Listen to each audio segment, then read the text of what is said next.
Rogue Cyborg by Grace Goodwin.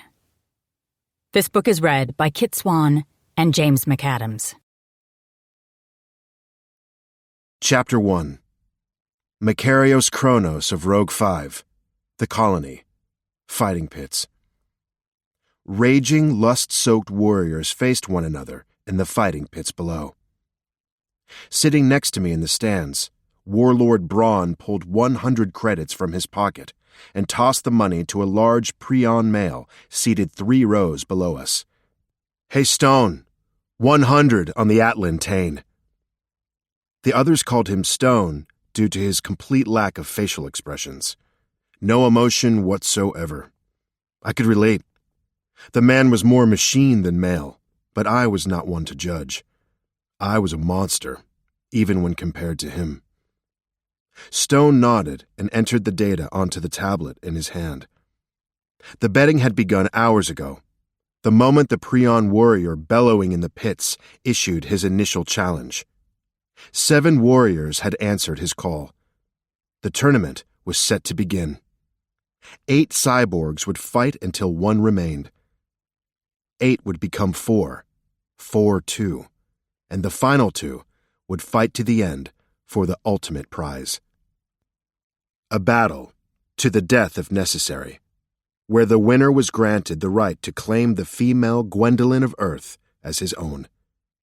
She was a beauty, a woman warrior. Her body was toned and strong, yet curved. My fingers would twitch with the need to reach out and touch her every time she walked near me. Her gaze was unrelenting, full of challenge, a challenge many warriors here were eager to answer. Like me and Stone, she barely showed emotion. No, that wasn't true. She showed emotion. Anger, rage, fury, disdain. A female like her should smile. Her eyes should show happiness. I'd give my right nut to hear her laugh. Fuck, to hear her scream in pleasure. She'd most likely had none since her arrival here, sexual or otherwise, like so many of us. She'd been a soldier before she was taken by the hive, before she was integrated, changed. Dark hair fell in waves down her back. It shimmered in the light and looked soft. I imagined wrapping my fist around it and holding her in place as I... Fuck. No. I stopped the thought before my cock could respond. That way lay destruction. For both of us, even if I wanted to be the one to give her feelings. Feelings besides the kind that roiled in your gut, churned and burned until there was nothing left. Braun clapped me on the shoulder, breaking me from my thoughts. "Why are you not in the pit, my friend?" "After you," I quickly countered, raising my hand as if to direct him down to the central fighting area for his own turn. The Atlans here had adopted me as one of their own, but even they didn't know my secret. The truth behind why I wasn't going down there to beat the shit out of those 8 males. To claim what I wanted with an ache in the vicinity of my heart, and definitely my balls, that hadn't gone away since I first laid eyes on her. Gwen. But the truth wasn't something easily understood. It was the reason I could never dare take a mate for my own. And true, my ancestral world of Forgia and Braun's planet Atlan were considered pseudo-cousins, orbiting in neighboring sectors of space. But I wasn't truly, or completely, Forgian. No. I was born on Rogue 5, making me the ruthless combination of part Hyperion animal and Forgian warrior. I might look similar in size to Braun and other Atlans, but that was where the similarities ended. My Hyperion Forgian bloodline was so rare that officially, my kind didn't exist. As far as I knew, there were only 3 of us alive. All male, all unmated, all destined to die alone. Never father children. Which was a blessing. I would not wish my existence on an enemy, much less a son. The last half-breed monster on Rogue 5 who tried to take a mate, had accidentally killed her during their official claiming. The unique venom in our bite had entered her bloodstream, and she died in his arms, unable to separate because his mating cock had grown within her and locked them together. Her body and her blood, infected by the poison unique to our rare mixed heritage, hadn't been able to adapt. She'd died, and he'd wasted away, destroyed from within by guilt and self-hatred. Despair. He'd known the possibility of killing her existed, but the urge to bite, to claim, to mate, had been too strong. He'd taken a chance and lost everything. No, I would never claim a mate, never fit in, never belong. Not on Rogue 5 among my legion, the Kronos. Not on Forgia, where I wasn't wanted. Not here on the colony, among my exiled Atlan cousins. I was happier alone, on my trading vessel, wandering the stars as I'd done for most of my life. Until the traitor caused my capture by the Coalition fleet. My chest rumbled with the usual rage and heads turned my way. A quick, slicing glance had them turning away, eyes back on the pit. Fucking traitor. When I found him... If being handed over to the fucking Coalition hadn't been enough, they'd had shit for deflection shields, and the entire fucking ship had been captured by the Hive while I rotted in the brig. But the Hive didn't care who was on board. Coalition fighters or Rogue 5 smugglers like me. We were all biological assets to be tortured and turned, assimilated into their war, made into mindless drones. With me and a few others, they'd almost succeeded. Hell, with many they had. We'd been the lucky ones to escape. Lucky ones to spend the rest of our existence here on the colony, changed. Partially integrated and living in exile. Trapped. Trapped, living on the same colony base with the only female I'd ever wanted, but couldn't have. Braun chuckled, his rumbling laughter pulling me from the darkness of my thoughts. His massive frame shook with amusement. They are fools. They are fighting over a human female, but they know nothing of how to win her heart. And you do? I asked. Braun, Tane, and I were the only survivors from that Coalition ship. 3 out of over 200. Alive, but contaminated. Our torture and escape bonded us as brothers, despite the fact that we came from different worlds. Everyone on the colony assumed I was just an oversized Atlan who maintained ruthless control, never going into beast mode. I wasn't an Atlan. I did not lose control or transform into a beast. No, my loss of control was more intimate, but every bit as life-threatening to any female unlucky enough to ride my cock. Braun and Tane had not felt the need to enlighten the rest of the warriors here about my true origins. Only the governor and the doctors knew that I wasn't Atlan at all, which suited me just fine. The less they knew, hells, the more they believed I could turn into a huge, raving killer at any moment, the better. Braun was smiling now, his look almost wistful. I've watched the governor and Ryston with their mate, Rachel. I've watched Hunt and Tyron with Kristen, the Avarian hunter with the human female, Lindsay, Carolyn with Rez. I watch all of them with their human mates, and I learn. Braun waved his hand at the 8 warriors facing off in the arena, speaking among themselves, deciding on an order for battle. Rules. Ridiculous, since they were all ready to kill each other for a female who had shown no interest in any male on the planet. Gwendolyn will refuse them all, even our brother Tane. His victory will be empty. Tane will not win, I added, referring to the fight, not gaining Gwen's hand. They will attempt to cripple him with their rules, refuse him the right to fight as a beast. If a female was the prize, however, the rules would be forgotten the moment the challenge began. Apparently, Braun thought similarly and said, "A beast does not follow the rule of others. He will win." I leaned back, assessing the warriors before us in the dirt arena. None of them were fucking good enough for Gwen. Not one, not even Tane. I hoped Braun was right, that she would refuse them all, regardless of the victor, and hopefully before one of them died. She didn't need to be haunted by a death match, as well as the implants left in her body by the hive. So, my friend, if you truly watch the human females, what have you learned? Curiosity made me ask, that was all. He gave a small grunt, and I wasn't sure if it was frustration or crankiness. Human females like to believe they are independent.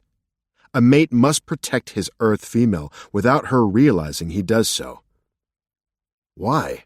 I asked, confused. It's a mate's duty and right to protect his mate. He held up his hand. To claim a human female, a warrior must be very careful, plan well ahead.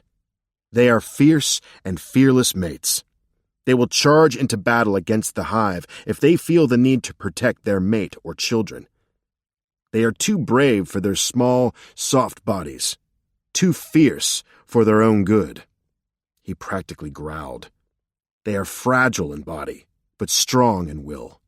They will risk too much, yet love completely. They are truly a mystery. Wild, passionate. They need very strong, patient males to tame them. Yes, that was the word. Tame. Gwen needed someone to tame her, soothe her, fuck her into oblivion so all her worries were gone. And you want to tame Gwendolyn? I was afraid of his answer, but knew the truth. All males on the colony wanted her, lusted after her, craved her. Braun nodded, his gaze on the first fight beginning below. Who would not? Braun's smile was all hungry male. She is magnificent. I will fuck her until she screams my name so many times all other words have been forgotten. It seemed our thoughts were aligned on many things. I doubted he was the only other male to imagine fucking her, claiming her, filling her tight pussy with his seed so she was marked. His and his alone. If I did it, she would most likely die. For anyone else in the colony, she would have nothing but pleasure. Fuck. I could not deny my friend his desires. She's a cyborg, I said. A warrior. She will not be like the other human mates, the perfectly matched interstellar brides who came directly from Earth through the testing center instead of a hive prison. She will be different. I pointed out the obvious, not because I thought her anything less than perfect, but because I didn't dare admit my interest aloud. Braun lifted a brow in disgust and looked at me. Do you insult the female? The growl of his beast was in his voice, the bones of his face shifting under the skin as he fought off beast mode. I shook my head. No. Good. Do not. He instantly calmed. Braun didn't say, she's mine, but he warned me off all the same. The monster within me rose in answer, but I held on to control with an iron fist, giving nothing away. I had no rights over the female. Never would. Nothing could change that. Better a good male like Braun win her than another, lesser male. I would do my best not to hate him for touching her. Braun had been through hell and back, tortured, survived. He deserved happiness. If not on Atlan, then here on the colony. The planet for outcasts and the contaminated. The forgotten and fallen warriors from the Hive War. Since Prime Neil, the ruler of Prion Prime and commander of the Coalition fleet, had lifted the ban on the contaminated returning to their home worlds, a few had chosen to leave the colony and return to their old lives as best they could. The Prions and Viken, the Trion and Avarian, all could return home. But the humans here were not welcome back on Earth with their hive enhancements. That planet barely believed the hive even existed. The governments wanted no proof of the merciless alien terror walking among their people. Never had I heard of leaders so afraid to speak the truth. The Atlans could not return home either, their terrifying mating fever and beast mode too unpredictable. Normally, an Atlan was damn hard to kill. Filled with cyborg tech, they were killing machines. The risk to their people on the home world would be too great should one go into mating fever and lose control of his beast. And me? I knew my legion on Rogue 5 would take me in with open arms, but our leader, Kronos, would put me to use. He was nothing if not practical, and a hive-enhanced Forgian descendant would be the most terrifying weapon he would have. He would not hesitate to use it. Use me. And that was why I'd lived roaming space on my trading vessel instead of settling onto any specific planet. Until now. I didn't kill on demand. I didn't fight or steal on demand. I didn't fuck on demand either. I owed none but Kronos a shred of loyalty, and even that had come at too high a cost. I was here, still paying it. I ran my ship fast and hot, avoiding Hive and Coalition forces alike, getting Kronos what he needed from all corners of the galaxy. Until now. Someone had given the Coalition news of my imminent arrival and notice of the precious load of transport tech and weapons I'd been carrying. The Coalition's newest designs and some illegal rifles manufactured on a non-Coalition world were among my cargo. Guess it was the rifles that got me into that Coalition brig. And a captive of the Hive. And now, still a prisoner on the colony, left to rot for decades, work in the mines and die. The governor, a hard-ass named Maxim, wouldn't even allow me to leave the surface, go on a single mission off-planet. He was afraid I'd escape. He was right. But nothing he did would stop me. I simply waited for the right set of circumstances to arrive. The plan I'd had in place for weeks. Despite Governor Roan's wishes, I refused to take a mate, to be tested for a bride. The truth was my own, my curse. I respected his frustration with me, but was unable to comply with his demand that I mate. I just wanted to get back into space and mind my own fucking business, to be free, unchained to anyone or anything. Taking a maid and leaving her behind? Not possible. The very idea made me growl again, the sound masked by the roar of the spectators as the first fight began, and a Prion in the pit landed a hard blow to his opponent. No, I was a smuggler, a rogue, a rebellious male who refused to follow commands. But I was not without honor. Even if our official claiming wouldn't physically kill her, I refused to hurt a female's tender heart in such a way. A female was not just a huge risk, but a liability I couldn't afford. The governor and the rest of the Coalition leadership had decided I was too unstable, too much of a menace. Rogue 5, Hyperion, Forgian, cyborg. I was a fucking freak among freaks. And the governor believed only a mate would calm me, anchor me to this planet and their war against the Hive, ensure my loyalty to the Coalition cause. But I was not Coalition-born. I was Rogue 5, and I truly was a prisoner on this planet, which made it hard to be grateful. Some days I would have preferred to be dead, the need to escape making me feel like I was coming out of my skin. The crowd roared, and I turned my attention to the fighting pit once again. The large Prion warrior was being hauled away unconscious as another stood with his arms raised in sweaty victory. The winner stepped aside, and two fresh fighters entered the center of the ring. One, an Atlan I knew well. The other, a Prion warrior who was about to get his head broken. "Smash him, Tane!" Braun's bellow was easily heard above the crowd, and our friend, Tane, looked up briefly and lifted his head in acknowledgement of Braun's encouragement. You cheer for him, but believe his fight is futile? Braun was grinning, leaning forward, his gaze glued to the fight as Tane lifted the Prion over his head and threw him halfway across the fighting grounds. The Prion rolled to his feet and screamed a challenge in return, the sound echoing off the stands, rushing at the Atlan with cyborg-enhanced speed. He scored a solid strike at Tane's neck, although it barely shook the large Atlan. Tane will win this fight, and Gwen will refuse his claim. Once that is done, he will not protest my attempts to woo her. I chuffed out a laugh and stared wide-eyed at my friend. Woo her? What kind of word is that for a warrior? You sound like an old female. The corner of his mouth tipped up. That is the word of a warrior who will have the female's thighs open wide and who will listen to her sweet cries of surrender as her wet pussy rides my cock for hours, draining me dry, taking my seed. By the gods, that was too much fucking information. I had no response.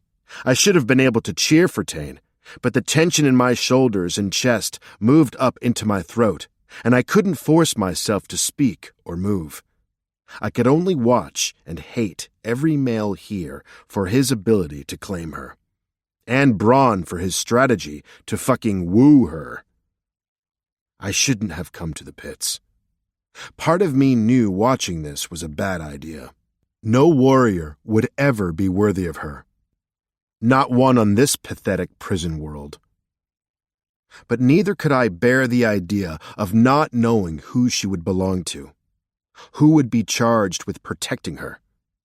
She was an addiction I had been unable to best since her arrival a few weeks ago. My interest in her completely unwanted and impossible. My cock was ruling my mind.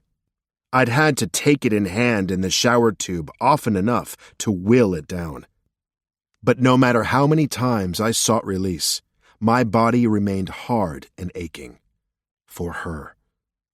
Leaning back, I crossed my arms and tried to look unaffected as I watched Tane's fist connect with the Prion warrior's jaw, sending him reeling backward into the crowd along the fighting pit's edges. The shouting warriors seated there propped him up and shoved him back into the center of the pit, where Tane delivered another powerful blow. So far, he was besting the Prion warrior without calling on his beast.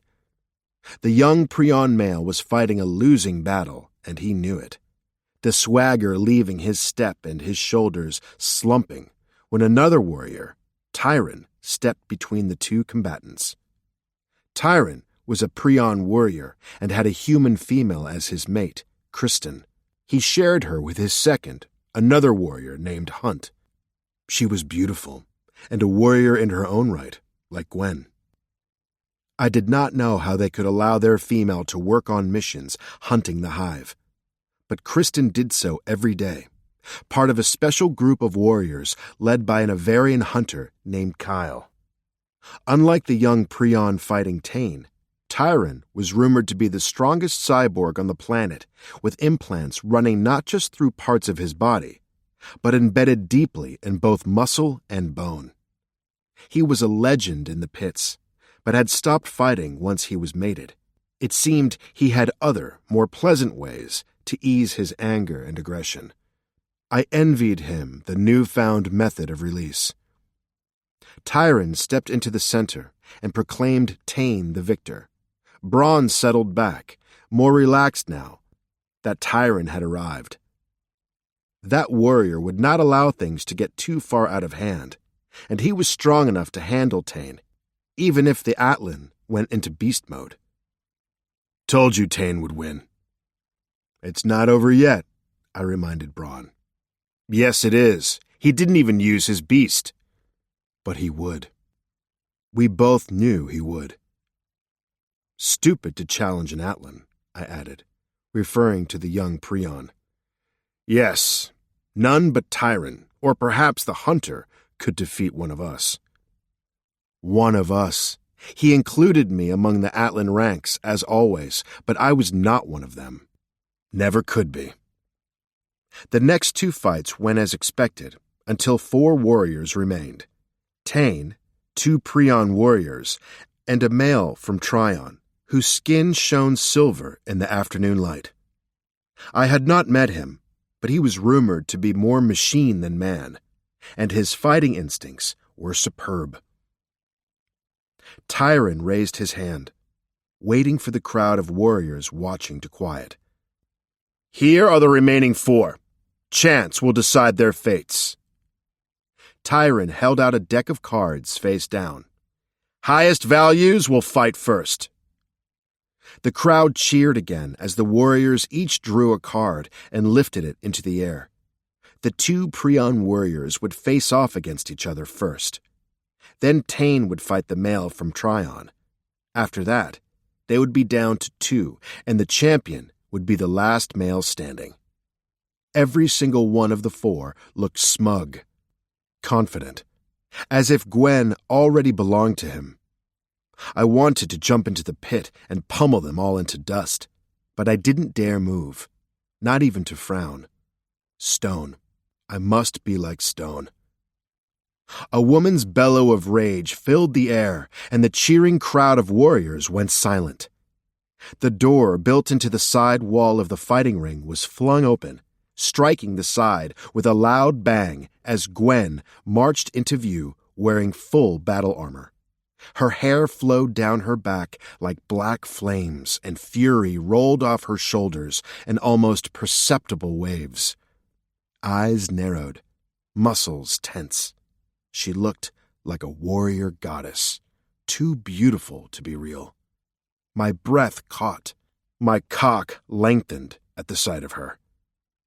2 other human women, both mated to colony warriors, stood behind her in formation, like a strike squad, but they paled in comparison to Gwen's fire, and I ignored them easily. What the hell do you think you're doing here? Gwen yelled at Tane, clenching her fists. The giant Atlan warlord actually flinched, as if he were a small boy being scolded by his mother. Tane looked confused, then bowed before her. My lady, Don't you dare my lady me! She marched up to his towering form, completely unafraid. Next to me, Braun could barely contain his laughter, his shoulders shaking quietly as he watched the drama unfold.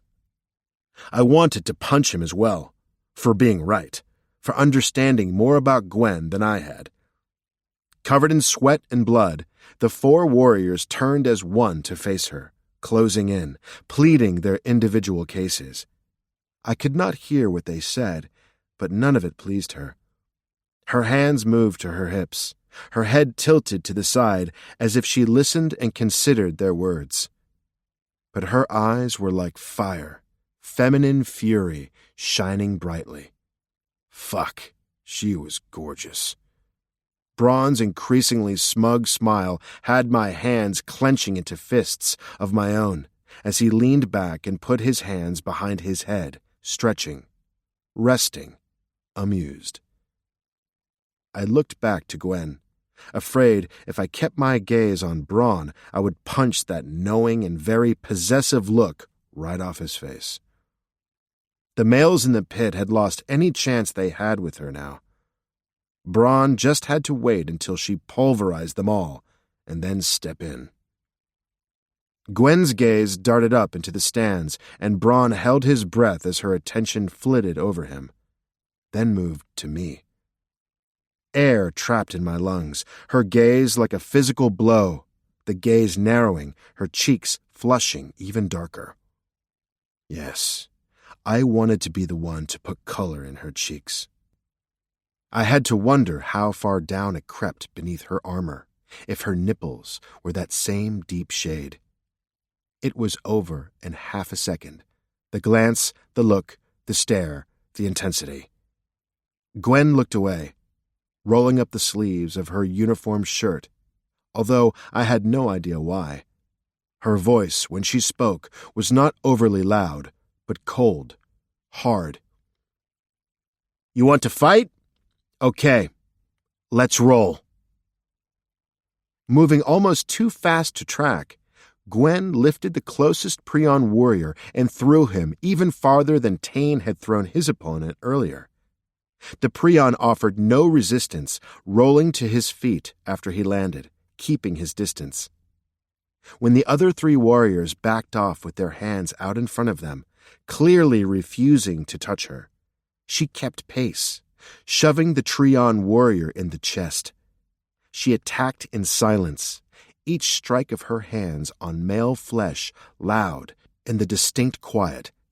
The warriors watching had no idea what to do. Cheer? Cringe? The silence seemed to enrage her, for she yelled as much at the crowd as she did the 4 fools left in the fight. Come on! Fuck all of you! You wanted to fight? Let's fight! Gwen, are you sure about this? I think we should wait for Maxim.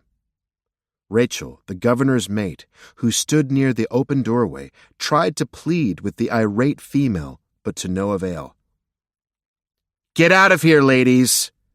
Gwen looked over her shoulder at the other 2 human females, motioning them away with a graceful wave of her hand. This has nothing to do with you. These idiots should know exactly who they're messing with, who they're fighting over like dogs would over a piece of meat. Kristen, Tyron's mate, burst into laughter, taking hold of his hand and leading him away when he would have interfered. Shocked, I watched the strongest male on the planet let the small human female, his human female, to pull him away from the fight. Braun had been right. Kristen believed herself independent, in control of her mate. He was allowing her to lead him away. Looking back over her shoulder, Kristen had a huge, happy smile on her face. Go get him, girlfriend. Gwen smiled then, coldly, darkly, and full of menace. Oh, I will. I'm going to kick ass and take names.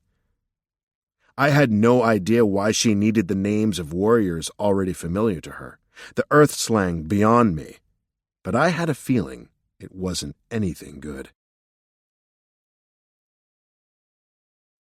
Chapter 2. Gwendolyn Fernandez, The Colony, 10 minutes earlier. The hammer I swung was at least 4 feet long. The heavy blunted end was designed to pulverize rock in the caves beneath the colony's surface, designed for an Atlan or a Prion warrior, not a 5'5" female from Earth. Had I been normal, still fully human, I wouldn't have been able to lift it, let alone swing it in a wide arc and bring it crashing down on the wall in my friend Kristen's living room. I'd been at it for over an hour and barely broken a sweat or worked the edge off my frustration. I was a hamster on a wheel on this stupid planet, and every oversized man-child here thought I not only needed a keeper, but wanted a big, bad alpha male to tell me what to do, what to eat, what to wear. Some Prion had offered to put a collar around my neck so he could read my emotions or some shit. The thought made me feel violated. The chaos of my mind was not a pretty place right now. I definitely didn't need to give a Prion warrior or 2 access to the inner sanctum. What they'd find would probably scare them. Hell, most of the time the thoughts running through my mind scared me. Thus, me beating the shit out of Kristen's wall. I swung the hammer again, harder, taking down a chunk twice my size with one blow. I didn't hear the door open, but it must have, because I was no longer alone. What the hell, Gwen? When I said I wanted the wall torn down to make the space bigger, I wasn't thinking right now, and I wasn't thinking you'd do it. Kristen's voice broke through the noise I made while smashing the wall to bits. I looked over my shoulder at my friend, the dust swirling around me like I was Pigpen from the Charlie Brown cartoon. Kristen wore the familiar body armor, as if she'd just come back from a mission, which she had. Don't worry, I closed the door to the baby's room so no dust would get in there. Kristen had a little one, a beautiful baby girl, and 2 doting mates who treated her like a goddess. But she was allowed to go on missions, to hunt for the hive. Her mates had to be the only reasonable aliens on the whole damn planet. And she wasn't even a cyborg. She was 100% human. A volunteer. An interstellar bride sent from Earth when she'd been matched to her primary mate, Tyron, a tough-as-nails Prion who had about the same amount of cyborg tech as I did. Tyron was strong. Super strong. One of only 2 warriors on the planet I wasn't sure I could best in a fight. And he already had a mate, Kristen. My thoughts shifted away from him. Not that I'd go after a guy who was mated, but he definitely wasn't interested. He only had eyes for Kristen. And that was how it should be. The other male on the colony who melted my butter? Well, he was a loner. Quiet. Massive. Everyone I'd asked said he was an Atlan, but there was something different about him. Something that made my body clench with heat and my pussy ache with emptiness. Of all the males I'd met since being denied a return to Earth and basically left out here to rot, he was the only one who interested me in the slightest. Macarios. So, of course, he was one of the few who'd shown absolutely no interest in me. None. Not one stolen glance. No eye contact. Nada. Big fat 0. The only thing that saved my shattered ego was that he didn't seem to talk to anyone, male or female, except the 2 other Atlans he'd been with when the trio had escaped from the hive. Braun, Tane, and Macarios. The 3 Atlan musketeers. All 3 of them were gorgeous, I had to admit it. But there was something about Macarios that put me on edge. The others called him Mac, but when I looked at him, I pretty much just stopped thinking. Even his name was erotic. I wanted him. I wanted him to unleash some of that restrained control all over me. I didn't want forever, just long enough to scratch an itch or 2. My sexual dry spell extended all the way back to Earth. Too long to go without a man-induced orgasm. Or 2. Hell, with Mac, it would be at least 3, I was sure. It was well known that he didn't want a mate. The rumor mill claimed he'd recently tried to escape the colony. Obviously that hadn't worked. And that he wasn't even coalition, but one who was cast out from Rogue 5. Maybe he was part Atlan and part whatever sexy beast roamed the Rogue 5 moon's home planet of Hyperion. All I'd ever heard about Rogue 5 was that they were a bunch of pirates and smugglers who belonged to very strict gangs. No loyalty to anyone but each other. The talk I'd heard said that originally, Mac had only been captured by the Hive because he was sitting in the brig of a coalition ship when the Hive attacked. That he was nothing more than a Rogue 5 criminal with really bad luck. Wrong place, wrong time, and he ended up with Hive integrations and a life stuck on the colony. But when I looked into his eyes, I didn't see a criminal. I saw a restlessness and rage I understood all too well. We were the same, me and Macarios. Trapped. Prisoners. Freaks. I swung the hammer. Harder. The section of wall burst into a cloud of dust, and the ceiling splintered out in a web of hairline cracks above our heads. "Holy shit, woman, that's enough!" Kristen closed the distance and took the hammer from me. I grinned when she was forced to drop it with a loud oomph. "How the hell did you even lift that thing?" Super freak, remember? I'd broken into her quarters to take care of the wall for her while she was out. Her idea to have it torn down, one she'd shared in a late-night gabfest over a cup of Atlan wine, one of the few true pleasures to be found on this godforsaken planet. And knowing she was off somewhere fighting while I resorted to breaking and entering to keep myself occupied somehow made the destruction less satisfying than I'd hoped. Still, It was better than going back down to the governor's office and arguing with him again. And a hell of a lot better than going down to the cafeteria and being eyeballed like the prize broodmare at a horse show. Stop saying that. If you were such a freak, every male on the base wouldn't be trying to get your attention. Couldn't have anything to do with the fact that I'm the only single female within light years of this place, could it? Last two people on a deserted island. Remember that game? Kristen laughed. Oh, yeah. I always chose Detective Amaro. I nearly choked, but coughed instead, waving at the cloud of dust settling around me to cover my reaction. Seriously? From that crime show? The detective was a very popular character on an Earth crime drama on TV. At least it had been when I left Earth. He was a badass who always got the bad guy. And I knew Kristen used to be FBI, but still. Really? Why? Kristen's eyes closed, and a dreamy expression came over her face. His eyes were so intense, you know? And he had that uniform and those handcuffs. The gun. He was just strong and sexy and bossy and dominant, and just like Tyron and Hunt.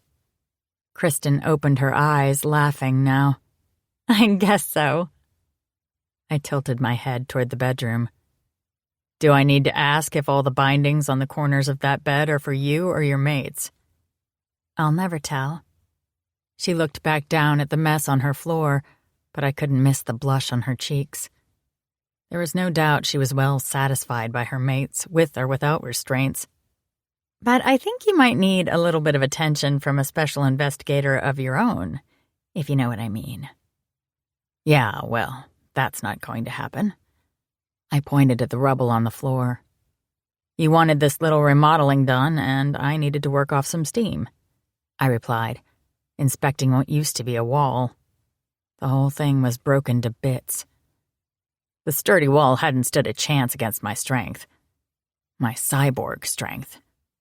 The hive had turned me into a certified badass. The bionic woman. Whatever building material was used crumbled beneath the swing of the sledgehammer like a dried-up gingerbread house under the destructive glee of a toddler's foot. Yeah, being strong like wicked strong was a good thing. I didn't have to worry about some guy getting handsy, if I didn't want it, and I could completely take care of myself. At the same time, it was the reason I was so pissed off, taking out the wall between my friend's living room and dining room areas. Kristen sneezed. Steam? Let's call a spade, sister. What you need isn't going to be found in here. I frowned. Yeah, well, it got you the big room you wanted. I pointed to the almost completely demolished wall. True. She nudged a larger piece of refuse with the toe of her boot. I'm guessing you're not going to clean up the mess? She asked, tapping her finger to her lips. I laughed. No way. I'm just the demo team. You've got 2 strong men who can haul away the debris. She rolled her eyes, but she was grinning. They are so not going to be happy about this. I didn't care. I'd needed to break something, and she gave me the opportunity I needed to smash and destroy without getting in trouble with the governor. Again. Look, I've been trying to mind my own business, she said in a rush. You have? Yes, I have. But seriously, what's the real reason for all this? She waved her finger back and forth, pointing to the 15-foot-long pile of rubble. There was no judgment or expectation in her gaze, just pure curiosity. She was a woman. FBI. She was still a soldier, the armor she wore and weapon on her hip proof of that. If anyone would understand, it would be her. Not Rachel, the freakishly brilliant scientist, or Lindsay, the writer. There was one other woman from Earth I'd heard about, and she didn't live on the colony. A former instructor at the Coalition Academy had mated to an Atlan from the colony, but they were now out in space working on some top-secret spy crap together. Out in space. Not stuck, trapped on the exile planet. And here I was, Former military, 4-year member of a coalition recon team, a demolitions expert, ungodly strong, hive-enhanced, cyborg freak.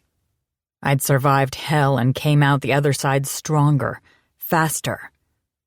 Alone. And the governor refused to let me leave the planet, go on missions, do anything fun. I felt like the Incredible Hulk with nothing to smash. And these males trying to claim me? They didn't know me. I'd never even held a conversation with most of them.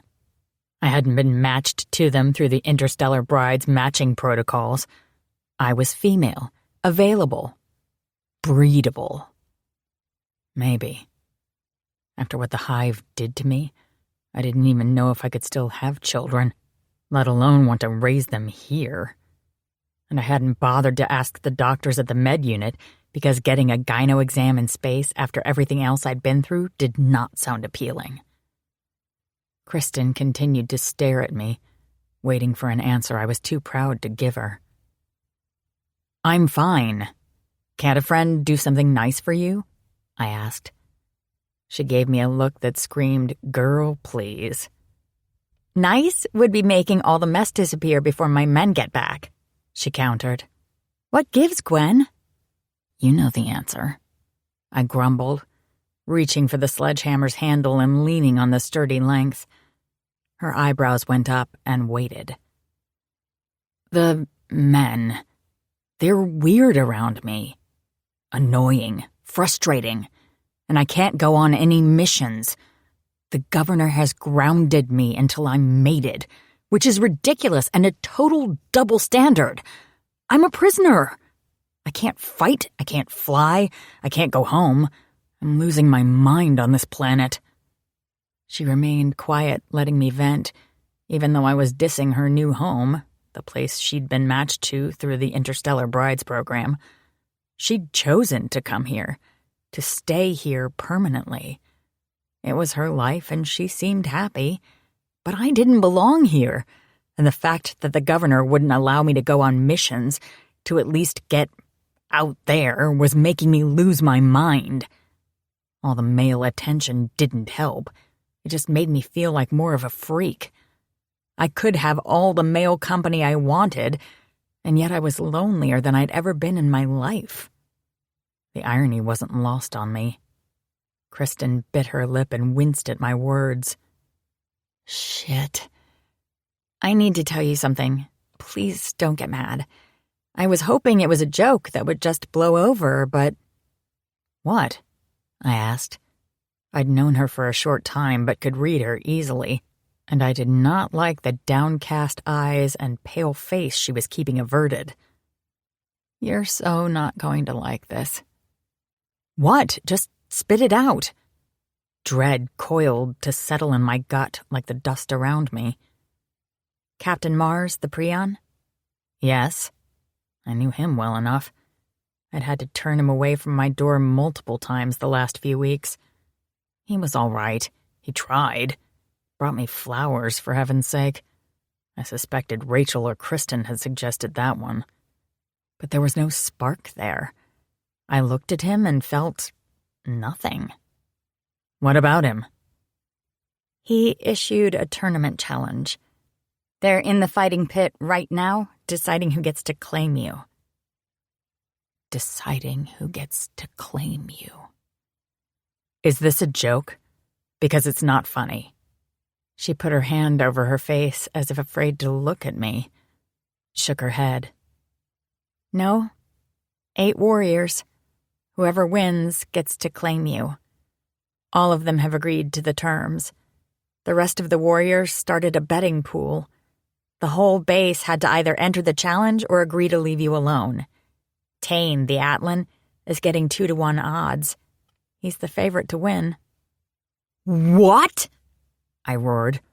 I picked up the sledgehammer and hit the last dangling bit of stone wall with more force than necessary. It not only broke free, but flew into the other room and landed on Kristen's dining table, denting the metal's surface. The governor agreed to this? I was going to kill that Prion. I'd have to beg Rachel's forgiveness after I ended him, but this was too much. I don't think so. Good. I wouldn't have to kill him. And Rachel and I just heard about it. She's on her way. She had to send someone to get Maxim. He's down in one of the mines and the comms are out. I went to your quarters first. When you weren't there, I came here. I can't believe this. It's barbaric and hurtful and wrong. How dare they presume to decide whom I would belong to, whom I had to have sex with, and without even asking me? What was this, the 1500s? The flowers didn't work, so Captain Mars decided to just challenge the whole rest of the base to a tournament with me as the prize? And who were the other idiots who'd agreed? The whole base, apparently. What if I decided I wanted someone else? A man from Earth? A hunter like Kyle? But a Prion? No. The whole mind meld collar thing freaked me out. And 2 mates? Or 3, as I'd heard the Vikings had started doing? No. 1 man was enough for me. Especially if he was big and fierce and looked like Macarios. Oh, shit. This was not happening. No fucking way. They're fighting in the pits? Right now? This very second? Come on. It's pretty hot, right? The strongest, sexiest men fighting over you? Her hand moved up toward her neck, and her fingertips stroked the green collar there, the outward indication she was matched to a Prion, with a lustful look in her eyes. Her mates were incredible. I could not disagree. But they'd been matched. Chosen. They hadn't forced themselves on her after beating up the other boys at the playground. No, it's not. I'm not a prize to be won. I am not property. No fucking way. I snarled. My poor mother would have been appalled at my language, but I was beyond caring. Somewhere between the little girl who used to play with dolls and bake cupcakes to make my daddy happy, and now I'd had the urge to please others disappear from my being. Maybe it was the cyborg parts. Maybe it was years of fighting a hard war, watching people die, caring too much. Somewhere in there, I'd lost the ability to put up with bullshit, and this was way above my tolerance level. Kristen lifted her chin. Then go do something about it.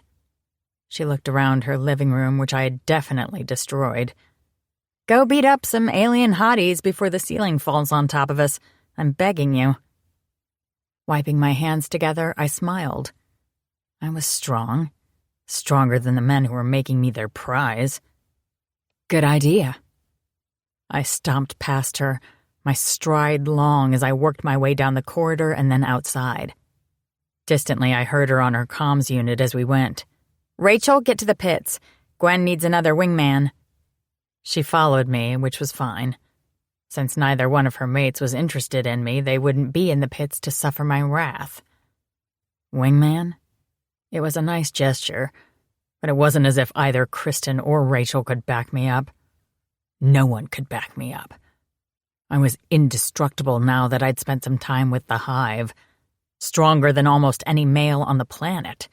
Faster than even the Avarian hunter Kyle. They might think they were going to win me, but they were wrong. So fucking wrong. And if I had to smash some heads to prove it, I would. Once and for all. 10 minutes later, I wasn't feeling any better. In fact, if I had the sledgehammer, I'd have smashed the stands surrounding the pit to rubble. Why won't any of you fight me? I shouted. I was breathing hard, not because I was tired from tossing the males around the pit, but because I was pissed. So filled with fury I could barely see straight. My blood pressure was up, my heated life force pumping through my body like the bass beat at a rave. But the cyborg part of me didn't feel a thing. My sight was perfect, my body buzzing with energy. It was my mind that was in turmoil, my heart that was breaking. And I hadn't thought there were any pieces left big enough to break. I'd been wrong.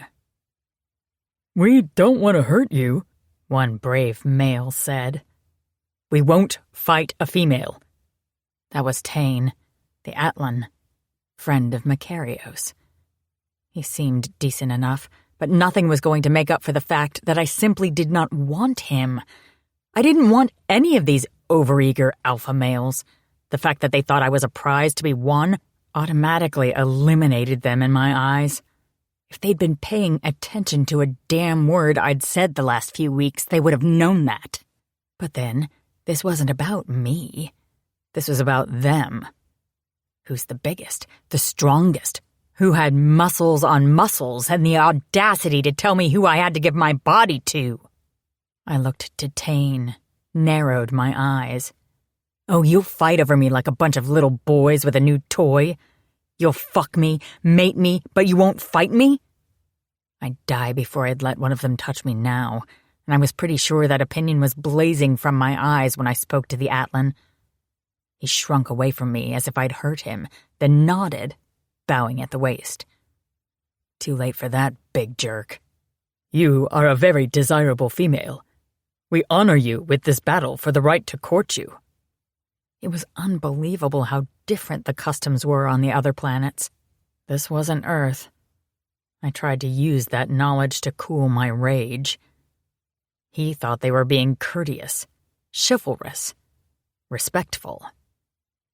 I don't get any say then? No say in whether or not I can fight, or whom I get to fuck, or whom I mate? No choice at all?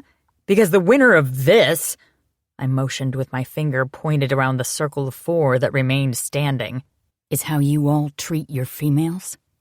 No choice, no desire, not even dinner and a conversation.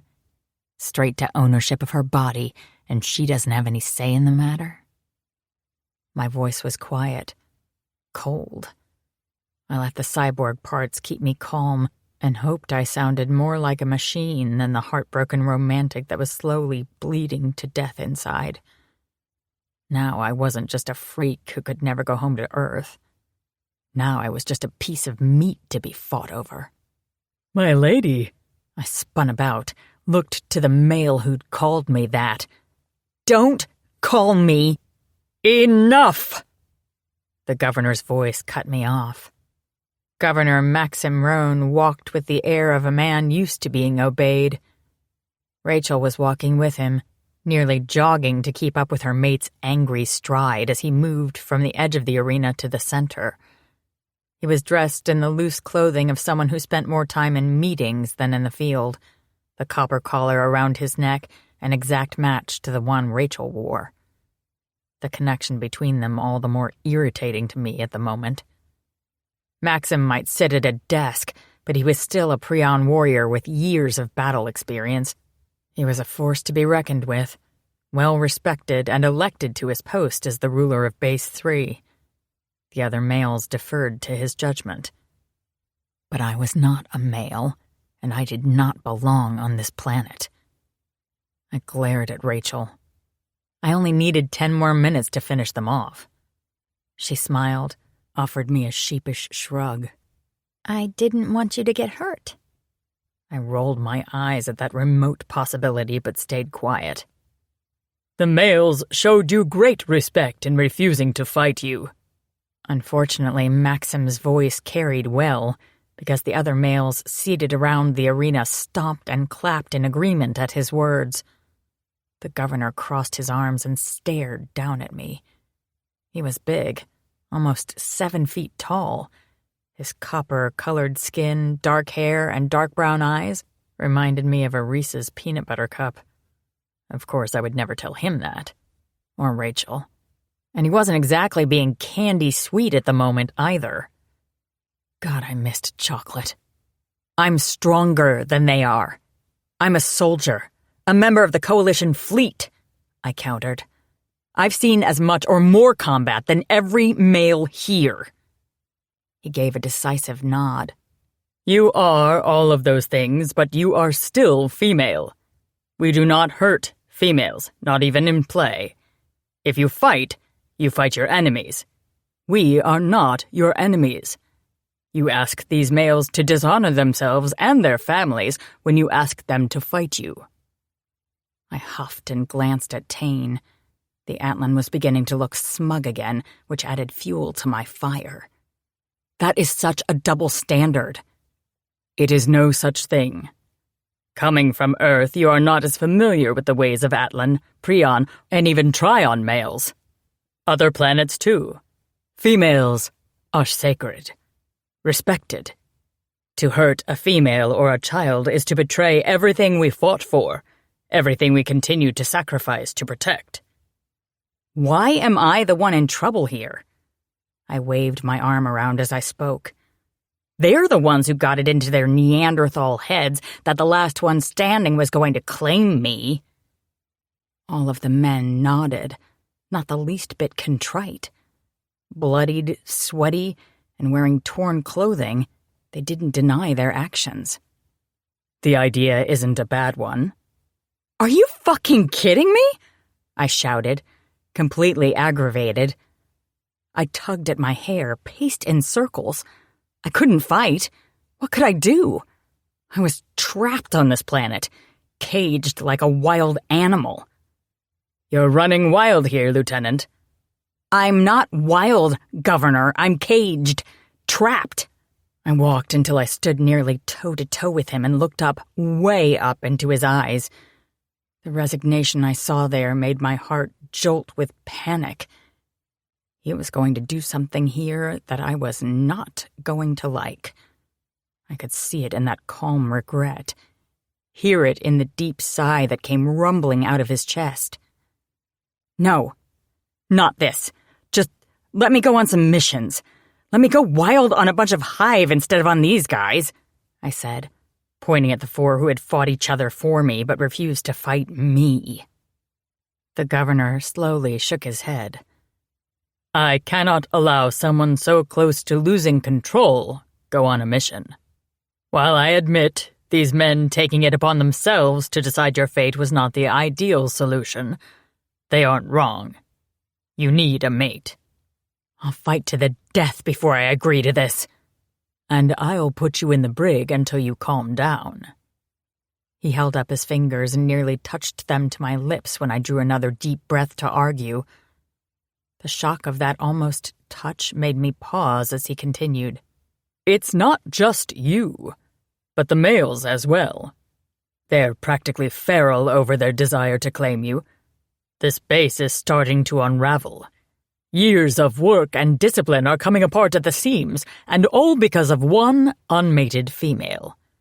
The first and only mission I allowed you to take ended in disaster. Do you forget so easily? No. I hadn't forgotten a single moment of that fiasco. 2 Prion warriors decided they were going to claim me while we were gone. The Atlan and 2 other Prion warriors on the mission refused to allow them to approach me. A massive fight had broken out, the Atlan going into beast mode and destroying 2 small cruisers in the hangar before enough males arrived to break up the fight. And that had nothing to do with the actual fighting we'd been sent off to do. Just order them to leave me alone. They are not human, Gwendolyn. You cannot expect them to behave as human men would on Earth. They are coalition warriors, and they are losing control at the idea of you wandering the base unclaimed and unprotected. It goes against our very natures. I won't have it any longer. I can't. He added the last with some finality. So you're just going to let them fight over me? Winner take all? I asked, stunned. My stomach turned at the thought. While all 4 of the males before me were handsome, impressive male specimens, none were the one I would even consider. And he was in the stands. I'd locked eyes with Mac, the hot, brooding Atlan, when I caught a glimpse of him in the crowd. And one glimpse was enough to make my nipples go hard, my pussy clench with eager anticipation of being fucked by him. Oh yes, he was all intense alien. Hell, every one of them on the colony was. But there was something about Mac that set him apart, that made me hot. Absolutely not, the governor said. I have learned much from my mate. He turned to look at Rachel, who smiled and walked over to his side. He lifted his arm so she could slide in close to his side, then lowered it to rest across her shoulders, his fingers idly caressing her. You will choose a mate. There is not a male here who would deny you. The crowd roared in approval of that one, and I felt like an insect under a magnifying glass. Every male eye in the crowd was now focused exclusively on me, shouting at me, enticing me with flexed muscles or intense gazes. Good God, the governor had just unleashed the Kraken. Fine, I'll choose my own mate. I nodded once, relieved. Good. If there's nothing else, I'll be going. As I took a step toward the door I'd flung open, he called out, You will choose a mate now. Right now. Before you leave the pit. I froze, then spun on my heel. Now? Now, he repeated. You need a mate, to be claimed and marked so that the rest of the males know whom you belong to. Whom I belong to? I said, but he continued as if not hearing. And will no longer find the need to fight in the mess hall, the outer courtyard, or here in the pits. Are you serious? He gave one decisive nod. Very. Choose a mate, or one will be chosen for you. That's right. You will do as the governor says. Maybe then you'll be too busy to completely destroy our personal quarters. Tyron cut in, now standing beside Kristen. She rolled her eyes at her mate and then winked at me. Now, the governor said again, exerting his authority and using the example of my destruction of someone's living space as another reason for his haste. He raised his hand to silence the crowd, and the volume went from melee to library in a matter of seconds, every male there watching me with hope in his eyes. I glanced quickly into the stands, found Makarios, looked away. Every male but one. Damn. Makarios was scowling, his arms crossed over his chest, his face an unreadable slab of stone. He could have been watching paint dry. But if you are mated, then you will no longer be a source of such disruption. You will be put back on active duty and allowed to go on missions, he added. I bit my lip at that statement, at the fucking dangling carrot. I angled my head down, stared at him through my lashes. Okay, I'd bite. Let me repeat that, just so we're clear. I find myself a mate, and I can go on missions again, even to fight the hive. That's correct. He wouldn't have tossed it out there if it weren't true. He was the governor, for Pete's sake, and he'd said it in front of lots of people. Witnesses. He couldn't back out now. I couldn't stay here on the colony grounded for another day. The opportunity was too great. I just needed a mate. What did it matter?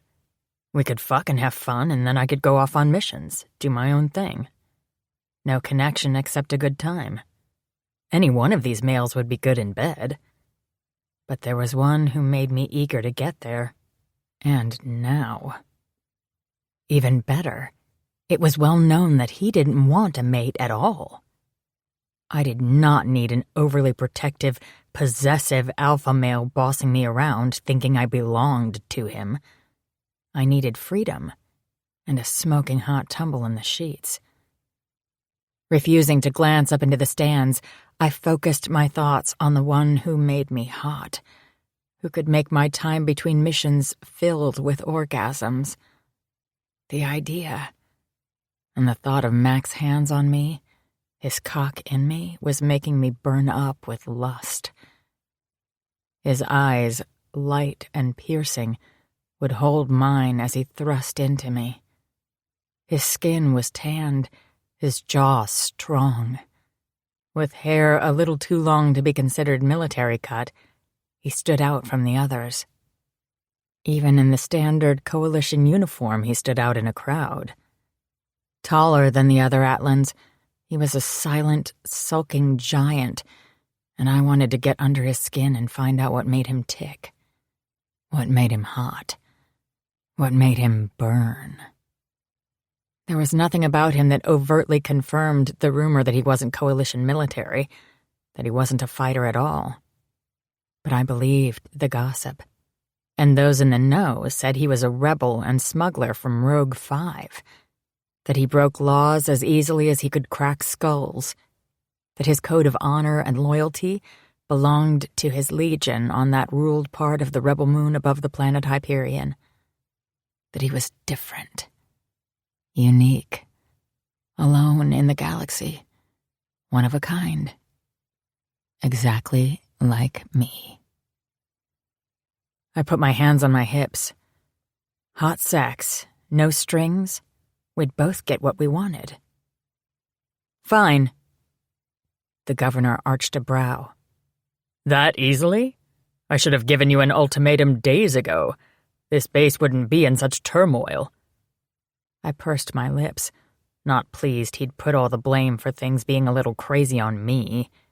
It wasn't my fault the males were acting like a bunch of cavemen. Fighters, you willingly fought in the pit for this female. Will you now agree to allow her to select a mate? The 4 males puffed up their chests, lifted their chins. They nodded and agreed readily, no doubt confident, each of them, that I would choose him. Who do you choose, Gwendolyn Fernandez of Earth? Your decision will not be questioned.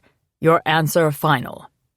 Please state the warrior's name and planet of origin so there will be no confusion. Whom do you declare as your mate? This wasn't the way I wanted to find a guy, but the perks were too good to pass up. A big cock attached to a hot guy and my freedom? I'd be able to go on missions, get off this planet for a while. The governor was being generous. If I didn't agree, I had to assume he would take the choice away from me. I would be mated to someone within the hour, someone he would probably select. It was all down to whether I would choose my own destiny or allow the decision to be made for me. The whole situation was unfair, but then that was life on the colony. Suckage and more suckage after that. The males here were even worse off than I was, if I was being perfectly honest. I had my pick of hundreds of sexy, virile, eager males, and they only had the hope that they'd be matched to an interstellar bride, and that was only if the system, the testing, made a match. Hope for a bride. And me. I looked at the 4 males before me, then up into the stands. At him. I lifted my hand and pointed, taking a deep breath to steady my nerves. I had no idea how this was going to go down, if he'd be pleased or appalled, if he was interested or would hate me for trapping him. But I knew 2 things. 1, I wanted his body pounding into mine. I wanted to touch him, smell him. I wanted skin-to-skin contact in a big way. And 2, if the rumors were true, and I believed they were, Mac didn't want a mate. He didn't want to be on this planet any more than I did. We were both trapped. Prisoners. We could have fun and use each other for our own ends. Of all the males here, he was the only one who would give me what I really wanted. Hot sex with no strings. Besides, if I had to choose, I was going to go for what my traitorous body craved. I choose Makarios Kronos of Rogue 5. No one spoke. All was silent in the pit and the stands around it. Slowly he stood. Our gazes met. Held. I forgot to breathe. Around us, no one moved. No one made a sound as a single beat of my pulse pounded through my ears like a bass drum. 1 beat. 2. Then, all hell broke loose. Chapter 3. Mac, the colony, the pits. What the fuck? Every Prion warrior in the stands was climbing down out of their seats to position himself behind Captain Mars. If Mars chose to fight, things were going to get ugly. The Trion male grinned, bowed to me, then to Gwen, and calmly walked out of the pits through the swinging doors Gwen had flung open earlier. Our friend, Tane, looked up at me, like I'd just shot him in the back with an ion blaster, but didn't move. In fact, every Atlan in the stands was seated like an unmoving mountain, waiting to see what I would do, waiting for the call to fight for my right to claim the female. There weren't many Atlans on the colony. Most didn't survive the hive's attempts to turn them into monsters. But there were at least a dozen in the arena, counting Braun, Tane, and myself. We could give the Prions below a fierce fight if every Atlan here went into beast mode. It would be a bloody, sweaty melee. Atlan and Prion alike, they were all hungry for a good fight, poised like snakes ready to strike. No one would die, but everyone would bleed. All over the black-haired temptress who had just chosen a monster as her mate. The other males here were far more honorable than I, more deserving. I didn't deny it. I was a smuggler by trade, a pirate by choice. I chose my battles and my loyalties, and I was not coalition. I shouldn't even be here. Fuck. What a mess. "What the fuck, Mac?" Braun hissed, turning to look at me. "You?" Everyone in the pits was staring at me now, but no one else said a word, waiting to see what I would do. Braun's eyes were wide and his entire body tense, as if he were stunned by the lieutenant's answer. Well, my friend could join the fucking club for that, because I doubted anyone was more stunned than me. Gwen chose me. Me. Holy fuck. My heart pounded, and I questioned if I'd heard her correctly. But I had, because Braun had heard it too. Everyone heard her call my name. Even the governor, who had a smug look on his face and his arms crossed as he watched me, just like the rest of them. The bastard knew I couldn't say no, wouldn't say no. She was offering me a miracle and a way off this fucking planet. And the stairs? I ignored all of them. I only had eyes for Gwen because she hadn't looked away from me since she'd called my name. My name. For a split second, I felt special, wanted, desired, based on the need I saw in her eyes. Beneath the bravado, the intensity in her gaze, I saw hunger, raw, unfiltered lust, the need for something she wanted me to give her. Not the 4 males who'd been fighting for her, not anyone else in the stands. Hells, not even Braun. Me. I was growling before I could restrain the impulse, my fangs dropping in my mouth, eager to mark her, fill her with my seed, make her mine forever. But that was the animal side of my nature, basic instinct. I was more than a Hyperion monster. I was a male with a mind and a will forged of iron. I could take her, fuck her, and keep the gods' damned poison of my bite away from her. I would not be weak. I would not give in to the urge to claim her. In fact, I highly doubted she wanted to be claimed. Not permanently. I knew the only reason she agreed to the governor's terms was to get off this planet, to go on missions and feel useful, important, valued. We were the same, her and I.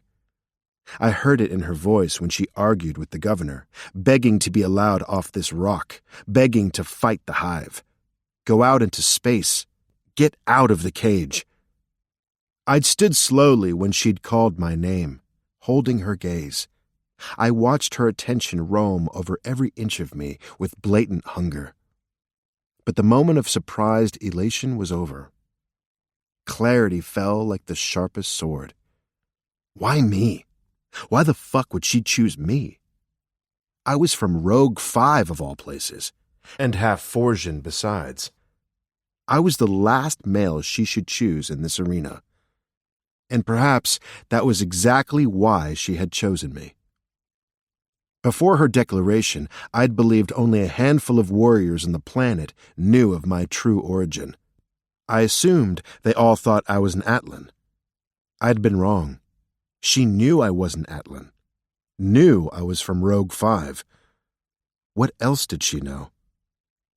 Did she know the truth about me? About my bite? Did she know I couldn't claim her as my own? If she did, she wasn't a fool for choosing me. She was taking a calculated risk. None of the rest of the males on this planet would allow her the kind of freedom I suspected she needed. No. These simpletons would get their hands on her, their cocks inside her, and turn into possessive, overly protective, controlling mates. They'd want to breed her and keep her locked safely in her cage. A gilded cage, to be sure, but a prison all the same. I didn't want a mate. I wanted a good fuck and more freedom. It appeared that she desired the same. Which was fine with me. The way she'd tossed the warriors below around like toys, I imagined it would take all my cross-breed strength to truly tame her in bed. My cock rose to the challenge. Her gaze fell to take in the very large, very visible bulge in my pants. And when she only put her hands on her hips and narrowed her dark eyes, almost daring me to say no, I knew she didn't plan to change her mind. In that dare, it made my cock weep and my balls ache. She was the most defiant female I'd ever met, of any race, anywhere in the galaxy. It only made me want to toss her over my shoulder and carry her off, drop her on my bed, and dominate her. Oh, she'd hate that, submitting, but I knew the fight would make her wet. Because one thing I did know about her was that she was passionate, uninhibited, wild.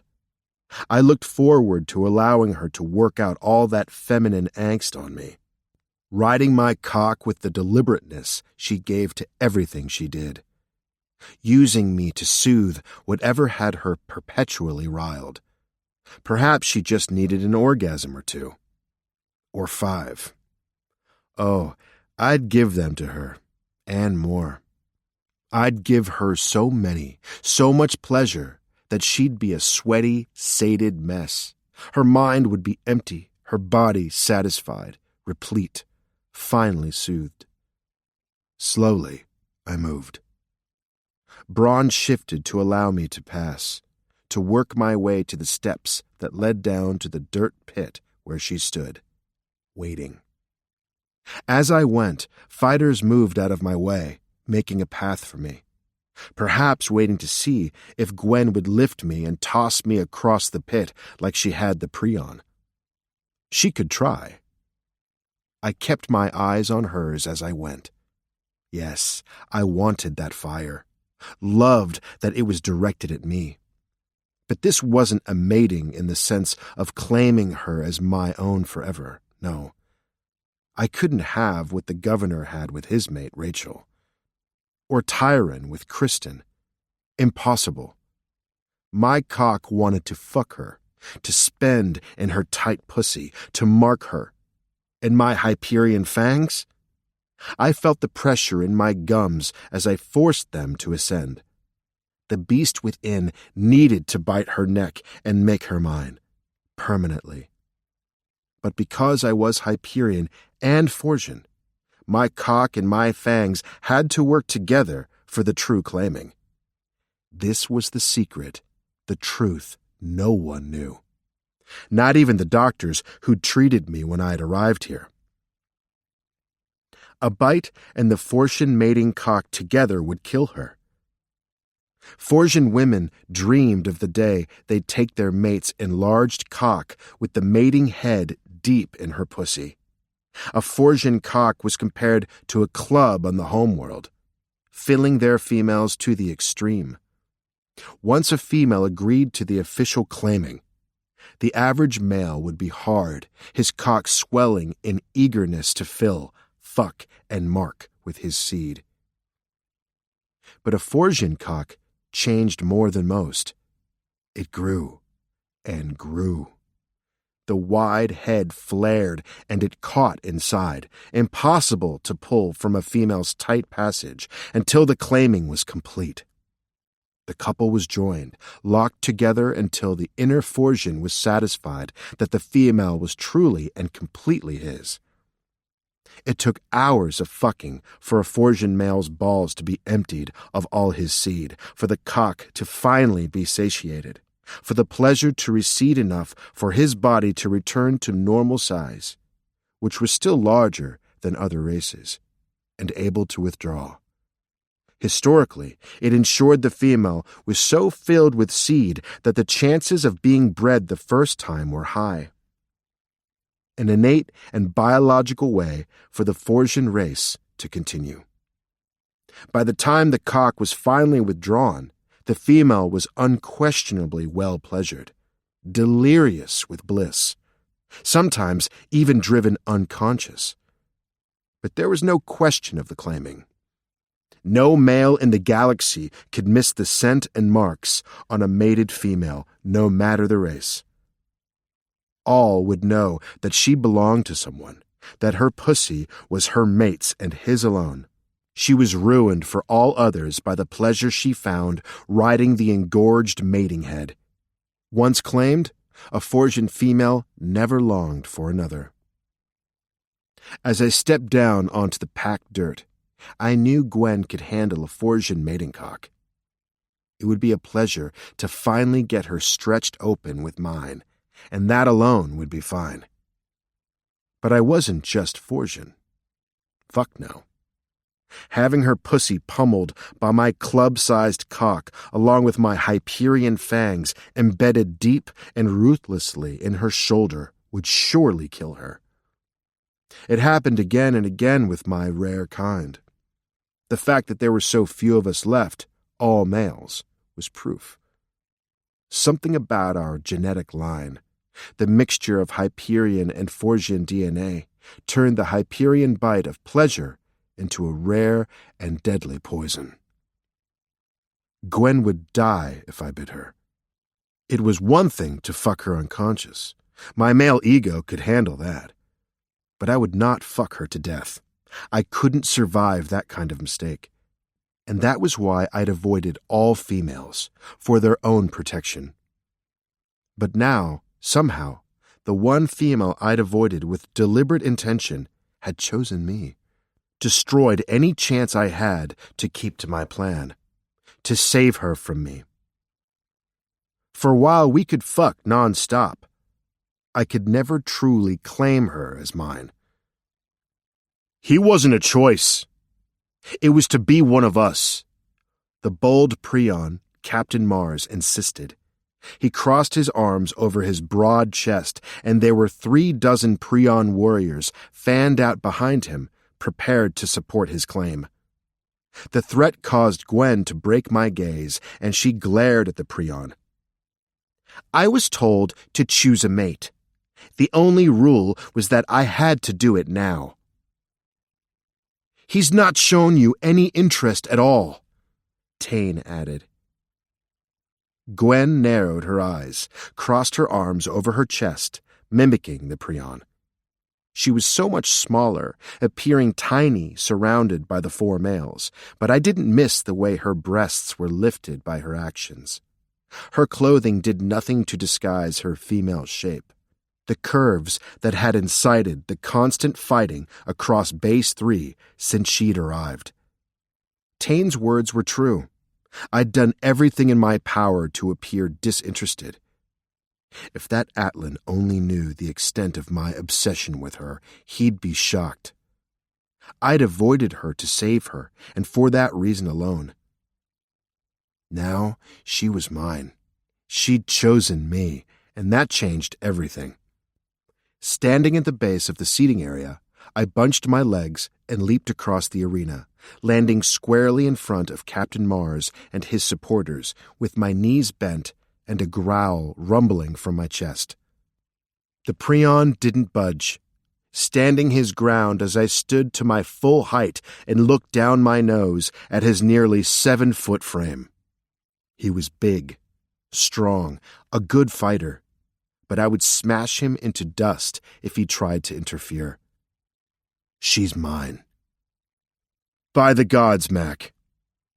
Tane moved to stand beside me, 2 Atlan-sized warriors ready to fight. I was grateful for his support, and the hush that settled over the arena as first Braun, then every Atlan present, stood as well. They would fight to support my claim. If Captain Mars didn't stand down, things would get bloody, and quickly. My new mate stepped up next to me.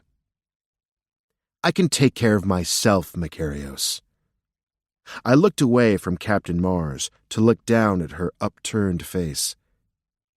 She should have been sweaty and dirty from fighting, from throwing the Prion idiot around the arena, but her skin looked dry and soft, utterly kissable. She looked utterly kissable.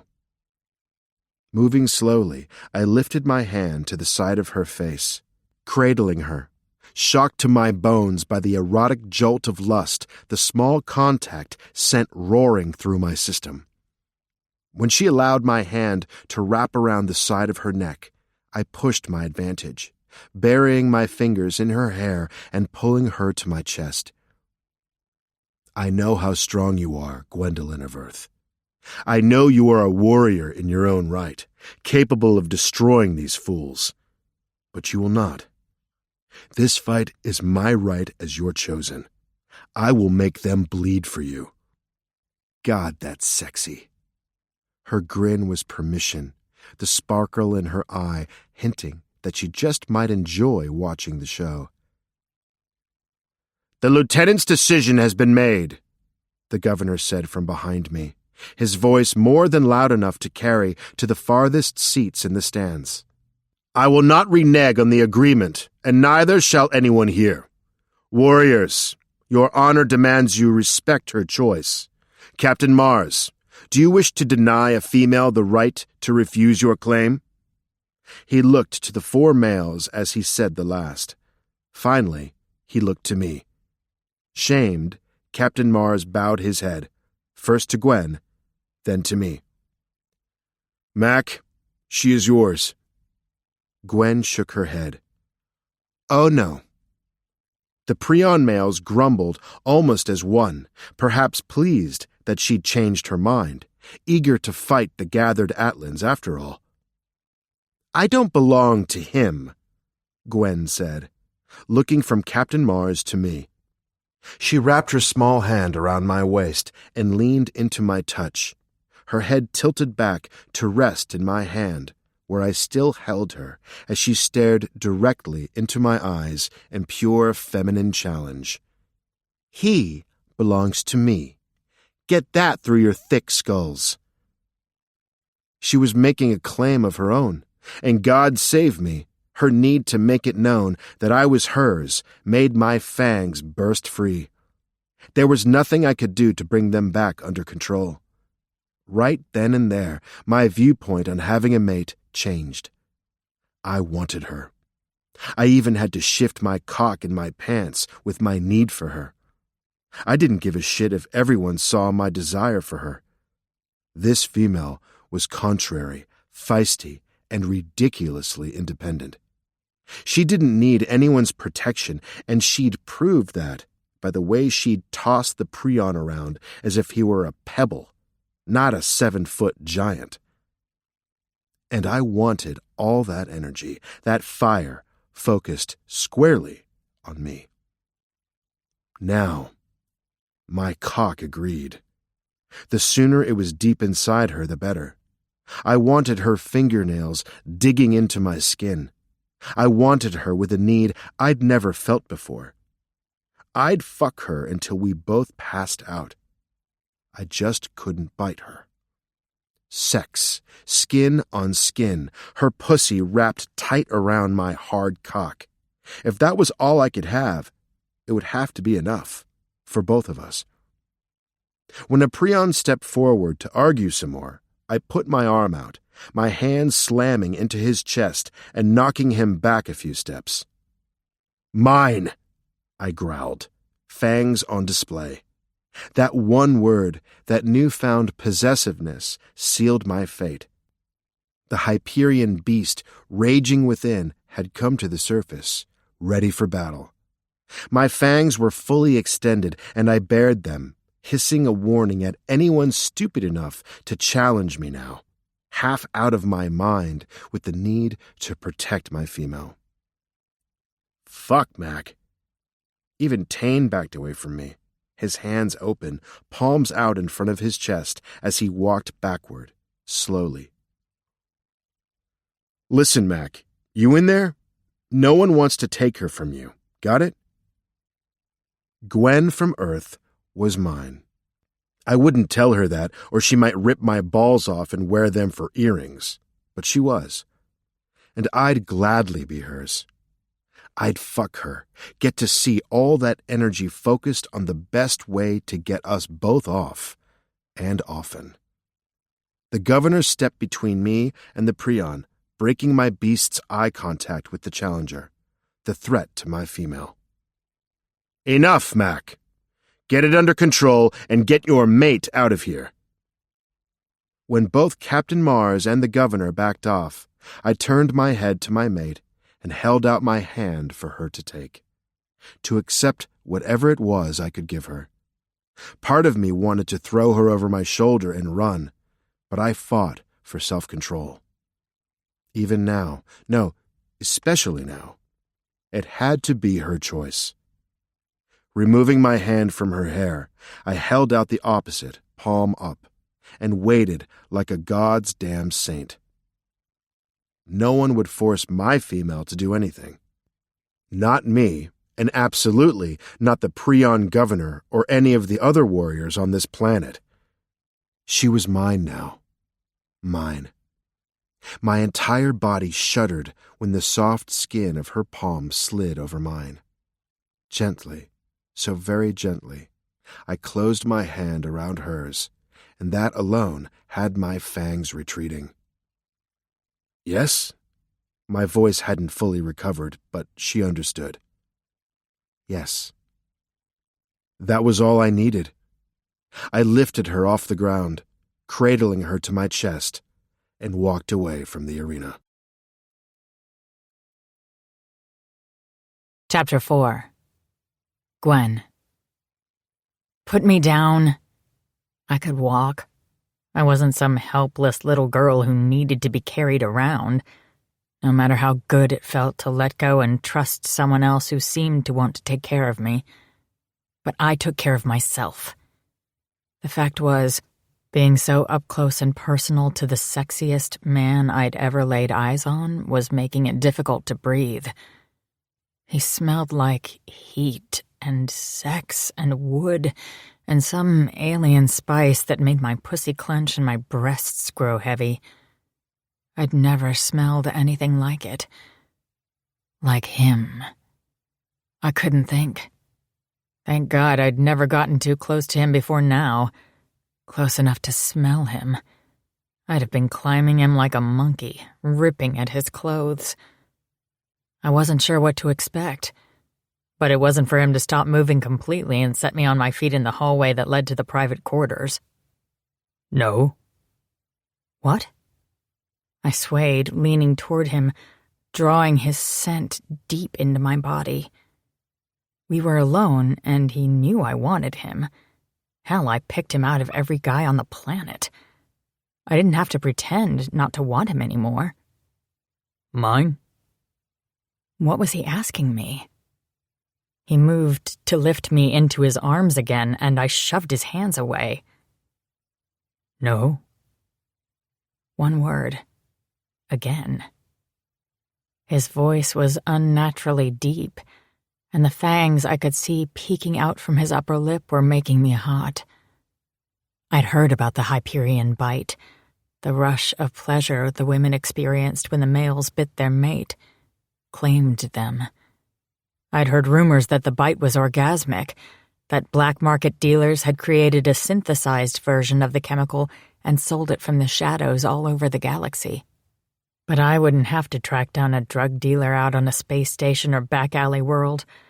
I had the real thing staring at me, asking me something. I wanted his cock inside me, his fangs deep, which was stupid because if he bit me, he'd never let me go. He'd be just as ridiculous and possessive as the rest of the cavemen on this planet. I was just horny. Really, really horny. I didn't need fangs and serious stuff. I just needed to come and come hard. Surely this beast of a man could give me a few without any biting or claiming stuff. It wasn't like he was a virgin. No fucking way had he been celibate his whole life. There was fucking, and then there was claiming. I was fine with fucking. Very fine with just that. No. What? But then again, he hadn't shown any interest in me before, other than the blatant bulge of his huge cock in his pants as he'd made his way down to me from the stands. That had been impossible to miss. And that didn't mean claiming. It meant he obviously wanted to fuck too. It was biological, all of it. Why would I even think he'd want to bite me and make this permanent? That was foolish. It wasn't as if we'd been tested and matched like Rachel or Kristen and their mates through the brides program. We didn't know anything about each other. We could be hot for each other and still not get along. Sure, the look in his eyes in the fighting pit had been all male, and he'd been ready to fight every single Prion there to win me. But that was after I chose him. At that point, it was probably more a matter of his male ego, of pride than actual desire for me. It wasn't as if that pride would allow him to deny me in front of everyone. I tried not to allow that thought to worm its way into my heart and make it hurt any more than the day's events had already caused, but I failed. Miserably. I was a freak with a pussy. The only available vajayjay on the planet, and Mac wanted some. I wasn't supermodel beautiful or cute, small and thin. I was a mixed-race mutt from Earth with cyborg parts and no feminine grace to speak of. I'd rather kill something than cook dinner for it. And now, in a moment of selfishness and weakness, I'd chosen a male who didn't even want me to begin with. I should have chosen Mars, or Tane, any of them.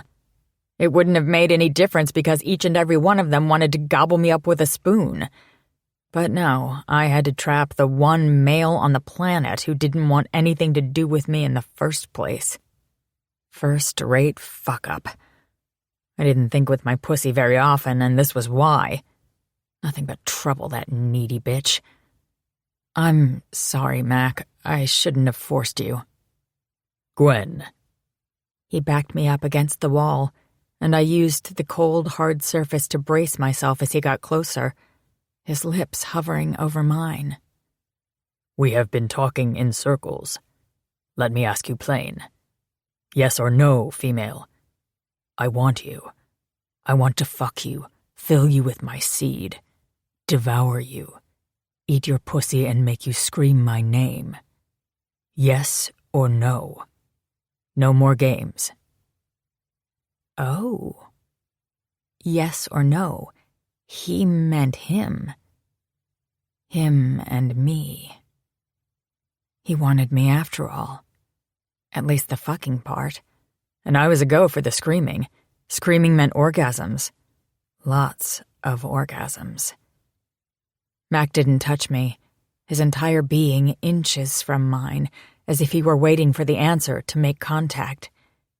The heat from his frame was melting me where I stood, making my knees weak. Feeling bold and desperate to touch him again, I lifted my arms and wrapped them around his neck, pulling his head down. He allowed me to move him, and I took advantage, closing the distance between our lips. Yes, and I'll speak plainly in return. I want you to fuck me. My lips brushed his and I sighed, melting, pressing my body to his heat, his strength. God, he was huge and strong. Maybe even stronger than me. I wouldn't have to hold back, worry about hurting him, breaking him, scaring him away. I tilted my head to the side almost instinctively. I wanted him to bite me. It was stupid, I knew, but right now I didn't care. I wanted him to lose control, to really want me. Me.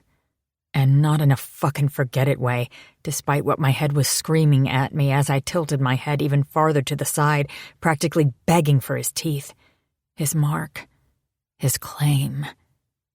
I wanted to be more than a walking vagina, an available female. As stupid and empty a dream as it was with all the cyborg-enhanced parts in my body, I wanted to feel beautiful and feminine and desired. My heart was in charge, swirling in max scent and heat and alpha male hotness. I wasn't thinking clearly. I'd regret it tomorrow, but my mind had been kicked to the back seat and my body was fully in charge. I knew it. I didn't care. Bite me, Mac. Do it. I need you inside me. With a groan that made my pussy clench with demand, Mac bent over me, nuzzling the exposed skin of my neck with his fangs.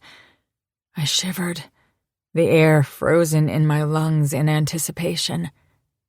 Lust. One bite and I'd come. Could feel the rage of need building in my body like a coiled spring pushed to the breaking point. No. It wasn't a question this time, but a refusal, and I stilled. Frowned. My fragile heart, which had just begun to beat again, slipped away, back into the dark corner where I'd left her all those weeks ago when the hive took me, broke me. I'd put myself back together, stronger than before. Then Earth had rejected me. The males on this planet didn't know me, didn't bother to know me. They only wanted a female. A hot, wet pussy. Someone to breed, and I was the only female available. I was an idiot. I never should have agreed to the governor's stupid demand that I choose a mate. I should have chosen Tane, or even Captain Mars. At least they actually wanted to be with me. If I had to fuck someone, I didn't want to be with a male who didn't actually want me. A mating? That was a whole different level. I knew that. But when every other male in that arena would have had me naked and stuffed full of his cock already, Mac's refusal to bite me made me feel 3 times as stupid for following my little cracked heart. For choosing him. For daring to hope. But then I was nothing if not stubborn. It was how I'd survived this long. I should have chosen the sure thing. I saw that now. Not this wild card Rogue 5 rebel, or smuggler, criminal, whatever. He was hot. I should have chosen with my head and not my raging hormones. No? I pushed against his chest. You're right. This isn't going to work. I'm sorry. I will not. He pressed his body to mine, his rock-hard length obvious where it pressed into my belly. I squirmed as his scent washed over me, through me, got inside my head and made me forget what the fuck we were talking about. Fucking. Mating. Sex. Hot, wet, messy, sweaty sex. Macarios. His name was a plea for mercy from my lips. It was all I had at the moment. I want you, Gwendolyn. I want to fill you with my cock, give you pleasure. His lips closed on mine until they brushed against me with every heated word. Yes. Yes. Yes. Yes. That was what I wanted too. But you said no. Why are you kissing me if you don't want me? Oh, I want you. We both agree to fucking, but I cannot bite you, Gwen. It is not possible. Do not ask it of me. Mac pulled his lips from mine and stared down into my eyes. I saw something there that made my heart skip a beat. Regret? Hurt? It was gone in an instant, but I couldn't forget it. Vowed to discover the why behind his pain. Thank God for stubborn pride, because it was the only thing capable of saving me at the moment. So, he didn't want to bite me. I mentally shrugged. Fine. I was obviously not his first choice for a mate. Fine. I'd been a fool for expecting more, for wanting more. A silly little girl with silly little dreams, and I thought the hive had tortured them all out of me. Surprise. Okay. You don't want to bite me, whatever. But we both want to get off this planet. We can help each other, Mac. But my body needs... My voice trailed off as his gaze darkened even further. The animalistic lust I saw there feeding my hunger once more. My heart still ached, but I told her to grow the fuck up, put on her big girl panties and deal. I was not walking away from multiple orgasms with the most virile, sexy beast of a male I'd ever met. One who smelled like my every dark fantasy come to life. I will take care of you, female. You will scream my name so many times, all other words will be forgotten. His gaze burned into mine. You did not want a mate, Gwendolyn of Earth. I have not been tested by the Brides program for the same reason. I respect your choice of me as your mate, even as the others here have not. We will both get what our bodies need, and then we will both be free. Free? You heard the governor. Your bargain with him. You choose a mate and you can go on missions again. You chose me, and now he will allow you to go fight once more. But I have to be marked or whatever. I waved my hand between us. He smiled. Actually smiled. Do not worry. Before this night is through, you will be well and truly marked. No male on this planet, or any other, will question that you belong to me. I hated that term. Belong to me. As if. But if it got me, like he said, back on missions, then I'd grit my teeth every time I heard those alpha male words. I studied him. And you? There has to be more to this than just wanting to get laid. I assume that term means fucking. I nodded, remembering not everything translated with the NPUs in our brains. I wish to get off this planet as much as you. I need to be free, and I won't return. I frowned. Ever? His eyes narrowed, and I saw the seriousness there. He was still aroused, but a deep need greater than getting off appeared. Ever. I'd forced him into this. He was hot as hell and ready to fuck. I should be thrilled. A no-strings-attached kind of deal. One night and then we'd both get what we wanted. I just had to wonder. When it came to fucking Mac, would one night be enough? Chapter 5. Gwen. All right. One night. We get naked, you mark me or whatever to make the governor happy. But as soon as you leave, I'll be right back to square one. The other unmated males won't back off. Mac growled, and anger flared in his eyes at my mention of other guys. Such a caveman. They will not touch you, Gwen. Ever. Unless I am dead. The thought of him dead sobered me instantly. What? What are you talking about? His expression was grim, and I believed every word. A mate is sacred. So long as I live, no other will touch you. You do this, you'll be marked forever. No casual sex? No hookups? Well, the thought of being celibate the rest of my life really, really sucked, but so did being stuck on this damn planet forever. God, this sucked. But what choice did I have? I'd deal with the whole celibacy thing later. Much later. Where will you go? That was not hurt in my voice. Absolutely not. I roam, Gwen. I will take a ship and go where the gods take me. Alone? Unless you wish to run away with me. I will steal a vessel large enough for both of us, and you can join me. The idea made my heart leap for all of a few seconds. Then the bitch came slamming right back down to reality. I can't leave. There's too much to do, Mac. His grin was full of regret, but I saw a hint of admiration in his eyes. Too many hive to kill? Yes. He understood.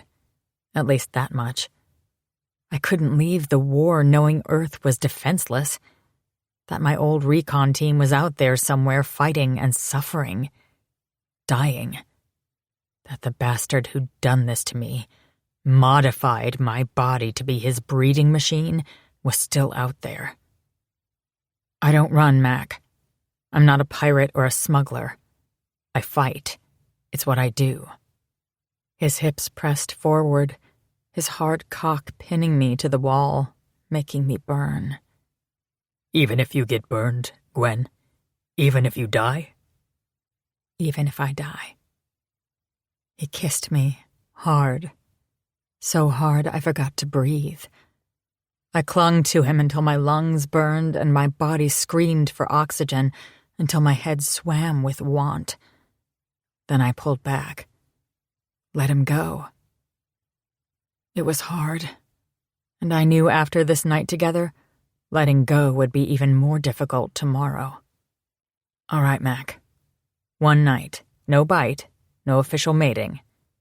Then I get to go on fighting for the Coalition, and I'll help you get off this planet with a decent ship. Deal? I held out my hand between us to shake. He stared down at it, clearly not familiar with the Earth custom.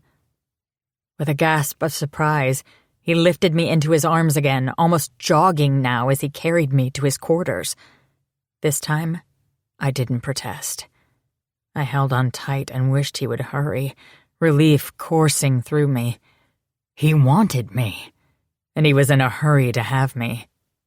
Oh, and the thick, hard cock pressing against my hip was perfect validation.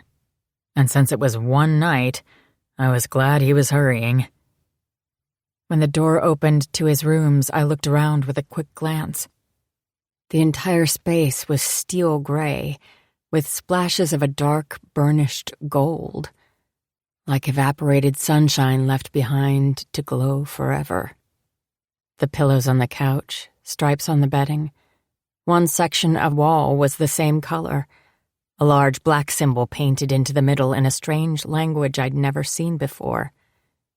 He had a table with one chair, which struck me as both odd and sad.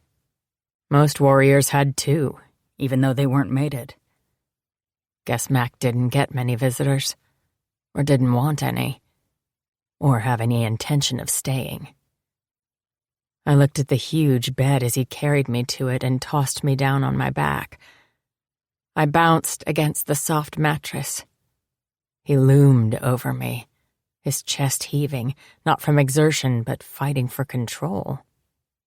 I'd imagined this moment, but I'd been limited to envisioning Mac in my quarters, his body half covered by my blood-orange sheets. That fantasy had worked to get me off all the nights I'd been alone, naked and in bed, my hand working between my thighs. But those imaginings were nothing like the real thing. And he was fully clothed. I didn't care where we were now, as long as it had a door and privacy, and we could get naked. Now. And I would bet $1,000 that if I rolled over and buried my nose in his bed, the sheets would smell like him. He watched me, seemingly gathering himself. But I didn't want him in control. I wasn't going to break. I wasn't exactly human. At least, not anymore. No, I wanted him wild. I wanted him to feel like I did. I wanted fast and hard and rough. Reaching down, I pulled my uniform shirt off in one quick movement, baring myself from the waist up. My dark hair fell in waves halfway down my back, and I pulled my hair forward, teasing him. His gaze roved, and then he lunged. With a laugh, I rolled out from under him at the last moment and jumped on top of him, straddling his hips, tearing at his shirt. I ripped the fabric down the center of his chest with a moan of pleasure as his hard length pressed against my clit through my uniform pants. I rode him, rubbing against him like a cat as I lowered my mouth to his exposed skin, tasting him, smelling him. God, he was hot. I sucked one hard nipple into my mouth as his massive hands lifted to cup my bare breasts, pluck at my nipples. Yep, bare. I wasn't overly large in the boob department, and I didn't like wearing a bra. I didn't need one, especially since the built-in armor worked well to disguise the whole nipple headlight thing. My pussy flooded with wet heat, and I arched into his hands, demanding more, never more thankful for going braless in my life. God, yes, I moaned. I hadn't been with a man in years, hadn't been with an alien, ever.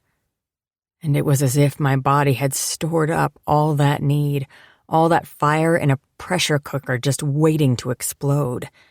I needed this. I needed him. Bad. I bit at Mac's chest, not hard enough to break the skin, but a challenge. A dare. He answered with a rough growl. I flew through space, unable to orient myself until I was flipped onto my back with Mac on top of me between my legs. His cock pressed me into the bed hard. I arched my hips and wrapped my legs around his thighs, needing more. I had no idea what came over me, but I was wild for him. Hurry, please, please hurry, I gasped, begged. For the first time in a while, I was panting, short of breath. I want you inside me. No. I narrowed my eyes at him. No?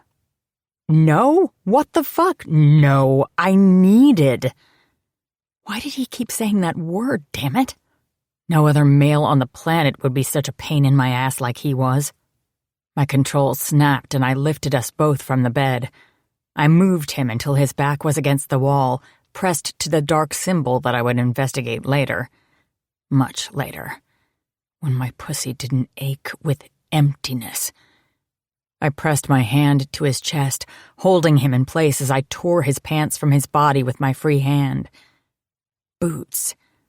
Fucking boots. He was still wearing boots. Whatever. That didn't matter because his cock was free. And it was huge. Huge. Magnificent. Thick. Long. A deep plum color. A thick vein pulsed along the full length. The thick length I doubted I could close my fingers around when I gripped and stroked it. The crown was flared, broad. The slit at the center held a drop of pre-cum. I licked my lips. That was for me, and I was desperate to taste it, to feel how hard he was, how much he would stretch my mouth wide. No way could I deep-throat that monster. My pussy ached to be opened up with that huge head, crammed full with every inch of him. But first, I had to taste. God, did I. All other thought fled as I dropped to my knees and took the tip into my mouth. His scent intensified here. The heady and seductive combination unique to him making me almost dizzy. I moaned. Would his cum taste like he smelled? I sucked. Harder. Deeper. He groaned, was talking to me, but I didn't listen. I couldn't hear him through the pounding in my skull. I wanted to taste him. I wanted his cum in my mouth. When I pulled back to take a breath, he moved too quickly for me to stop him. In the blink of an eye, our positions were reversed. I was pinned to the wall, his hand on my chest as he ripped my pants from my body with a fierceness I found incredibly arousing. I might be as strong as a superhero, but having a male show how powerful and virile he was, and with his raging cock out and glistening with my saliva, was such a turn-on. Stay. The one-word command made me tremble as he knelt and removed my boots. I stayed because I wanted them off too. Ridiculously, I liked his dominance. He kicked his own boots off his feet and removed the rest of his uniform so that we both stood completely naked. It was the first time anyone, besides the doctors at my arrival to the colony, had seen my body after being captured by the hive. I always ensured I was covered in long sleeves and pants to hide what those bastards had done. Everyone here had integrations, but this was my prick of vanity, of femininity, not allowing anyone to see them. I knew if someone did, I might not be desirable. I looked my fill of Mac, of what the hive had done to him. A shoulder made of silver instead of his tanned flesh. A hip, thigh, and knee of similar material. No wonder he was strong, fast, powerful. When I lifted my gaze to his, he wasn't looking at me, at my eyes, but lower, roving over my body. Immediately, I lifted my hands to cover myself.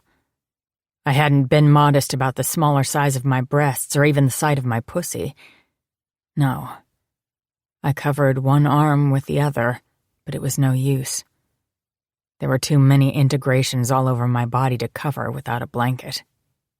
I tried to shift, to turn to the side to hide as much of myself as I could, but his palm between my breasts kept me pinned. No. Do not attempt to hide what is mine from me, female. Mac, please, I begged, not exactly sure what to say. Perhaps it was my tone that had his dark eyes meeting mine, unfathomably dark and full of heat. Knowledge. Greed, somehow. I see you, Gwen. I gave a rueful laugh. Well, yeah, the lights are on. Slowly, he shook his head. No. I see you. What you don't let anyone else see. Not just your body. I see your shame. Your fear that you are not enough. Perhaps that you are too much because of what the hive did to you. He held me still as the silence stretched, and his gaze roamed every part of me, taking his time. Nothing but acceptance and lust in his eyes. You are beautiful. Perfect. I huffed as I felt my cheeks heat, felt more exposed than I ever had in my life. Look at my cock. You might not believe my words, but look at it. It's harder than it's ever been. That's because it was in my mouth, I countered, but he ignored me and continued. And that pre-cum dripping down the length is all for you. Look at it. His growl had my chin tipping down, my gaze following the line of his body to his cock. Yeah, it was hard. So hard that it curved upward and actually brushed his navel. Pre-cum was seeping from the crown, the glistening fluid beading and sliding down the length to dampen the dark curls at the base. I see your breasts, your muscles, your silky hair, those plush lips, that gorgeous pussy. But I also see this." He reached out and stroked my biceps, or what the hive had done to my biceps with the back of his fingers. I shouldn't have felt pleasure with that simple touch, of course, since that part of me was all biosynthetic metal parts and integrations, but I felt it nonetheless. The hive integrations were advanced, and the tissue there had become even more sensitive than normal flesh. His touch was like a flame, making me hot, needy. I wanted more. I wanted him to touch me everywhere. Every single part of me wanted him. Human, cyborg, female. "And this. No wonder you wish to go back to fighting those fuckers. You can use what they did against them." His hand moved higher to my shoulder where the silvery flesh matched his, then lower over my belly, thankfully unchanged, to my thigh. "All this power." He dropped to his knees before me and stroked over my cyborg knee, calf, and the top of my foot. He moved to the other foot and worked his way up until his fingers hovered over my pussy. I held my breath. "Not this," he said quietly, almost reverently. "No, this is all female." He was wrong. There wasn't an inch of my body the hive hadn't experimented on, hadn't adapted one way or another. But when he breathed deep, I flushed again, knowing he was picking up my arousal, the need for him that had slipped from me and coated the inside of my thighs. No way could he miss that either. All mine. And then he lowered his head, licked up my seam in one long, slow slide. I moaned, my fingers tangling in his hair, forgetting that I was all his for just tonight. Then we would both be free. My thoughts fled until all I could think about was Mac and his wicked tongue on my clit. He moaned, and the vibrations had me close to coming. Just like that. He took advantage of my distraction, standing and lifting me off the ground until my hips were shoulder height, all in one smooth motion. Being part cyborg seemed to have its advantages. "Put your legs over my shoulders," he commanded. I did as he asked, pressing my back into the wall as I shifted, eager for what I knew was coming, his remembered words echoing in my mind like a broken record. "I want you. I want to fuck you, fill you with my seed, devour you, eat your pussy and make you scream my name." Well, he'd had a sample of my pussy, and if he'd stayed on his knees longer, I'd have definitely screamed his name. Held in place, back to the wall, I kept my right leg on his shoulder as he used his hand to push my left thigh wide, holding my left leg up, spreading me open for his inspection. This position wouldn't have worked for mere mortals, but since we were both part cyborg, strong and powerful in a way the hive intended, it was easy. And fucking hot. The cool air hit the hot, swollen folds of my wet pussy, and I arched my back with pleasure as he blew on my core gently, teasing me with what I knew he could do. Fuck. Please, do it. God, please. He grinned as I buried my fingers in his hair once again, trying, without success, to force his mouth back to my pussy. He was immobile. I wrapped my hands around his head and pulled. Hard. He was even stronger than I thought. He didn't budge, not 1 inch. It was like I was trying to move a mountain. I couldn't get what I wanted. couldn't best him from this position. I was at his mercy. Someone was stronger than me. Wouldn't give in to my demands. Yet I knew by that smile he was going to give me exactly what I wanted, but by his rules. And the thought made me so hot, I felt the wet heat slip down to my ass and thighs. Mac, God, please. That is the third time you have begged me to touch you. It will not be the last. I opened my mouth to argue, but he slid 2 fingers deep into my pussy, fingering me, spreading me open as his strong lips clamped down on my clit. And I lost it. I was done for. That ruthless control I kept about myself, gone. Torn to shreds by Mac. I'd actually begged, pleaded, and he didn't laugh, didn't find me less. In fact, he liked it, wanted it.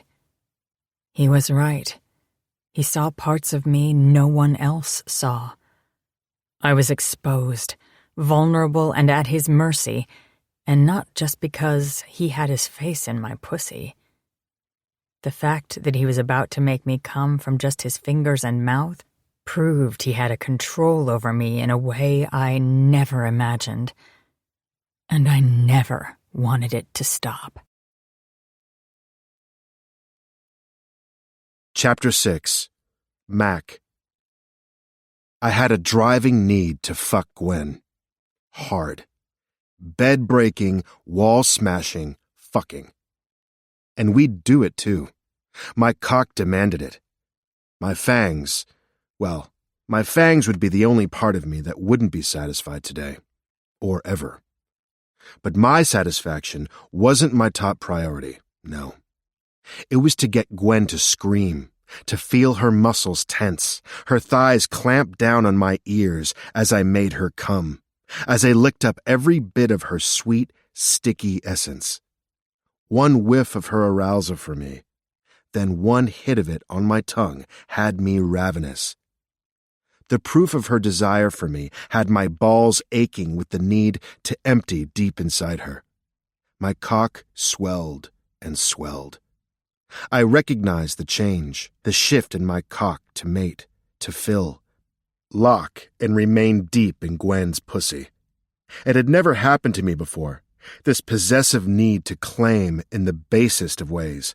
It was harder to stifle than my fangs, but somehow I knew without the bite, the lock wouldn't happen.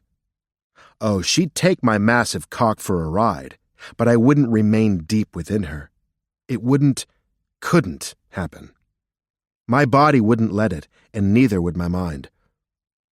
Gwen might be mine to fuck, but not to keep, especially since we'd just agreed to one night. She'd get my scent, get sent back on missions where she belonged, and I'd get the fuck off the colony. Yet it was hard to think about tomorrow, about being in a different sector of the universe when she clawed at my hair, the way she succumbed so beautifully to the passion within her. She was stunning. I wanted to see it. To know I made her this way was heady. Fuck, it was thrilling. A sight to behold. I knew she'd never given herself to another like this. She didn't behave like a virgin, and I had no expectations of that. But this passionate nature of hers had just come out. For me, and me alone. No one before me had seen her in such a state. No, she was balls to the wall intense, just as broody, as intense, and fierce as I was. I saw it because I felt it in myself, her need to escape even her own skin. And right now, she wasn't thinking about anything. Not how she'd been forced to choose a mate, her need to go on missions, the fact that she was more than human now. The hive, the colony, her role as lieutenant, everything was gone from her mind. Everything but me. She could just be the female who submitted to my fingers, my mouth, and soon, once she came all over my face, my cock. When I felt her muscles quiver, tasted the warm trickle of her need on my tongue, felt her clit swell, I knew she was close. And when she arched her back, slammed her shoulders into the wall with the intensity of her orgasm, she was perfect. Gwen. Lost to pleasure. In that instant, while she practically ripped my hair out by the roots and screamed her release, I understood why the governor was obsessed with Rachel, why Tyron and his second coveted Kristen, why they would do anything for their mates, how they'd handed over their balls when their female arrived via transport from Earth, and were content in having done so. Their possessiveness, their protectiveness, their need, obsession, desire, affection, mindless love. No one else would see Gwen like this. Never. This fire belonged to me. While I may have brought her to climax, she'd trusted me with herself, let go of any inhibitions, fears, everything. For me. I knew that was a difficult thing for her, seemingly impossible being the only integrated Earth female on the planet. Hell's currently the only unmated female on the planet. No longer. No fucking way. This pussy, her slick, hot, pink flesh, was mine. The tangy, sweet taste would linger only on my tongue. The scent of her would be all over my face, my chin, my cock. Every male who came near me would scent her, would know I'd taken what she'd offered so freely, even after I'd left. If I'd known it would be like this, I'd have been among the fools trying to win her in that arena, just for this night alone. I'd have killed to possess her. Now I knew I would kill to protect her. And having my seed on her, marking her, would do just that long after I was gone. When she was pressed, limp and sated, between me and the dented wall, her eyes flickered open. "More," she growled, eyes wide and filled with heat. I may have made her feel good, but she was far from done. Far from done. Not only would she carry my scent upon her, letting every male on the planet know who she belonged to, I would fill her pussy until she craved me, needed me, only me. Lowering her to her feet, I pressed a hand against the wall, leaned in so we were eye to eye.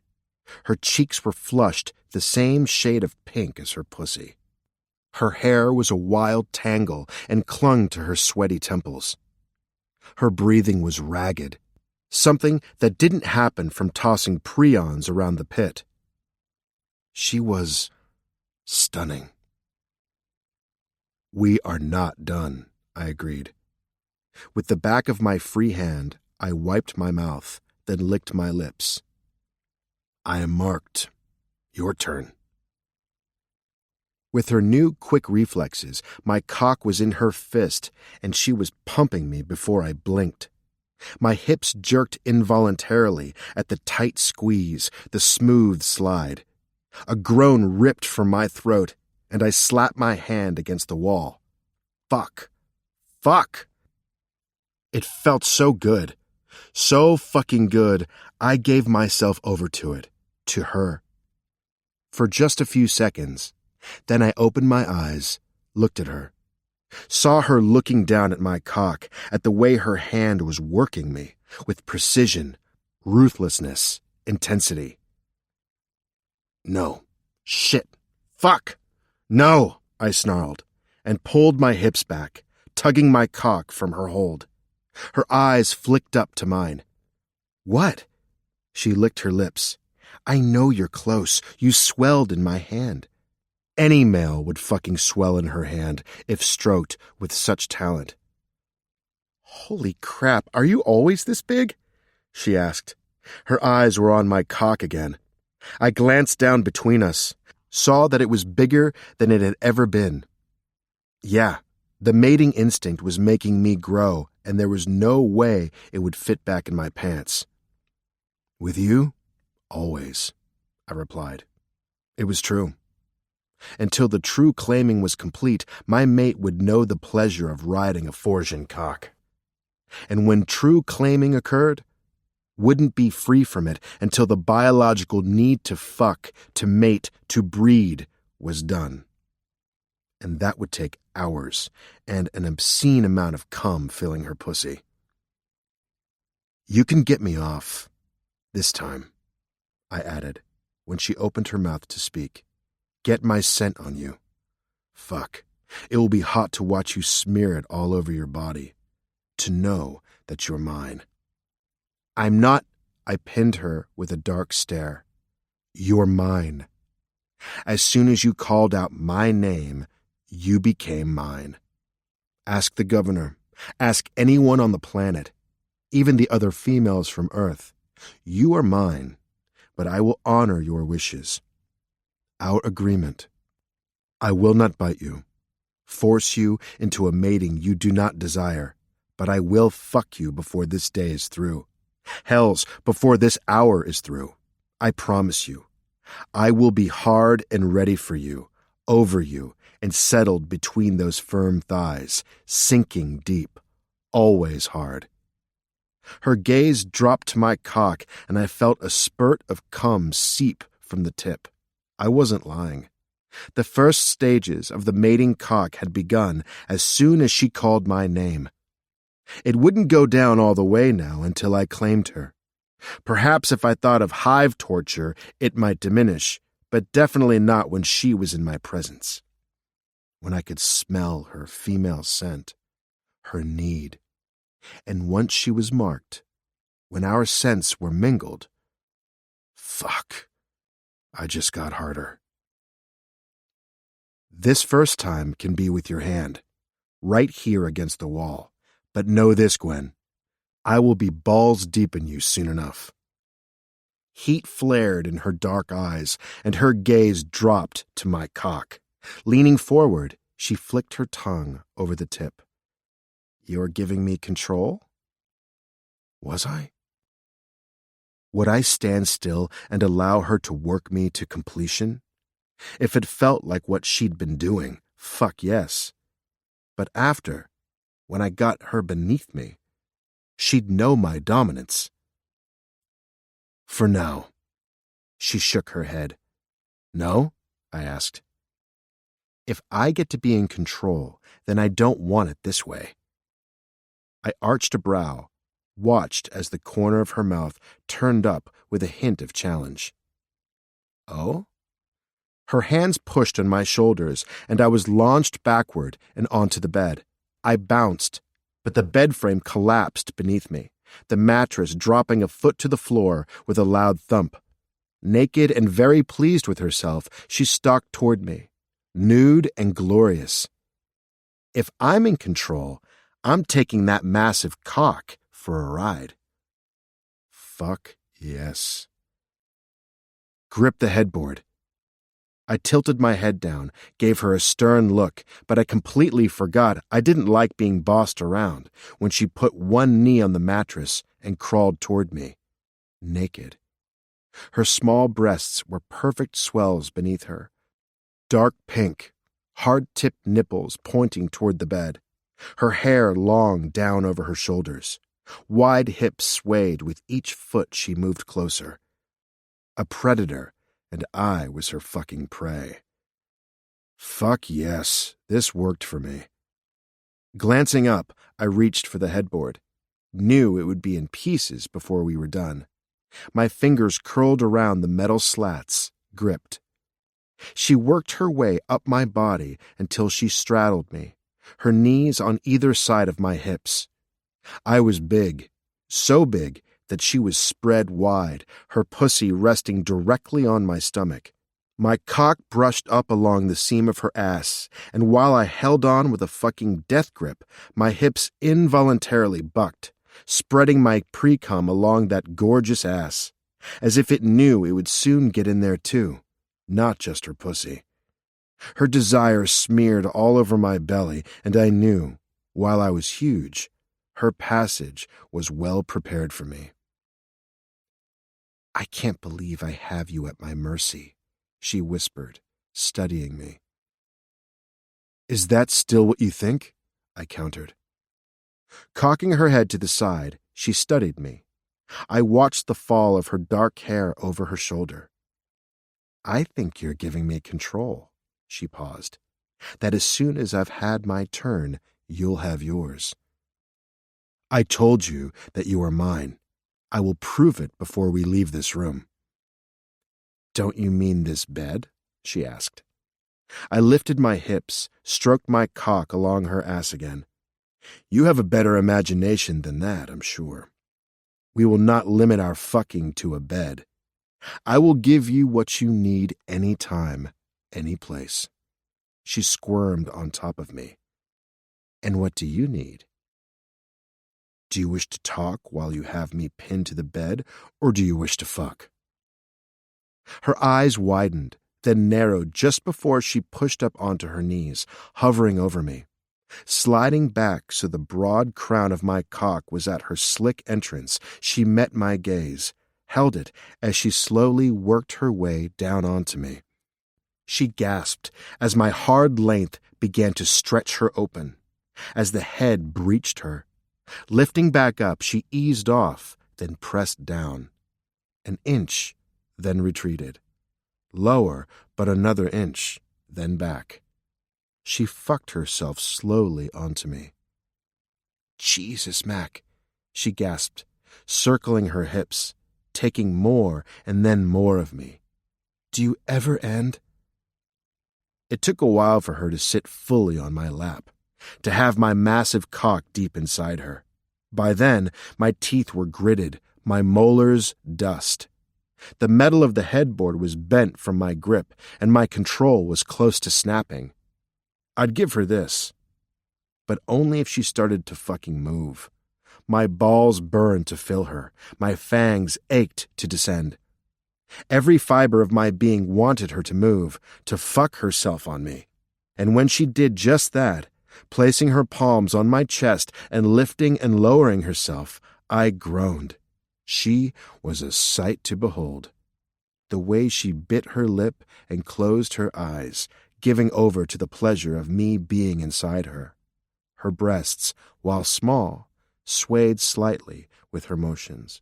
Her waist was narrow, her hips wide. Her ass.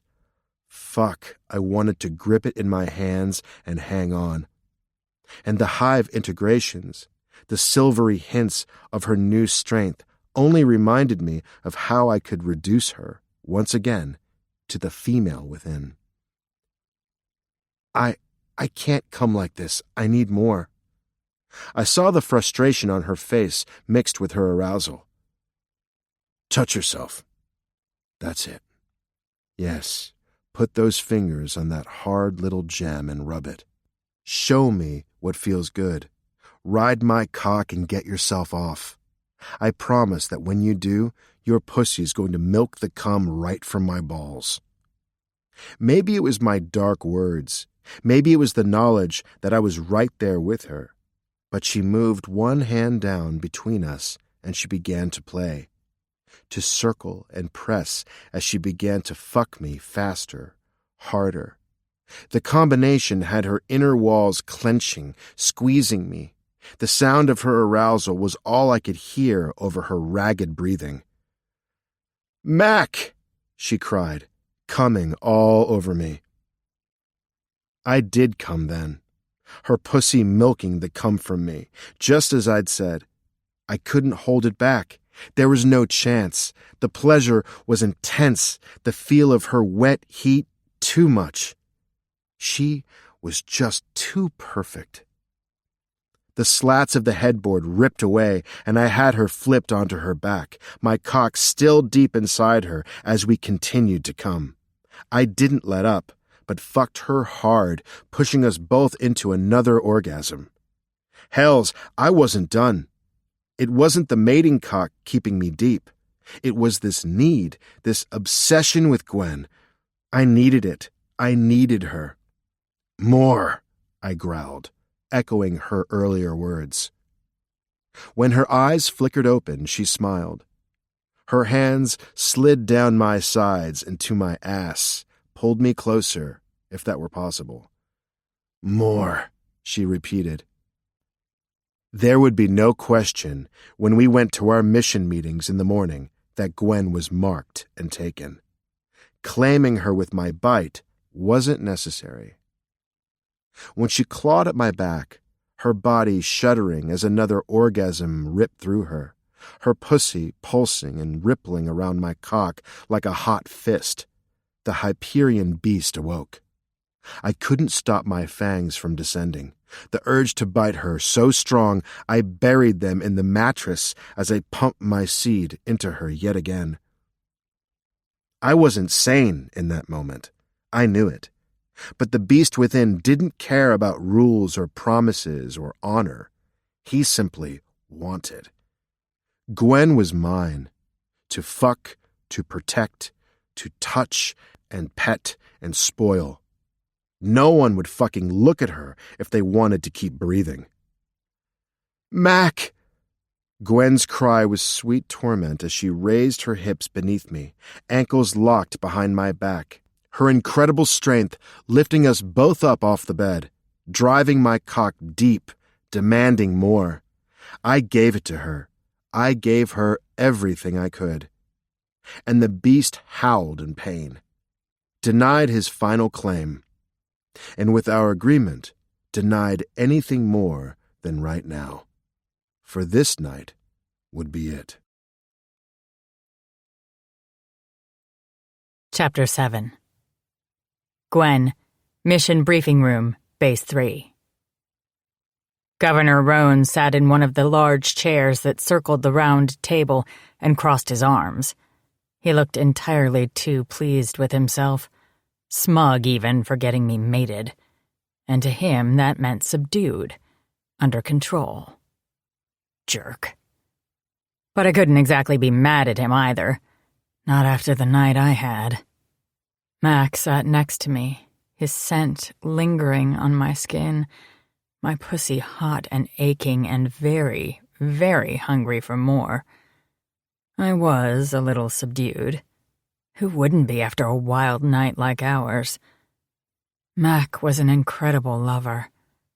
God, I'd lost track of the number of orgasms that he'd wrung from my body, and he hadn't freaked when I'd used my cyborg strength on him. At one point last night, I'd pressed him against the wall and taken him into my mouth until he came all over me, although I realized he wouldn't have put up any kind of fight. Not by the way he'd groaned and gripped my head in place until the last second when he pulled out and covered me. That man had so much cum in him, it was like he'd stored it up.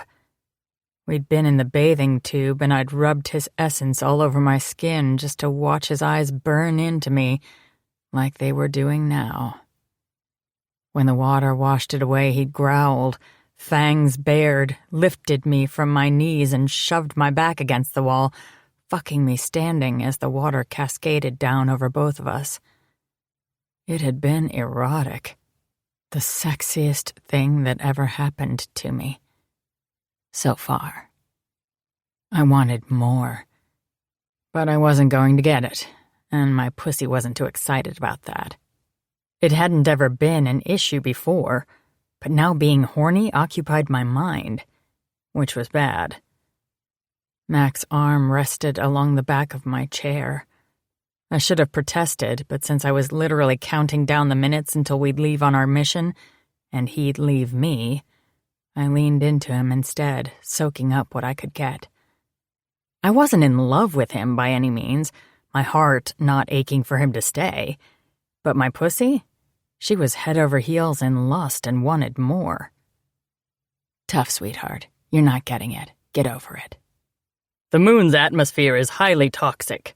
Visibility is near zero, the air filled with a white acidic fog. You'll need to wear full space gear and be prepared for anything. The governor pointed to a small spot marked on the map of the moon we'd be targeting.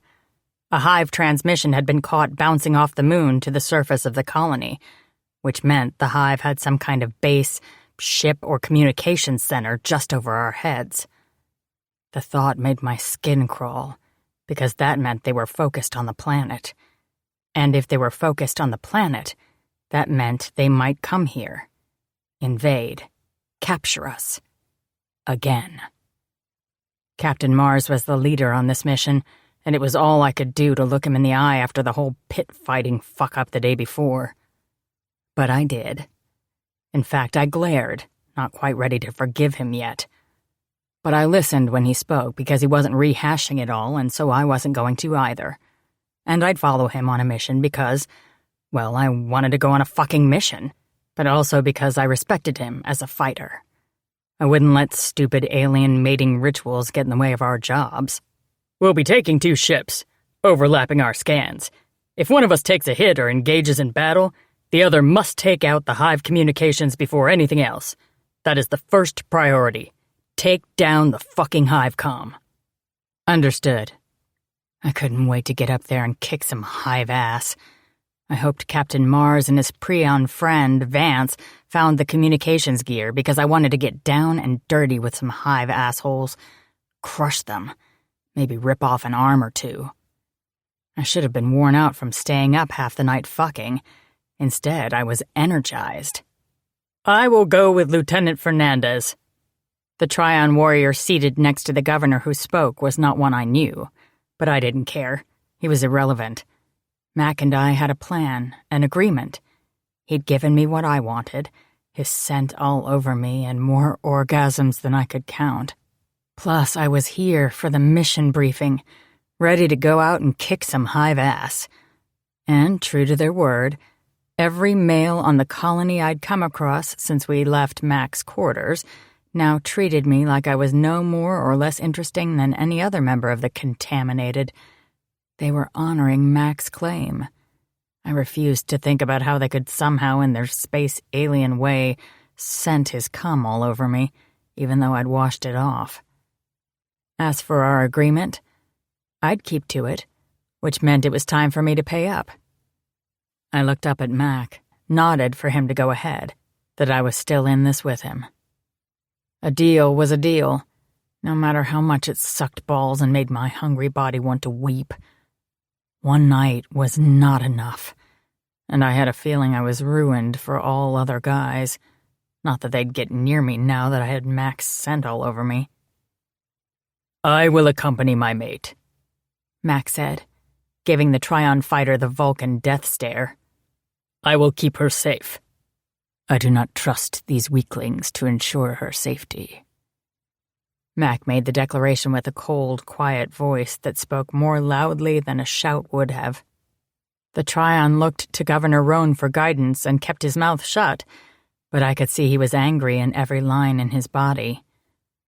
The governor leaned forward, his elbows on the table, hands clasped as he tilted his head, staring at both of us like a curious bloodhound sniffing out a lie. I can scent your mating from here. Of that I have no doubt. Then what's the problem? I asked, and I refused to think about the blush creeping into my cheeks at him sniffing out all the sex Mac and I'd had. You said choose a mate. I chose Mac. Now you can deal with the consequences. If he is adamant about going with me, I will not sway him otherwise. You all wanted me to understand your customs the way you're all so darn bossy to go along with them. I shrugged. I am.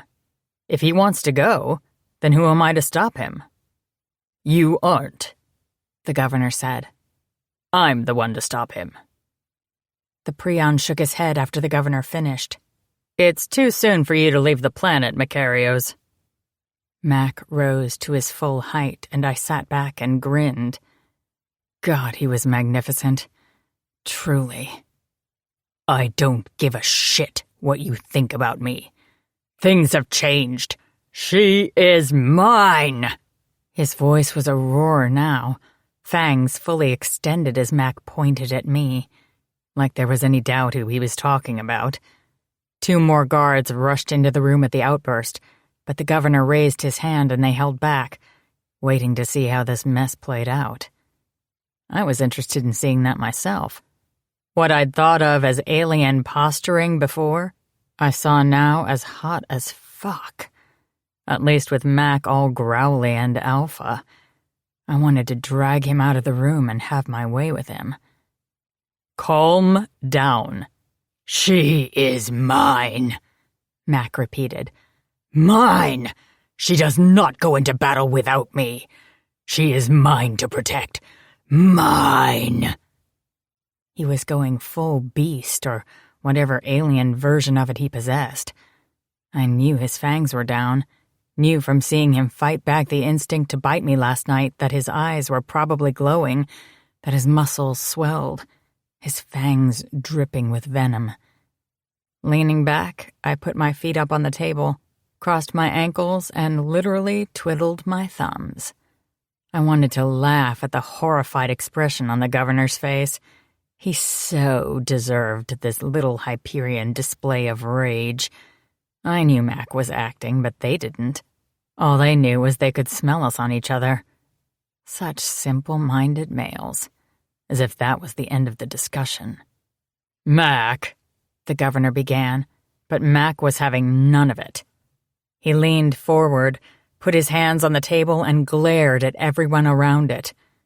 "I will kill anyone who tries to stop me. It is my right to protect her. I have no doubt if she'd chosen Mars or Tane, they'd feel the same. And with Tane, you'd be dealing with an Atlan beast right now. Be thankful I'm only Hyperion and Forsian. She is mine." The governor sat back in his chair and ran a hand through his dark hair. I almost felt sorry for the guy. Almost. "By the gods, I thought the Atlans were bad." The words were mumbled. Then he sighed, motioning Mac to sit back down. "Fine. Mars and Vance will take the first section. You two will cover the second," he said, referring to me and Mac. "We don't know what we'll find, so this is recon only. If you have an open shot at destroying their comms, take it. Otherwise, note the location and return here so we can plan a full strike-op. Got it? We're only going to get one chance at destroying it, or the Hive will know we're on to them, and I don't want you to fuck it up." "Yes, sir." I knew I looked like the Cheshire Cat about now. Knew and didn't even try to hide the smug smile I felt tugging at the corners of my lips. We were going on a mission. Together. Our plan had worked. Mac and I, well, we were good at more than just fucking each other's brains out. I didn't have to look at him to know what he was thinking, feeling. And we could work this room like putty in a preschooler's hands. I hadn't felt this connection to anyone in a long time. If ever. "You leave in an hour. Head down to the hangar for flight checks." The governor's gaze met mine, and I could have sworn I saw a glint of amusement there. "Earth females. I should have known you'd be trouble, even after picking a damned mate." "The best kind of trouble." I hopped out of my chair, slapped Mac on the arm, and tugged him along behind me. "Let's go, Mac. We've got a job to do." Mac was on my heels. I could feel him hulking behind me like a storm cloud as we walked down the twisting corridors of Base 3. But it didn't bother me. It made me feel safe. Even if he'd been acting for the crowd in there so he could get sent on this mission, so he could leave me. Even I'd believed he had some kind of primal urge to protect me. Just for a moment. We'd accomplished our goal. I was heading out on a mission. My pussy no longer felt abandoned and neglected. I had the governor and all the males on the planet off my back, and Makarios of Kronos was going home to Rogue 5. Win-win. Just like we both wanted. So why did my feet grow heavier with every step toward the shuttle hangar? Toward goodbye. God, this sucked. I didn't want a brooding, controlling, dominant Neanderthal for a mate. And yet, I wanted Mac. And he was all of those things. Every single one. I could hear him breathing, but he didn't speak. Didn't say a word. Didn't touch me. He was a shadow behind me, and I wondered if he felt the same way. Were we both just shadows of our former selves? Not really living? Not really dying, either. Going through the motions until we got what we wanted. Off this fucking planet. And that was depressing as fuck, because last night felt like living. I'd felt for the first time in a long, long while. Mac would head off to roam the galaxy like Han Solo, and I'd return here, go on missions, but would I be able to feel again? My hand wouldn't give me the orgasms Mac could.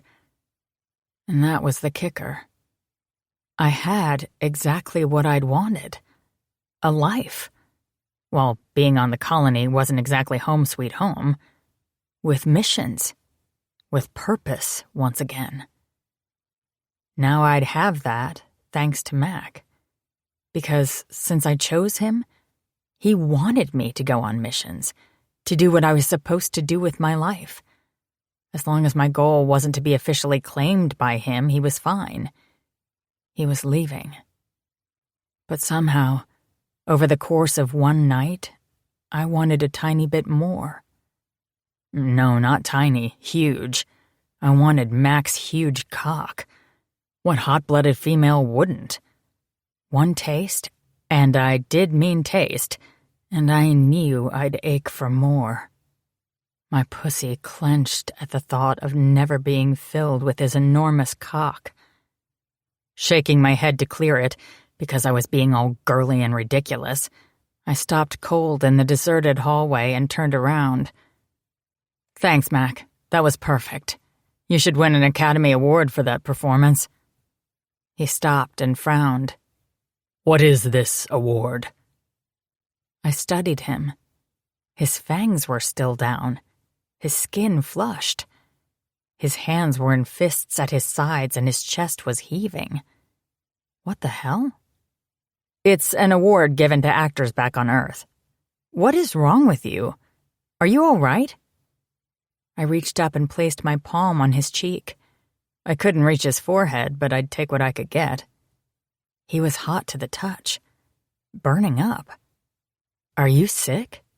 Do you guys get a fever? He lifted one hand and wrapped it gently around my wrist, holding my palm to his skin. I was not acting, female. It was my turn to frown. He hadn't been acting? What? But everything went according to plan. You're going with me to the moon. We'll destroy the hive up there, and then you can go back to roaming the galaxy or whatever it was you'd been up to. Rogue 5, Forja, wherever it is you want to hang your hat. I used my thumb to pet him because I could, and because standing so close to him made me want stupid things. Like to be more. But more what? Normal? Beautiful? Helpless? Perfect? I didn't know what Mac wanted in a woman, but apparently even after several rounds of fucking, I wasn't it. If I had been, those fangs would have been buried deep last night, and I would have been screaming in pleasure as he made me his forever. Because the way Rachel and Kristen had said, their men had looked at each of them and wanted to claim them on the spot. There wasn't any of this one-night stand stuff. It was forever with them. But not Mac. It had been a trade. A bargain with hot sex thrown in. And as for claiming, God, I would have let him. I knew the truth. Couldn't lie to myself about my newfound weakness when it came to him. He was like a drug. I was hooked. What was wrong with me? Was there some kind of Forjan brainwash? Did his cock have magical powers? Something with his cum like I'd heard the Vikings had? Seed power? I yanked my hand away, disgusted with myself. I was not the kind of woman who trapped a damn man. Not my game. Never had been, never would be. Mac wanted to fuck and he wanted to leave the colony. He'd been honest with me from the start. Being upset about it now was beneath me, especially since that was what I'd wanted, too. Me on missions. But that had been yesterday. Let's get you home, Mac. You don't belong here any more than I do. Is this how you say goodbye, female? I frowned. What do you mean? He looked over his shoulder at someone who passed by us in the hallway, but Mac was too big for me to see who it was. Gently, he cupped my biceps and led me into a briefing room, let the door slide closed behind us. It was identical to the one we'd just left, except this one was empty. His hand slapped against the wall, pressing the lock.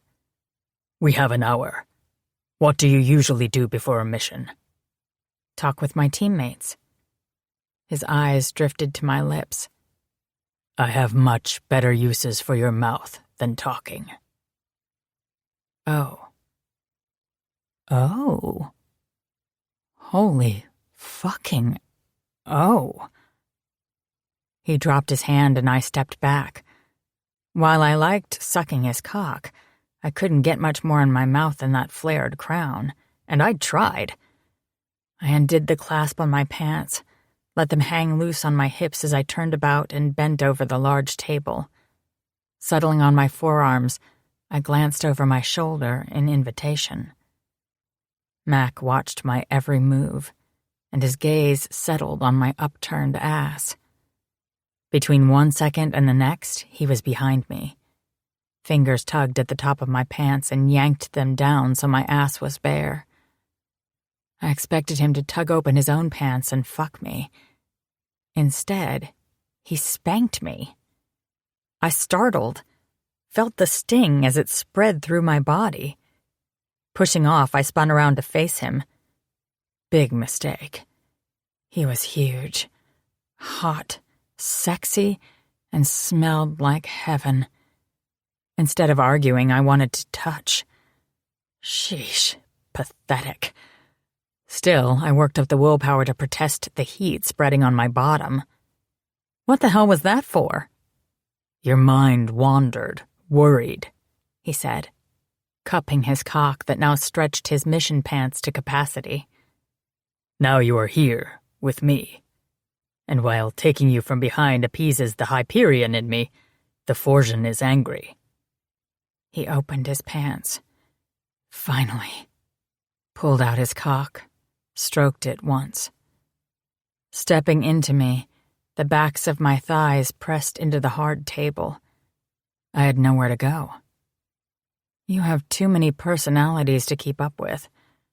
Just tell me what you want. And you'll give it to me? I licked my lips, realizing the answer was yes. I'd give him whatever he wanted. After the previous night, I knew he might get what he wanted, but he'd give me what I needed. That's my job as your mate. For only a little while longer. So I'd take it. This last hour. A Forsian likes to fuck so he can see his mate's face, to watch as she comes, to see how he can destroy her for all others, ruin her, possess her, pleasure her. Oh God, my panties were ruined. With a hand at the center of my chest, he pushed me back so I lay sprawled across the table. Hooking the backs of my knees, he held me open. His hands slid beneath my butt and tugged my pants down my legs. When he followed to settle on his knees before me, I whimpered. Quickly, he stripped me of everything below the waist, even my boots and socks. And then he put my legs over his shoulders, settled between my parted thighs, and looked his fill. Mac, I moaned. He hadn't even touched me yet. You'll give me this. Your pleasure. I want it all over my face. Your scent, your taste, as we go on this mission. And after you come, I will lick your desire all up. Only then will I fuck you. I whimpered, tensed my leg muscles in the hopes of pulling him closer. There. You want my cock, don't you? His finger swirled at my entrance, and my hips bucked. Yes, please, anything. Just touch me. Ah, you beg so sweetly. I wonder if you taste as sweet. It was then that he lowered his head, made me come, made me forget about everything but his wicked skill to ruthlessly rule my body. Chapter 8. Mac, Shuttle 2, The Colony Moon. Mars, you read? Gwen sat next to me, in the co-pilot seat, her hands moving so quickly over the control panel they were nearly a blur. She was in her element, fast, deadly, beautiful. It was a wonder she'd been grounded, for she was an incredible asset to any mission. An amazing coalition fighter and a pilot, which I hadn't known about.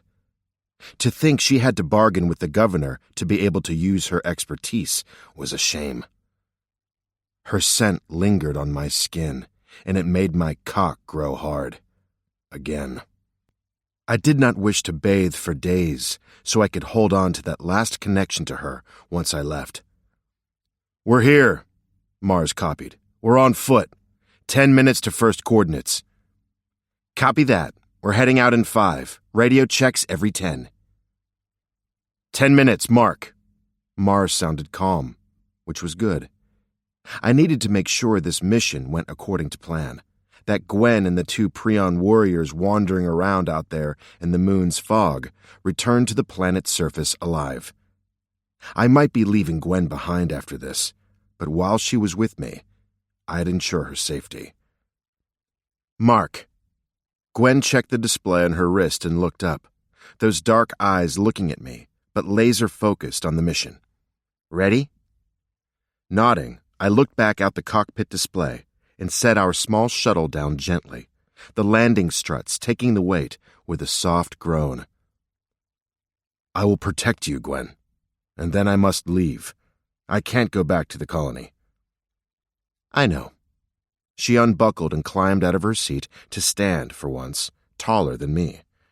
She lifted her hands to my face, leaned down, and kissed me gently on the lips. Her touch was soft, feminine. It was the lightest touch she'd ever given me, and it rocked me to my core, especially now, knowing her sheer strength. "It's okay, Makarios of Kronos. You don't belong here, I understand that." She offered me a small smile. I arched my brow. Was that a goodbye kiss? "Never." She grinned now, giving me another kiss, this one much harder, faster, and with quite a bit of tongue. My cock stirred, liking this. "You're mine till you're dead, right? That's a long time, Mac. Anything can happen." She moved away, out of reach, before I could argue. I didn't like her words, and if we'd been in my quarters back on the colony, she'd have been over my knee for it. She was fast, and the seat harness kept me in place when I tried to go after her. Fuck. By the time I got the buckles undone, she was in the ready area, helmet on, armed to the teeth with ion blasters, a large rifle, a line of grenades attached to her belt, and a very wicked-looking knife strapped to her thigh. A small pack rested on her back, and I knew the Prion, Vance, would carry an identical bag filled to the top with explosives. Enough to take out a much larger ship than the small shuttle we'd flown up to the moon's surface. Enough to take out a hive communications array and dozens of scouts or drones. And my Gwen right along with them. I wanted to tease her, to lighten the mood, but that proved impossible. Odds were, she would need all of the explosives, the weapons. We knew the hive were out there, and we were stupid enough to be going out into that swirling fog to find them. "Report!" That was Governor Roan's voice coming through the helmet speakers, loud and clear. "We're exiting the shuttle now. We'll arrive at the first mark in..." Gwen checked the navigation display in her helmet. I saw the objective clearly in my own after I put it on, but I had no desire to talk to Maxim Roan, the uptight Prion, who'd kept me a pseudo-prisoner on the colony for far too long. He might have been governor, but that didn't mean I had to like him.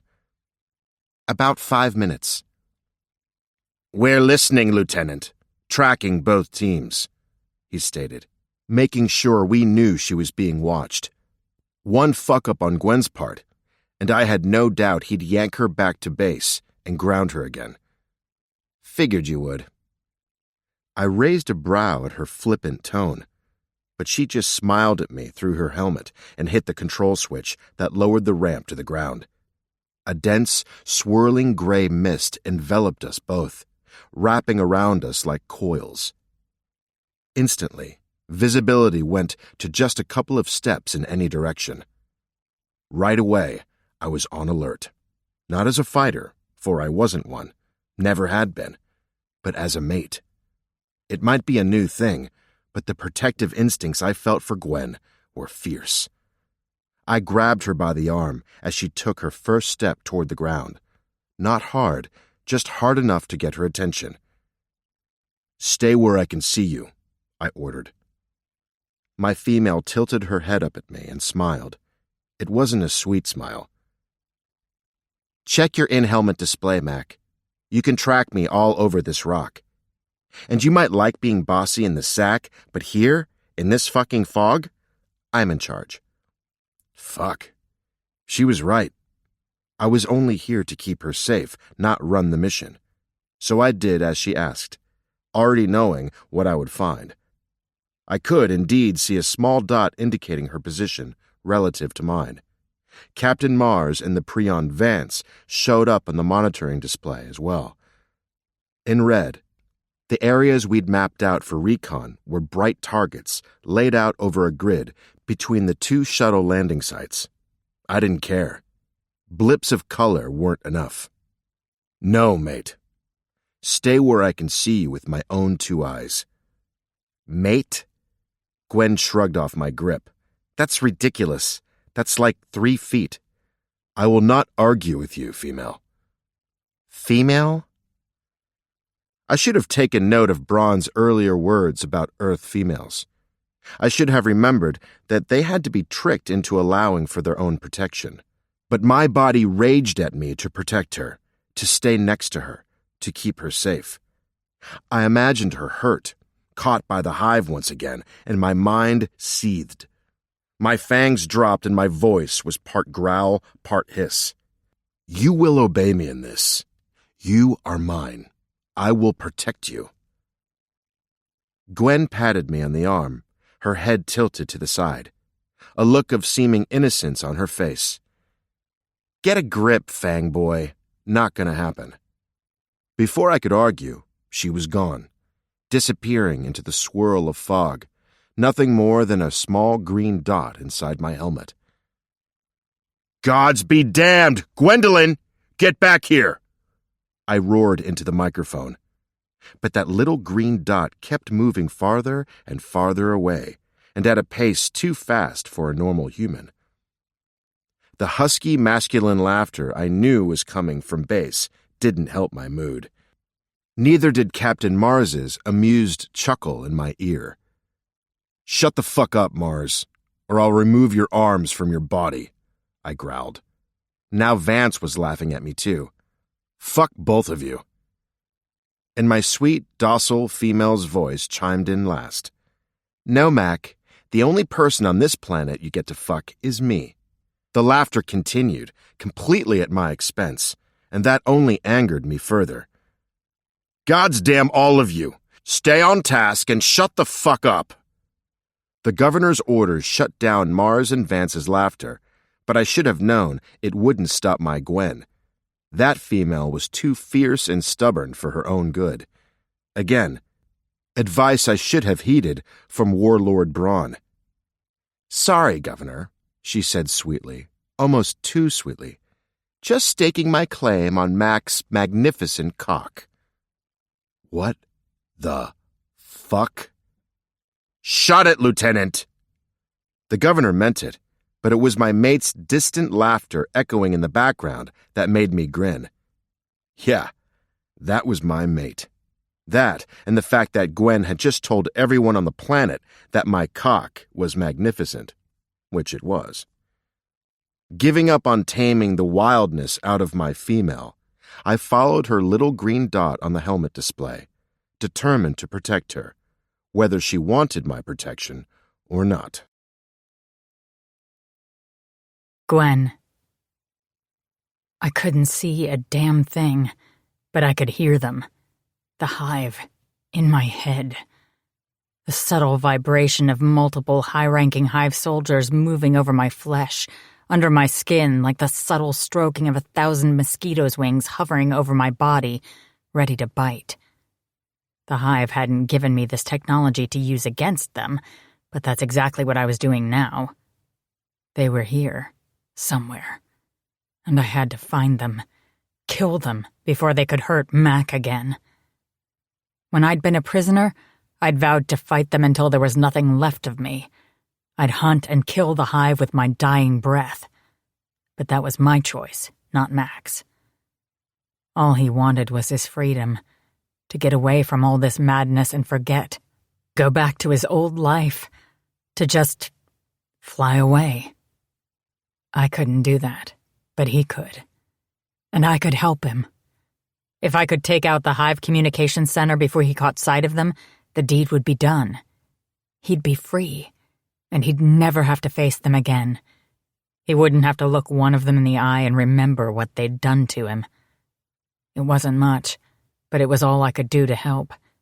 And I wanted to do something, to know I'd given him a gift, taken care of him in some small way. He might be the one wearing the bossy pants, but I could be in charge here, get shit done. For him. The urge to protect him was stupid and territorial and didn't make any sense, but my heart didn't care. I needed to do this for him. One last thing. Gwen, stop. Wait for me. Don't be foolish. Mac's order was easy to ignore. I ran toward the buzzing, the almost imperceptible hum of my old tormentors.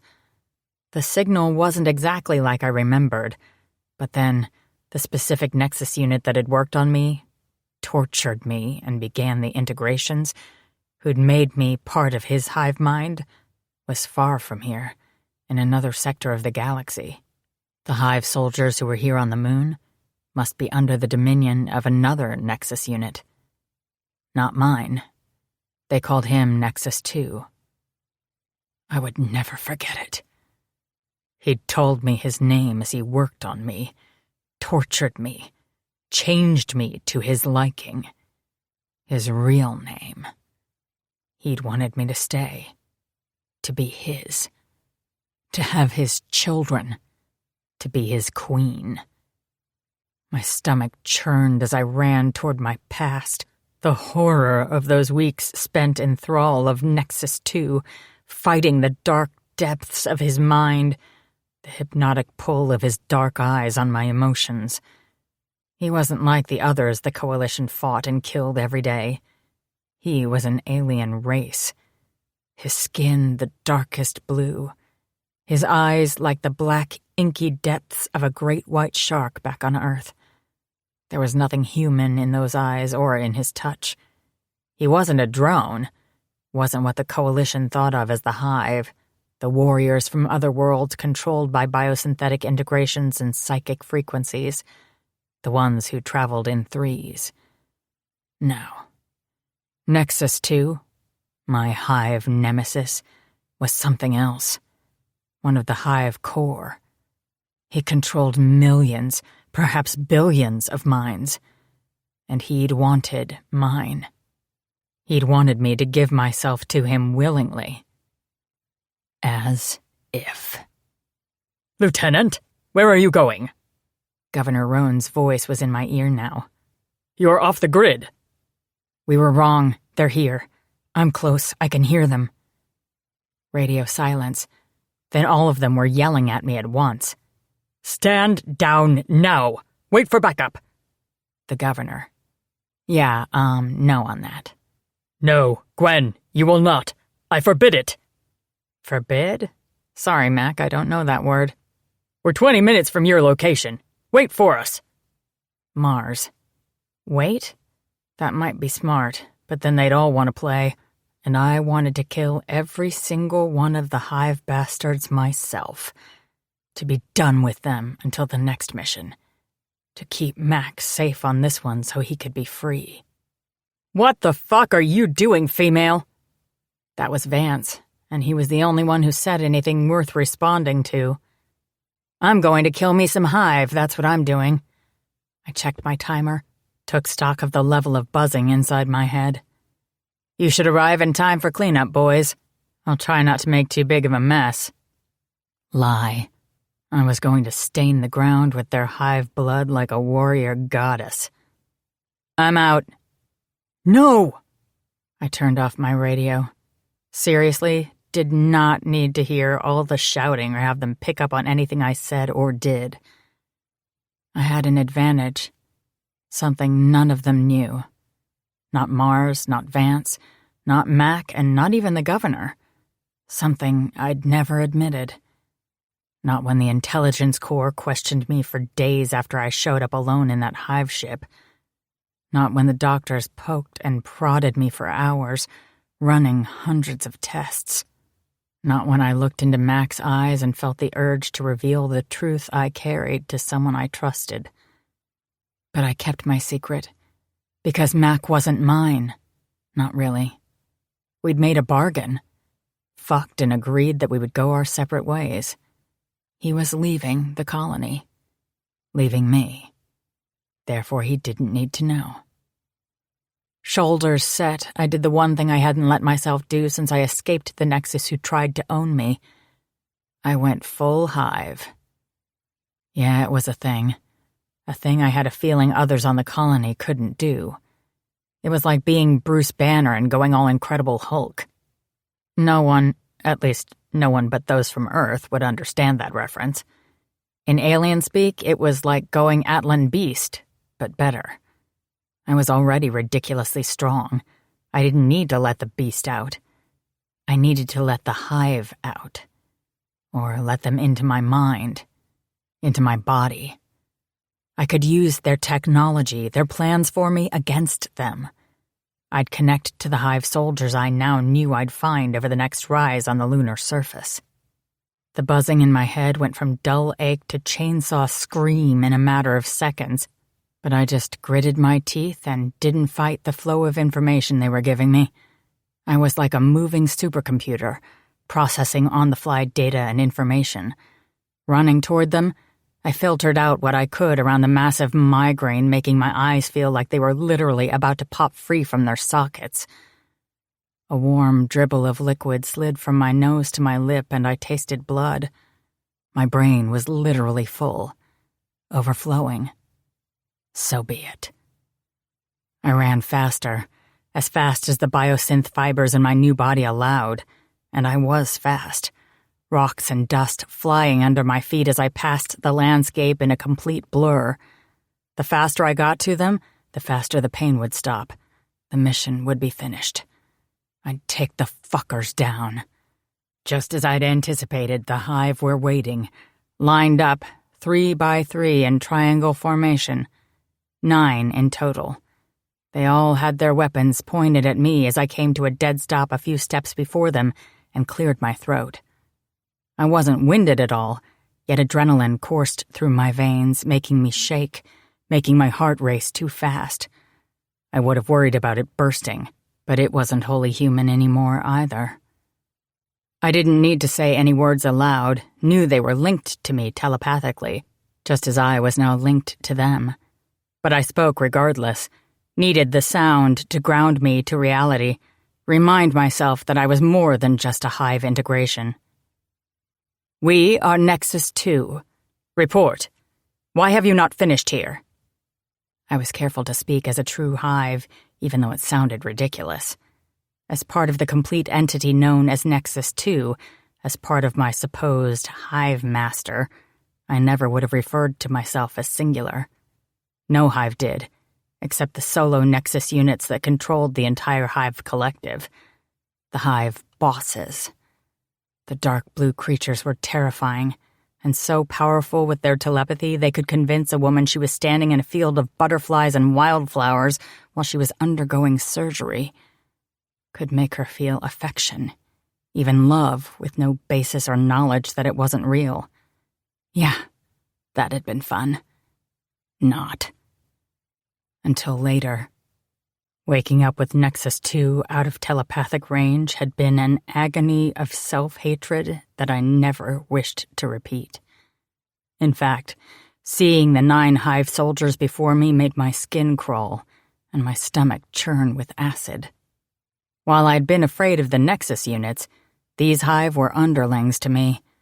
To them, I was their superior. Confirming this, all 9 dropped to one knee before me, and I took advantage, scanning their minds for intent, orders, anything I could glean from them. And sad as it was, I touched their minds with my own, looking for one of them still fighting, worthy of being saved.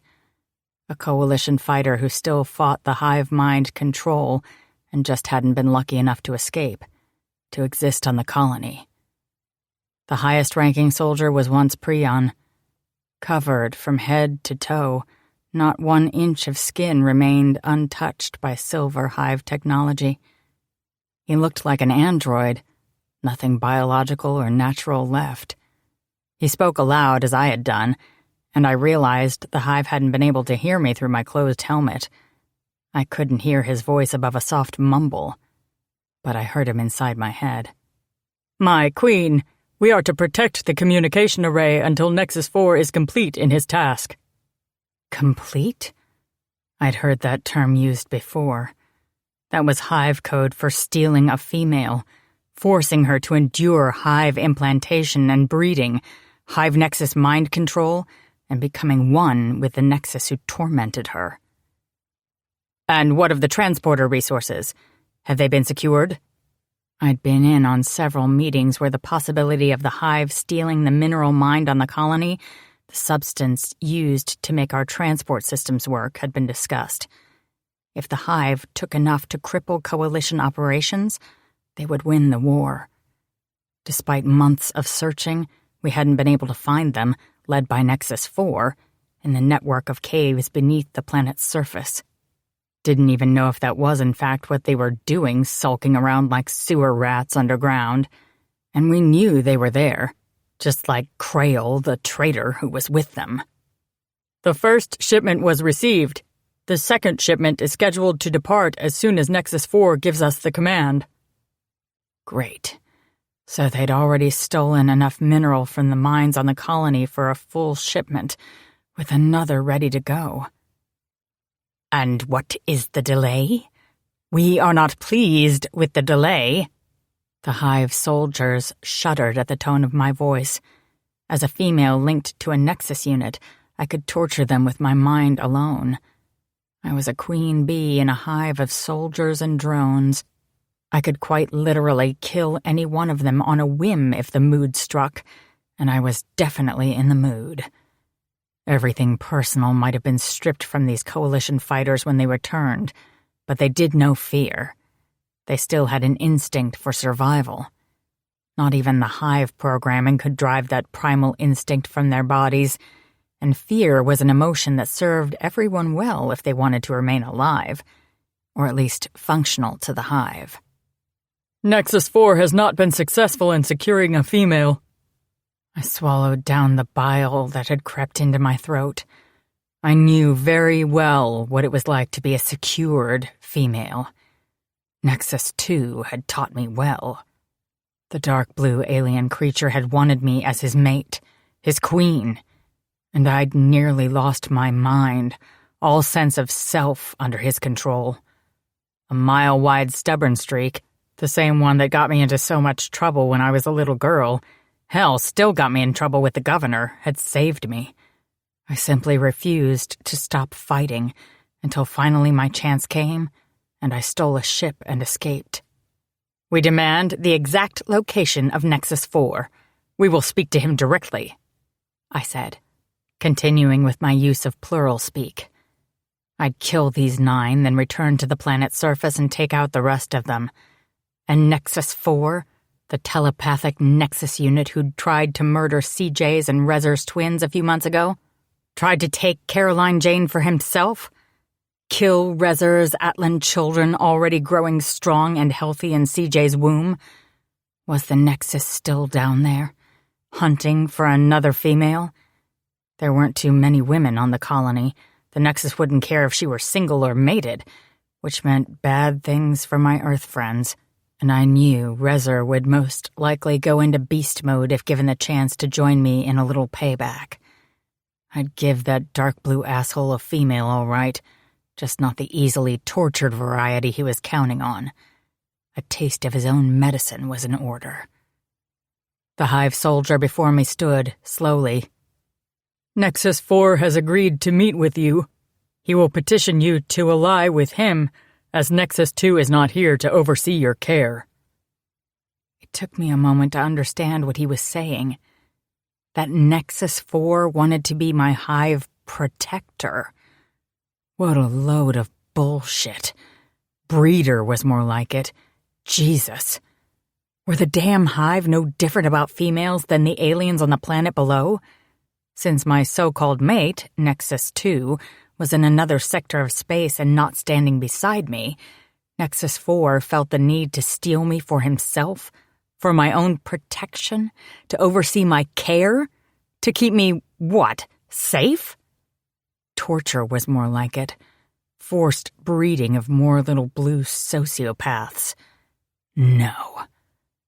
But then I knew one thing that I had told the Intelligence Corps doctors. The Nexus units weren't friends. Hell, they hated one another, saw each other as a temporary yet necessary evil, allies and bodies needed to defeat the Coalition fleet and conquer the galaxy. But once that was done, they'd turn on each other like starving monsters fighting over meat. Each Nexus unit controlled a specific sector of space, their own scouts and soldiers. They were in a race to assimilate every biological being into their personal armies for when the real war started, the war between the Nexus units themselves. For centuries, everyone in the coalition of planets believed that the Hive was an organized collective of cooperative thinkers. The Intelligence Corps, and the few who knew the Nexus units existed, had believed they were brothers in truth. Aliens bound to a single cause under one banner. They were wrong. The Nexus units were singular, selfish. They cooperated because they had to in order to survive an organized coalition fleet, a united resistance. Cooperation was expedient, nothing more, nothing less. The coalition worlds, raw material. We were supplies to be acquired. Warriors to be added to the Hive tally. Bullets in a gun. Bodies. Expendable. And the Nexus units would not hesitate to steal another's soldiers or scouts. Or me. As far as I knew, I was the first fully integrated Nexus mate. I couldn't wait to kill Nexus 4.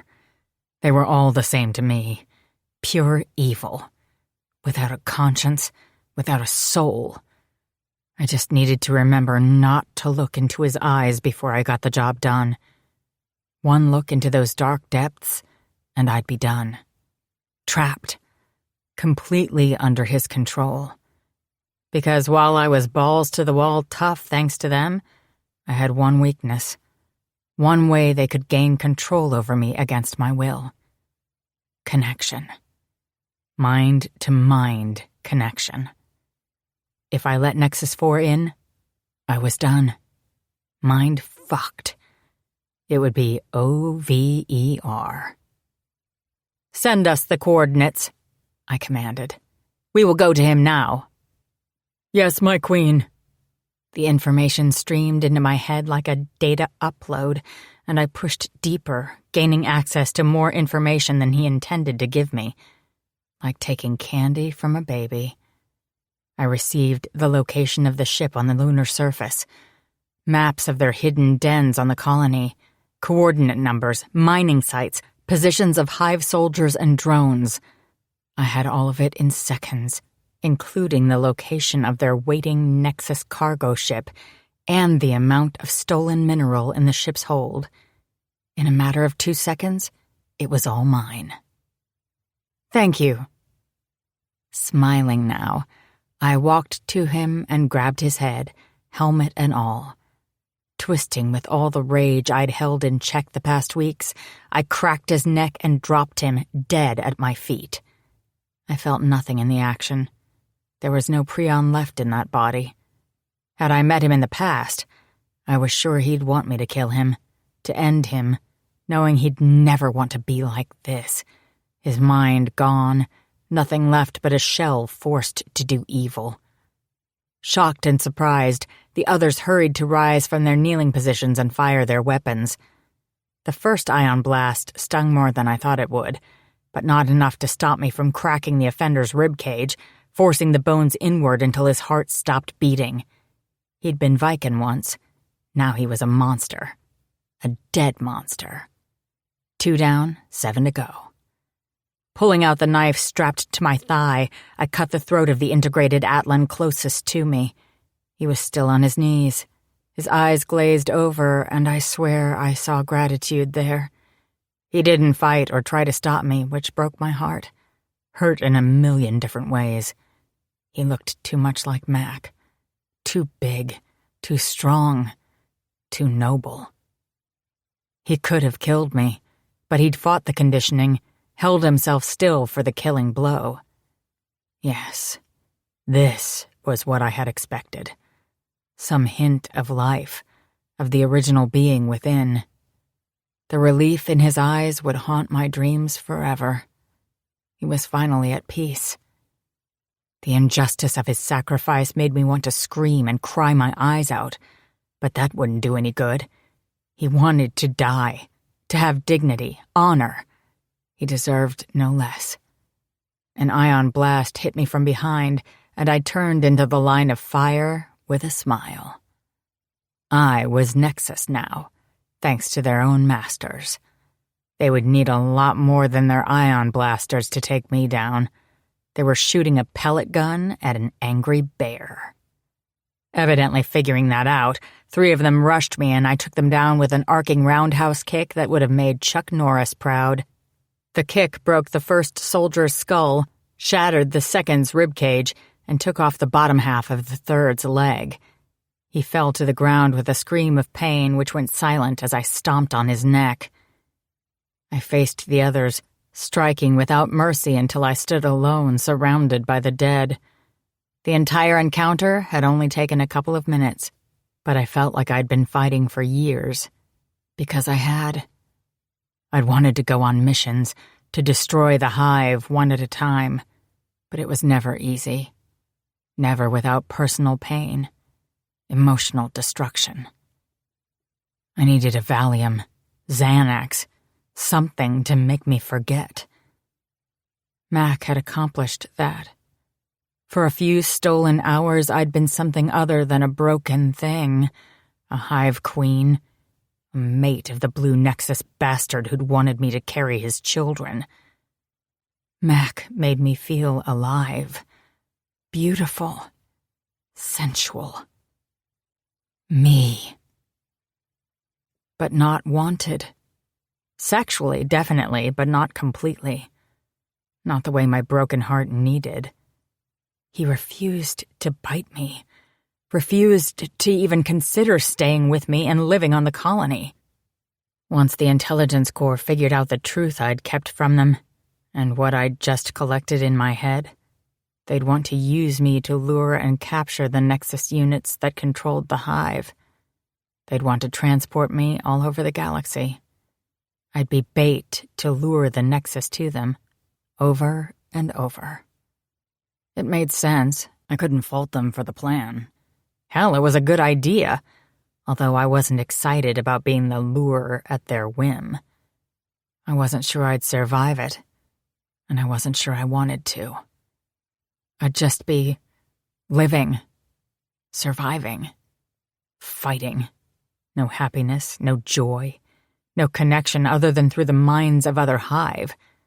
And that wasn't the connection I craved. Without Mac, I'd be just like the Atlan I just killed. A former shell of myself in a body that was no longer my own.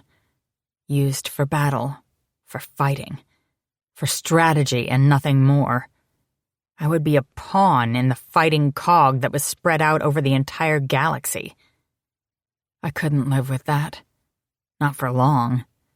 Not if I couldn't have the only male I wanted. It had only been a day since I'd chosen him, since we'd made the bargain. But so much had happened since then. The connection, yes, that word kept repeating in my head over and over, was powerful. Intense. It was as if we had been matched through the bride's program, or were marked mates from Everis. The bond was real, and he hadn't even claimed me. I had to wonder what it would be like if he did make me truly his. Powerful. Intense. Just peaceful. Yet Makarios of Kronos was a wild thing, a free spirit. He had not promised anything, had not gone back on his word, nor behaved dishonorably. I couldn't fault him for anything except hooking my emotions in a way I never anticipated. But that was my problem, not his. I would not be a shackle around his ankle. I would honor our bargain. But I knew nothing would help except striking at the heart of the hive itself, at their core, at the Nexus minds that controlled them all. And Nexus 4, hiding on the planet's surface like a snake? He'd know I was coming, which was just fine with me. Walking toward the hive ship I intended to pilot to my meeting with Nexus 4, I allowed the hive tech that nearly covered my body to return to its original color, the better to tempt the Nexus unit with, a dark, vibrant blue. I'd learned to hold it off, but now, like a dam breaking, the color washed over me. I looked just like him now, the way Nexus 2 had made me. Blue. Feminine. Strong. Perfect for breeding. If there was one urge as primal as survival, it was the urge to fuck. And as far as I knew, I was the only female in the galaxy custom designed to tempt the blue bastards. If I could get him thinking with his cock instead of his head, I'd have a chance. And instead of touching him with lover's hands, I'd rip his head right off. Chapter 9. Mac. Surface of the Colony Moon. I'm out? Was that what Gwen had actually said to me?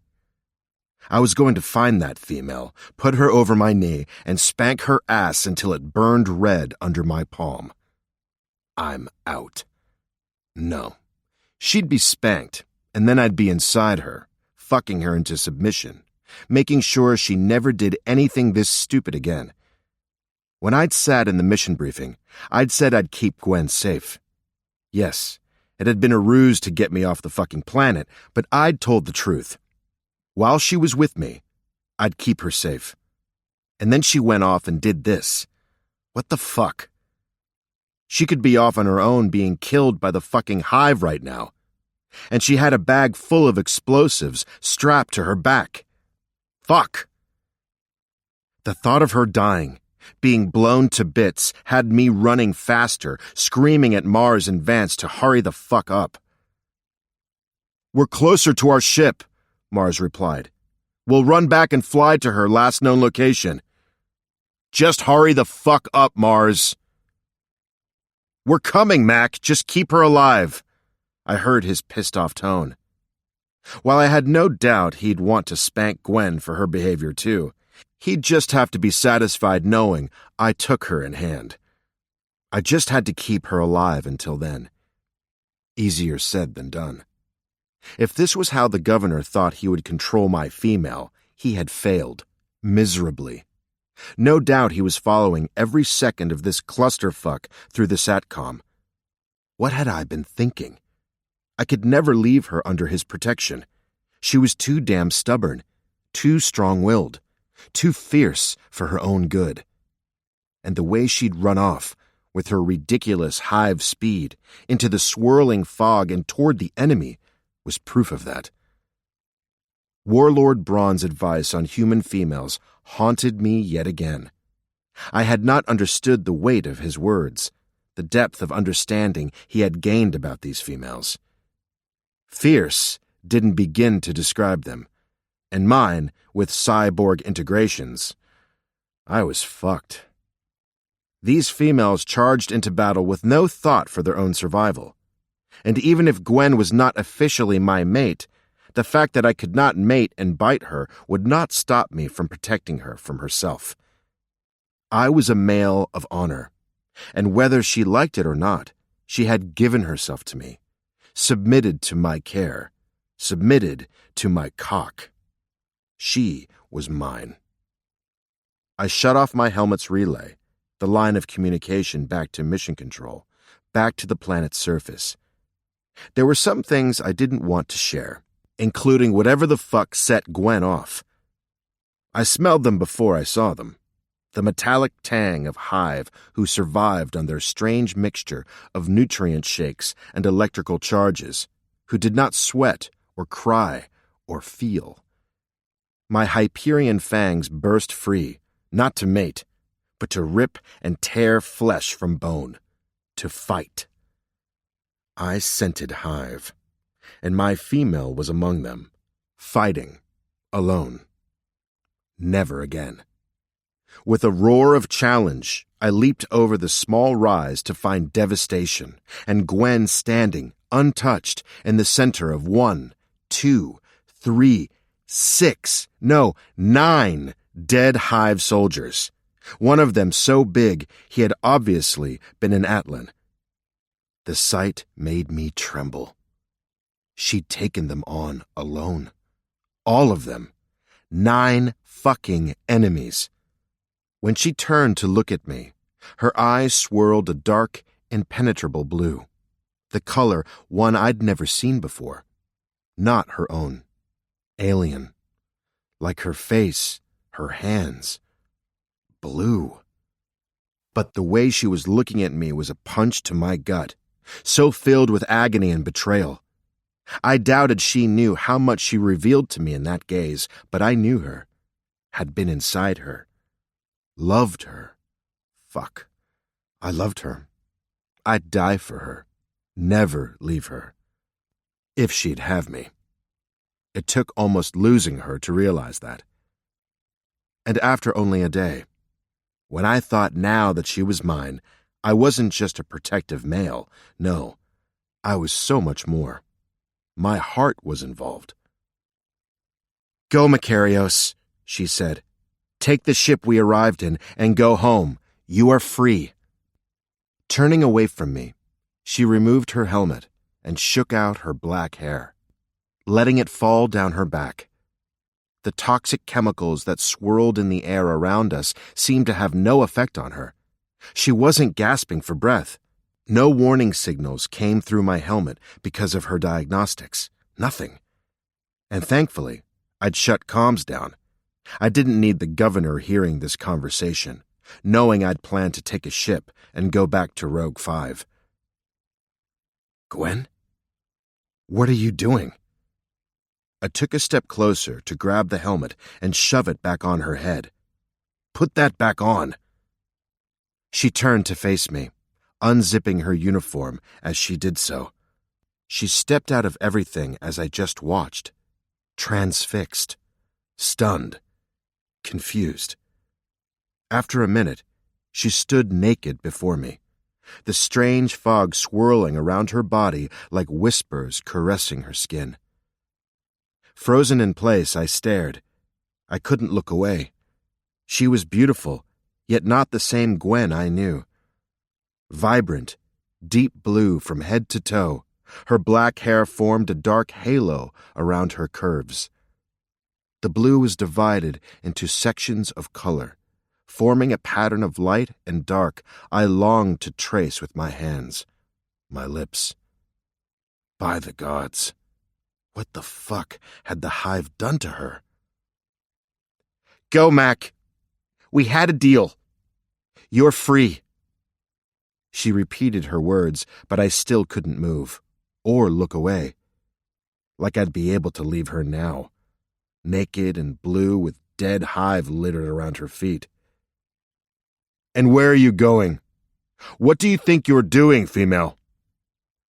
She tilted her head, her smile sad. Killing as many of them as I can. Moving slightly, her head rotated as if she were listening to something I couldn't hear. He's angry with me for killing his soldiers. Good. She was grinning now, the sight almost frightening. All she needed was a flaming sword or serpents coming out of her head, and warriors on dozens of worlds would build shrines and worship her. We must go now. He is waiting. I frowned. Who is we? Who is waiting? What the fuck is going on? Why the fuck did you take your clothes off? Moving closer, I stopped her from walking away with a hand on her bare shoulder. Gwen, talk to me, please. I'll help you. She shook her head, her black hair sliding like silky rope. You can't help me. Her blue hand rested on top of mine, her naked body so perfect I felt like I was talking to a statue carved by an artisan. Where was my mate? My Gwen? And who was this creature looking up at me with such resignation in her eyes? I can, if you'll tell me what you're doing. I'd never talked to her so softly. We'd been all fire and stubbornness, a battle of wills, fighting and fucking until we both were finally sated. But this? Her, now? I didn't understand, and there was no fucking way I'd be leaving her side.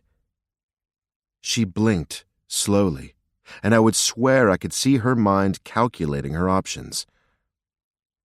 I'm taking the hive ship to the surface and killing Nexus 4 before he can take another shipment of transport minerals off the planet. Nexus 4 on the planet's surface? Minerals? Whatever. Other people could work on that problem. She could tell the governor and the thousands of restless warriors on the surface the details, let them deal with it. And they would, eagerly. I didn't give a shit about any of them, or the hive, or how furious the governor was going to be. Only her. Alone? She looked at me as if I were the crazy one, standing naked on a moon. Of course. The rest of you would never get close enough to touch him. Her smile was frightening, full of death and menace, not human. He will want this body. He will not be able to resist what the other created for him. Let her get close enough to touch a Nexus 4, who or whatever the fuck that was, naked? To tempt him into touching her? Over my dead body. Go, Mac. You are free. She shrugged out of my hold and resumed walking, quickly. Running after her, I swept her up into my arms and held her against my chest, exactly as I'd done when carrying her to my quarters to lick and taste and fuck her. I wanted her to remember that. I needed her to remember us. But I was in this damn spacesuit, so I couldn't kiss her, taste her. But I could touch her, to get her out of her head like I had in my bed, up against my wall. Oh yeah, I'd wipe all thoughts from her head, and I wished I could do that now. Let me go! She struggled, but for once I would use all of my strength to keep her right where I wanted. She could hurt me, force me to fight her with all my strength. I saw the knowledge in her eyes, but she didn't, which made my heart skip a beat. She cared, at least that much. You'll have to kill me, Gwen. You are not going alone. She froze in my arms, the glazed look finally leaving her eyes. Anger flared. Good. I could deal with anger. That's not fair, Mac. We had a deal. You're supposed to go. Go home to Rogue 5 and Kronos. So do it. Leave. No. I wound my gloved hand into her mass of black hair and held her still, tilting her head back so she would have to either look at me or close her eyes like a coward. And I knew she had courage to spare. God damn it. Her eyes shimmered with unshed tears, and I wished I could kiss them away. My fierce warrior was no more. I did not like that she was reduced to tears, but I would not let her go until this was settled, until she understood I wasn't leaving her side. What are you doing? You don't want a mate, remember? So go. I want you. She shook her head. She heard me, but wasn't really listening. No. Her gaze darted down to my elongated fangs, then back up to my eyes. No, Mac, you don't. Not forever. The bite. Gods be damned. She thought I didn't want her because I didn't bite her as a Hyperion would. Hadn't claimed her. Her upset, these tears were all because of me. My bite would kill you, Gwen. I am half Forgian. The combination of the Hyperion and Forgian genetic lines makes my bite toxic to a mate. There are only 3 half-breeds like me in existence, and the last male who tried to claim a female could not resist the instinct to bite. He watched her die in his arms. She tried to push against my hold as I heard the rumble of Mars and Vance's shuttle landing nearby. That's bullshit, she countered. You should have told me. I'm not exactly normal, Mac. She motioned down to her startlingly blue body. The fact that she wasn't wearing a helmet either, or anything for that matter. She took a deep breath and blew it out into the swirling fog to emphasize her point. I told her the truth, but it didn't mean I would bite her, ever. How is it that you can breathe this air? I asked, changing the subject. No one should be able to do that. Even the hive she'd killed had been wearing helmets. I'm not exactly human anymore, in case you didn't notice. I looked her over, taking my time, making sure she would see the desire building in my eyes. I don't care what color your skin is, mate. Blue or orange, red or purple makes no difference to me. You are beautiful, and you're mine. I'm not letting you go. Footsteps sounded behind me, but I ignored the 2 Prion as they approached. Gwen, however, was not as lucky, flinching at their words. By the gods! What the fuck? Scowling, I turned and snapped my fangs at the 2 males. Do you dare insult my mate? And get your fucking comms units turned off, I growled, not wanting them to capture any of this for others to know about. Mars put his hands to his helmet, then in front of him, palms out. Done, he said. And insult your mate? No, never. But what the hell happened to you, Gwen? Are you all right? Why are you blue? Where's your armor? Do we need to call medical? We can have you back to the surface and in a med station in no time. I'm fine. Vance walked around me and whistled low, taking in the dead hive bodies lying on the ground a small distance away. You do this, Mac? No, I did not. And you insult my mate by considering me first. Holy fuck. Mars joined Vance, looking around. He bent over to inspect one of the bodies, blatantly ignoring the fact that Gwen was naked. As if this were a normal occurrence on a mission. Remind me not to piss you off again, Lieutenant. Gwen's burst of laughter was music to my ears. She sounded like herself again. Better than that, she relaxed in my arms, content to allow me to hold her. Even though she was still blue, she was still mine. Would always be mine. I looked down into her eyes. Now that the team is here, tell us what the plan is. There is no us, Mac, she replied. The hell there's not. Mars' tone was full command mode. He outranked both of us, and he was not shy about reminding Gwen of that fact. Talk to me, Lieutenant.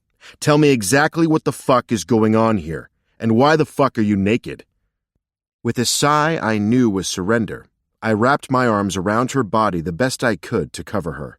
Thankfully, Mars and Vance both had the good sense not to look anywhere but at Gwen's face, which saved me from the need to bash in their skulls. She recounted everything she'd learned from the hive she'd killed, including the part where she could talk to them telepathically, which was fucking insane. I'd seen the integrations the hive had made, up close and personal, but we were all now learning the sheer extent of what they'd done to her. More than any of us ever even imagined. Probably so much more than the intake doctor had even known. She was fucking blue.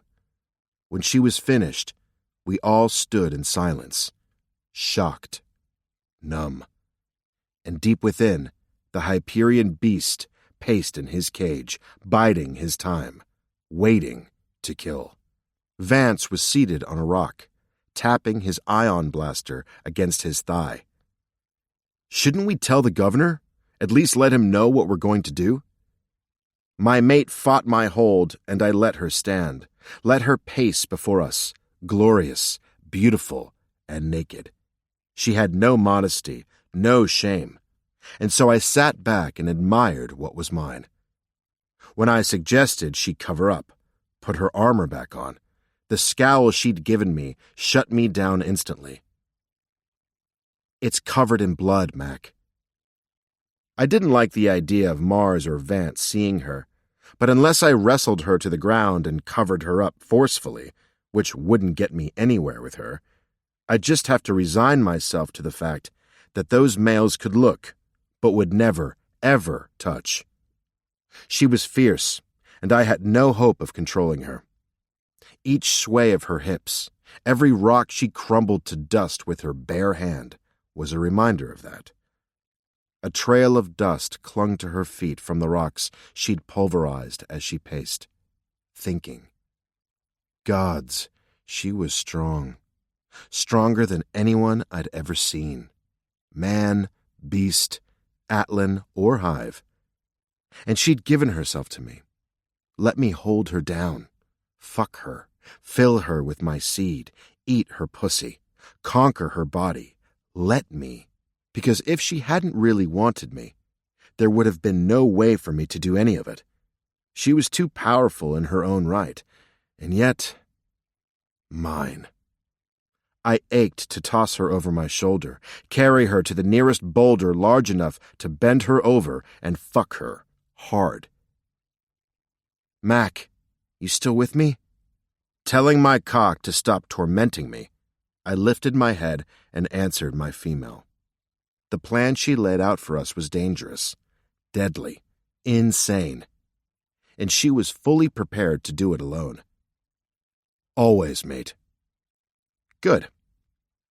Gwen clapped her hands together and pointed at Mars and Vance.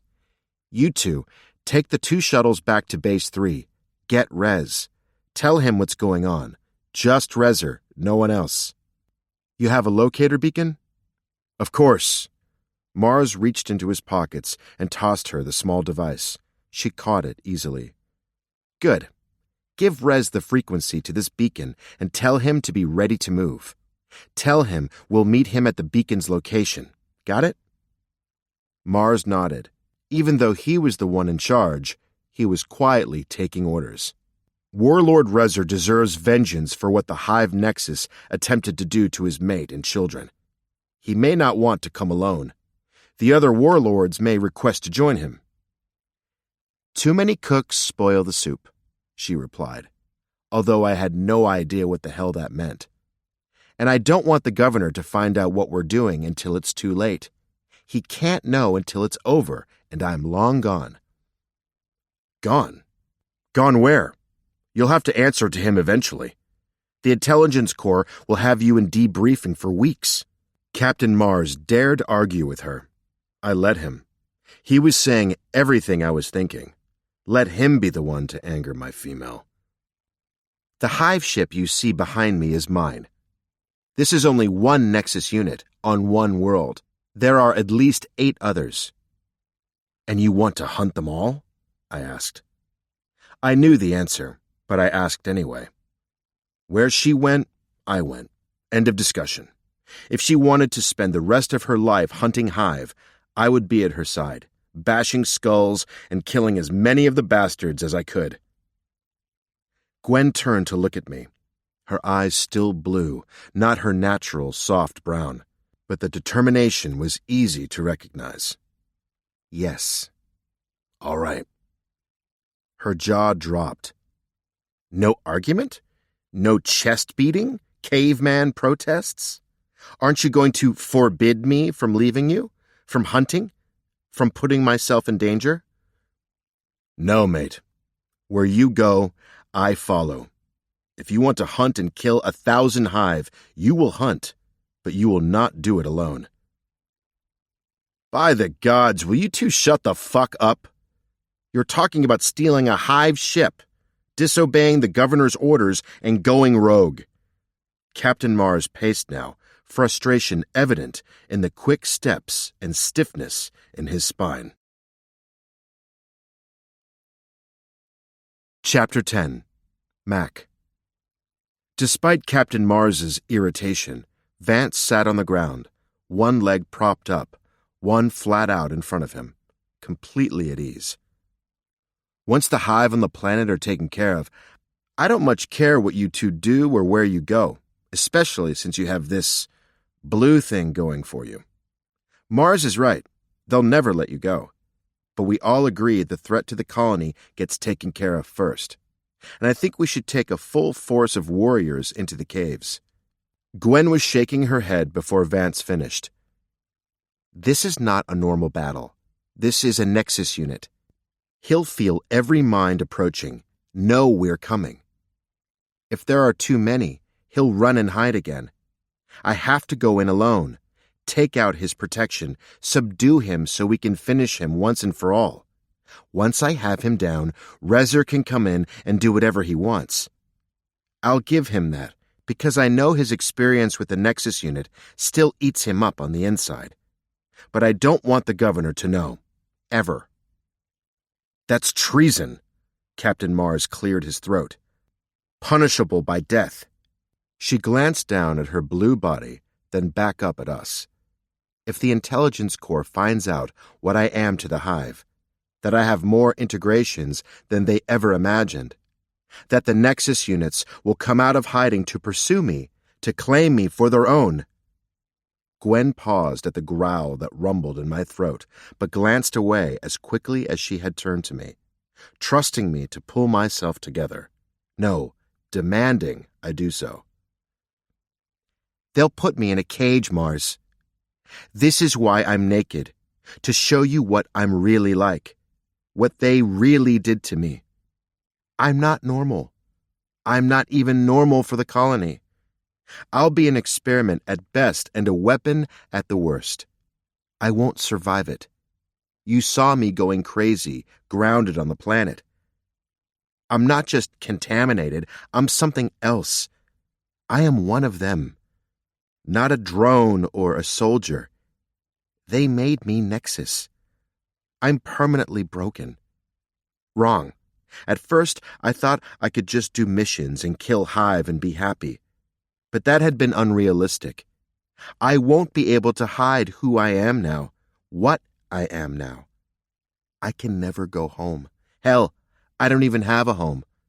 Once I finish off Nexus 4 and the governor and the others learn the truth, I will have to flee. Escape.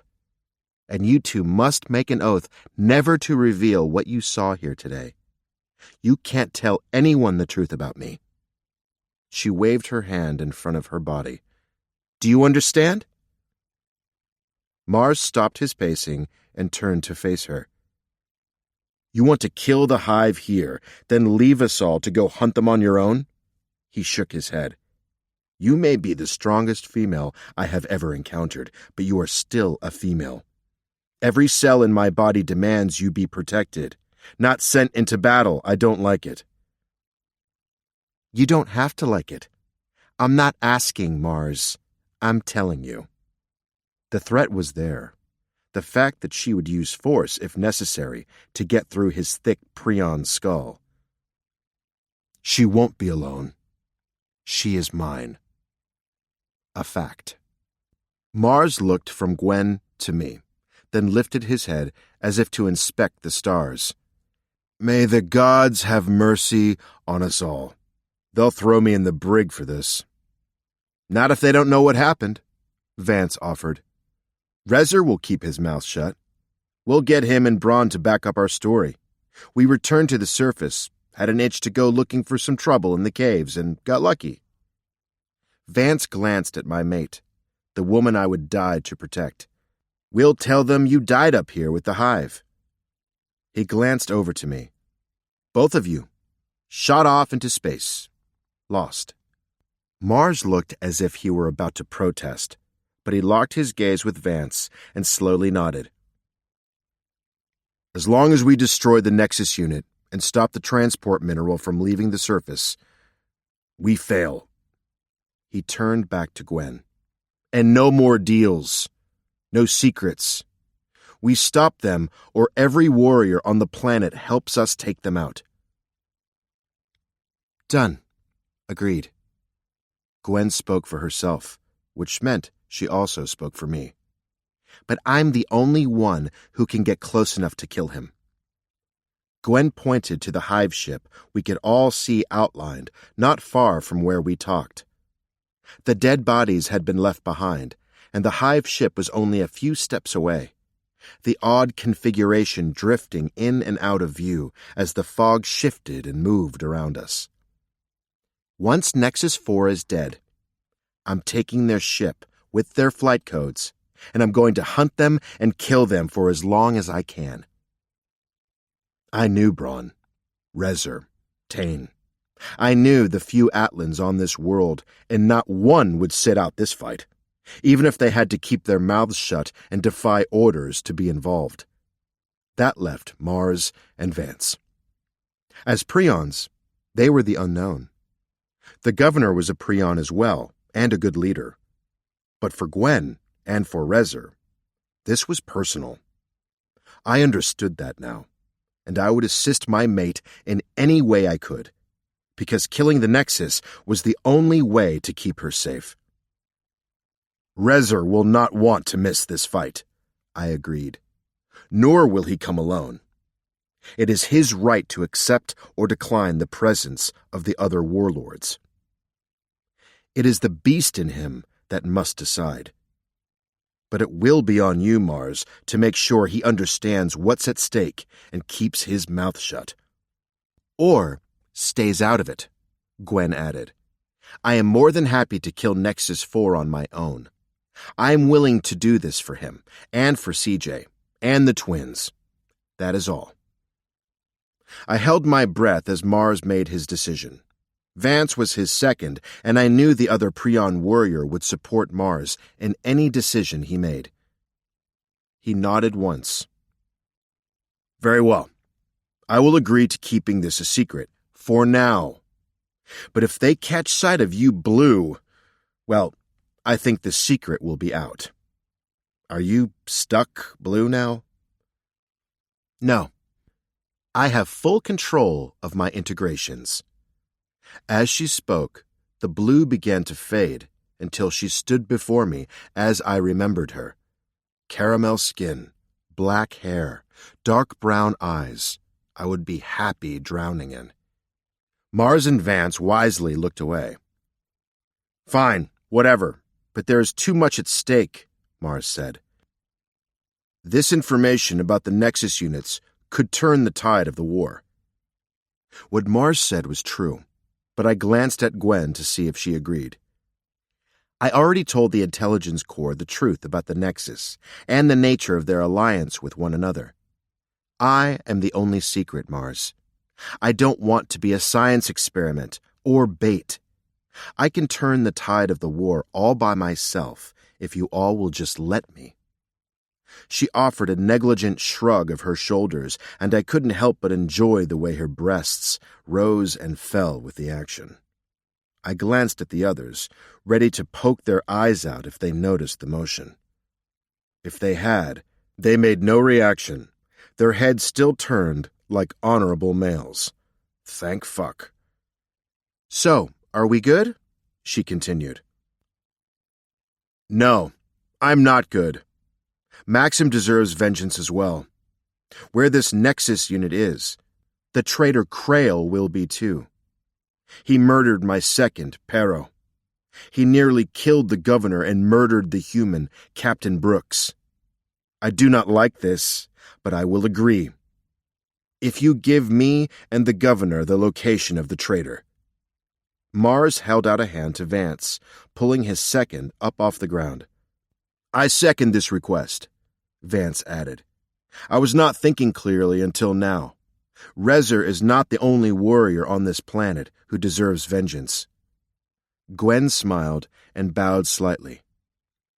"You drive a tough bargain, Mars, but it just so happens that the transport ship and the Nexus unit are not in the same set of caves."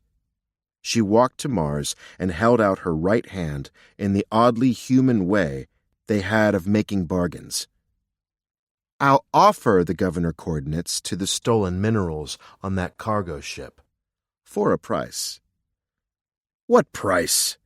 Mars scowled at her. "That is between him and me. Do we have a deal?"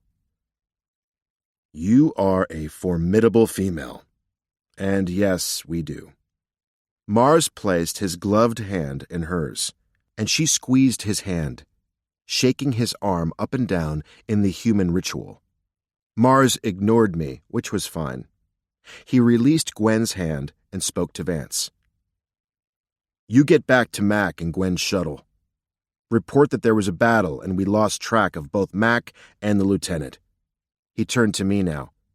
"Since your mate's helmet and tracking device is already on the ground, you'll need to dump yours as well, before you leave the moon's surface.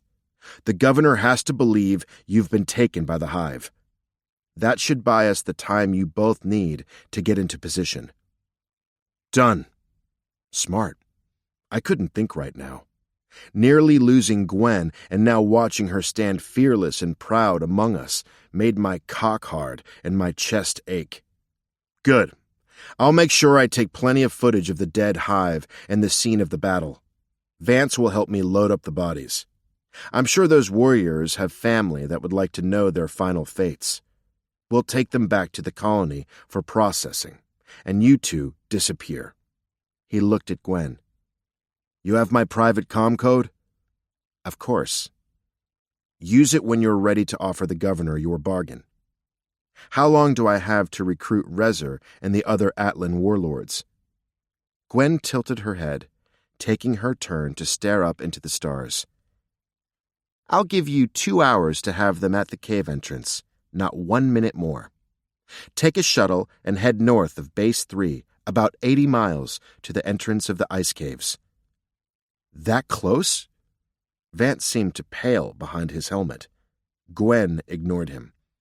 "And tell Rezer that if I didn't like CJ so much, I'd just kill the motherfucker and deliver his head to Rezer on a platter." "Warlord Rezer will be most grateful that you do not," Vance said, a small smile turning up the corners of his mouth. "Yeah? Well, he can owe CJ about 1,000 back rubs and 2,000 orgasms as payment." Mars choked at her bold words. Vance laughed. I looked at my warrior mate and smiled. 2,000 orgasms? It might take years, but I was more than up to the task. After all, I could not live knowing an Atlan pleased his mate more than I pleasured mine. I just hadn't had enough time with her. Forever would do. As if she could read my mind, my female turned to me. "If you really want to do this, then let's go, Mac." She waved a hand absently at Mars and Vance as she walked away. I'll activate the beacon at the exact coordinates when I'm ready for Rez and his beast friends to storm the joint." Mars protested, but Gwen ignored him, and I couldn't take my eyes off the sway of her ass, the seductive slide of her long, glossy black hair as it fell down her back, as I followed her to the empty hive ship. This ship was ours now, and I now understood that Gwen had no intention of ever giving it up. Not until the war was over, or all of the Nexus units were dead. I'd been wrong to think she'd be content on the colony, going on mission after mission. That having such a small part to play would be enough for her. I'd been so wrong. Looking at her now, she was right. She wanted to go after the hive, to destroy them, but she wouldn't be able to do it by the governor's rules. She might not strip bare for him to see what she'd been turned into, but the intel she collected and the way she did it alone would make her a weapon to the Coalition. A thing, not a person. She, too, had to escape. As long as she let me fight next to her, I didn't care what kind of ship we called home, or what color she was when we went to sleep at night. "Are you two planning on fighting the hive naked?" Vance called after us. "Of course not," Gwen replied easily. "They have S-Gen units on every ship. We'll make our own gear." The spontaneous matter generators were common on every Coalition vessel in the fleet. Every household had one on the developed worlds. It created everything from weapons and clothing to food and personal items with recycled quantum energy formed into new molecules. If the hive had S-Gen units, we'd want for nothing. She disappeared up the ship's ramp, and I followed, sighing in relief when she closed the door and filled the small room with breathable air. The moment I was able, I pulled off my helmet and hauled her to me for a kiss. By the gods, she was magnificent, no matter what color she was. "Get that damn uniform off and toss it, Mac. They need to think you've been captured, at least for a while." "Are you telling me to get naked, female?" "Yes, Mac, I am." "Good. Then it will be easier to fuck you after I spank you." Chapter 11. Gwen, surface of the colony moon, on board the hive ship. "What?" You heard me, he replied. "You're going to spank me? What for?" The guy was insane if he thought he was going to get his hands on me. At least, that way. I was all for the fucking part. for putting yourself in danger, for not listening to a single thing I said, for taking on 9 hive all by yourself." The way he said the word 9 had me taking a step back. His face was red, tendons in his neck becoming extended. His fangs were hanging low just over the edge of his bottom lip. Yeah, he was pissed. "But I didn't want you to get hurt. It's not like you could listen to them, to know their thoughts, to kill them." He took a step closer. You think me weak, mate? I shook my head, swallowed. The intensity on his face as he towed off his boots, stripped out of his clothes, made me nervous. "No, of course not." You did what you thought you must. I can't go back and change it now, but I can change your mind about doing something so reckless in the future. Before I could turn around and run off, not that there was any place for me to really go on the small ship, he had me tossed over his shoulder. His hand came down on my butt as he walked me toward somewhere. Since I was upside down and staring at his taut, bare ass, I was a little distracted. Besides, that one swat stung. His hand was huge. You will not rush into battle alone, do you understand me, mate? It is my right and my privilege to protect you. I can't do that if you leave me behind. He dropped me onto a bed, and I watched as he put his hands on his hips. He stood like a warrior, all sinewy muscles, strong physique, and gorgeous cock. I'd pricked his ego by running off and taking care of the hive myself. I could do it without him. I had done it. Showed him I wasn't weak. But proving it only hurt him. Not only emotionally because he was angry, but deep down in his very DNA. He was hardwired to protect a female, cherish her, keep her safe from harm, away from lunatics like the hive. Yet I'd taken that ability from him. Now he was gaining his control back, and spanking me would be proof of it, that I was with him, safe, and that he once again had control over me. Like he ever did. But I could let him think so. Let him get himself back in check, on even ground. Knowing I could do this to him was heady, powerful stuff. That I could practically bring him to his knees with emotion was intense. I put my feet on the bed, spread them wide, let him look his fill, see all of me. I'm sorry, Mac, but you know I can take care of myself. I proved that today. What if there had been 50 hive? 100? What if they had advanced weaponry? No. You do not fight alone. Not anymore. He devoured me with his eyes, his cock straining toward me. Big, eager. I knew that cock. Knew it would stretch me wide and be hard. Rough. Wild. God, I wanted him wild. Come here, Mac. He shook his head, his gaze locked like a laser on my wet pussy lips. You want your spanking on your pussy? He asked. Instantly, I closed my knees. What? No. Then roll over and present that ass. I had to admit, to myself, I wasn't going to tell Mac this. His bossiness in the bedroom made me hot. I didn't want my pussy spanked, sheesh, but I did want his dirty talk. And I didn't mind that hot hand on my ass either. And so I rolled over and up onto my hands and knees, curved my back so my ass was up and presented to him. Ah, mate.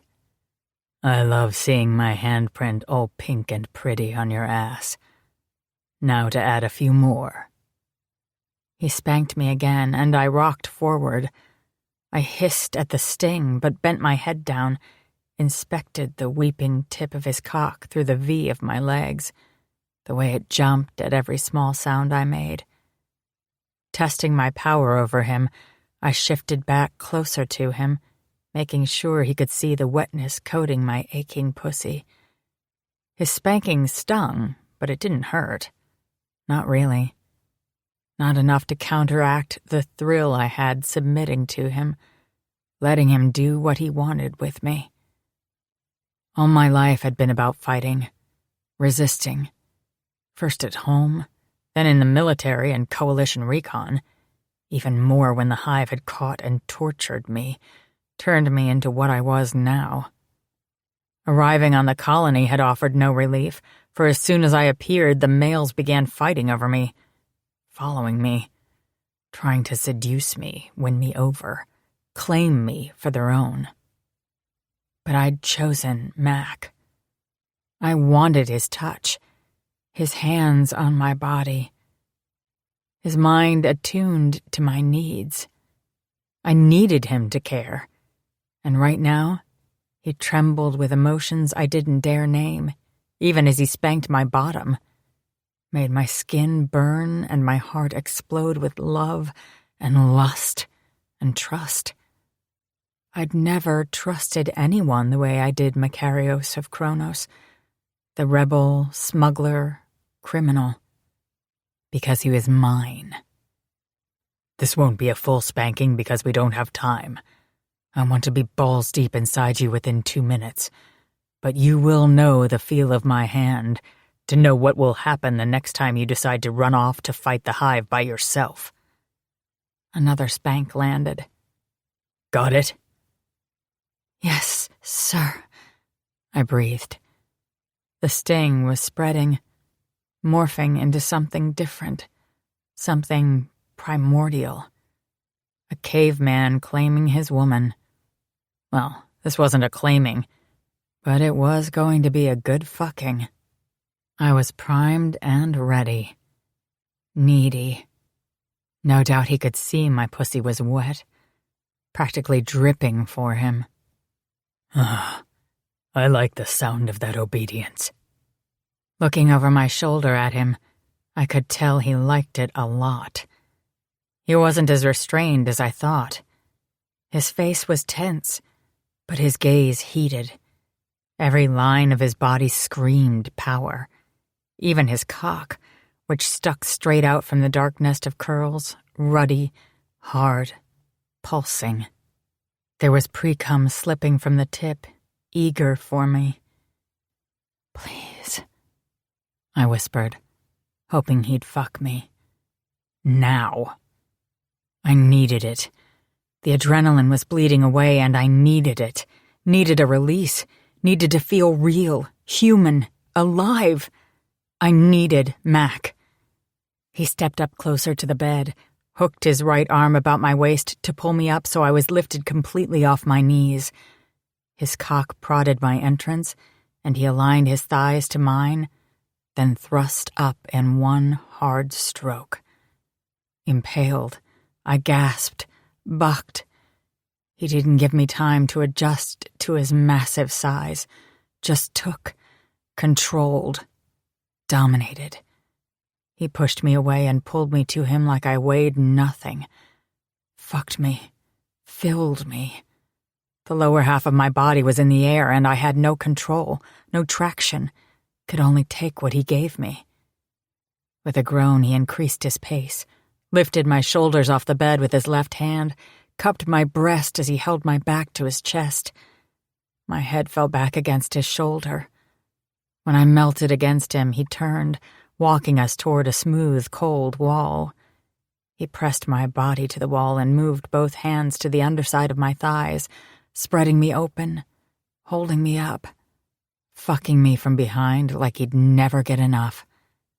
He fucked me like this, our bodies meshed together.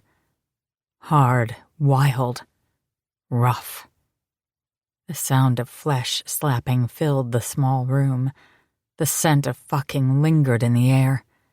My pussy quivered around him, not being given any time to adjust. My tender bottom was given no reprieve as his hips pressed into it over and over. You will come, mate. The idea of coming just because he commanded it would have been laughable. Before. I could barely come from a guy alone, not without some kind of stimulation of my clit, especially like this. But I'd been primed, not just from the battle with the hive, but the battle with Mac for dominance, power, control. I might be powerful outside these walls, but here, now, his cock filling me hard and deep, unrelenting, filling me with his seed, he held the power. The harsh growl as he climaxed proved it. And I was willing to give myself to him, eager to surrender control, to stop fighting. Whatever he wanted to give me, I'd take. Whatever he asked, I'd give. Everything. And so I came. My scream bounced off the walls and loosened something in me, in my heart. God, I wanted Mac. Forever. Even if it meant submitting to him. Because in the end, I was the one who received the greatest gift. I forgot everything but him. The hive, the governor, the colony, Nexus 4 and even my blueness, the torture and pain, the war. I forgot everything outside the room, because all that mattered was Mac. Gwen, hive ship, integration chamber. Come here, Mac. I grabbed his hand and pulled him through the door into what passed as a mini-hive medical station.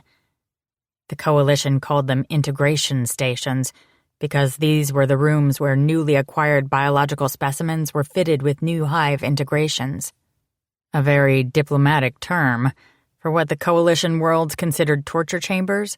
The hive who lived and worked on these ships considered their doctors and medical stations. He stalled just outside the doorway. I'm not going in there. Yes, you are. I have a plan. He allowed me to pull him into the room without a fight, for which I was grateful.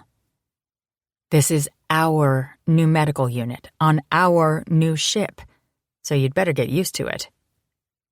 I will use it when necessary, he replied, his tone grim.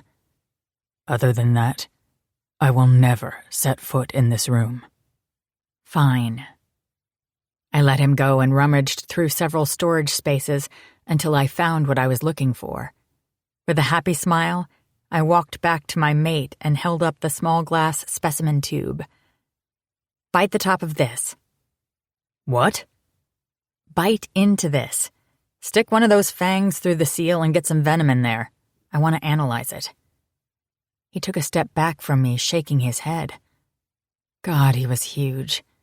And sexy. And so fucking hot I wanted to tear that armor off him and jump him again. Thanks to the onboard S-Gen unit, we were both fully dressed in newly generated battle armor. His, a dark black and brown camouflage pattern that matched the rest of the Coalition fleet. Me? I was dressed in armor as well, but it was a deep, striking blue. The patterns designed to match the exact flow of colors on my hive skin. Mac didn't want me going into battle again without armor, and this way, I could still tempt the Nexus with exactly what was underneath. If he just skimmed me with those creepy, dark eyes, he might not even notice that the blue curves were armored and not natural flesh. But then, what was natural to a monster? Gwen, my bite is deadly. There is no reason for me to do this. Humor me.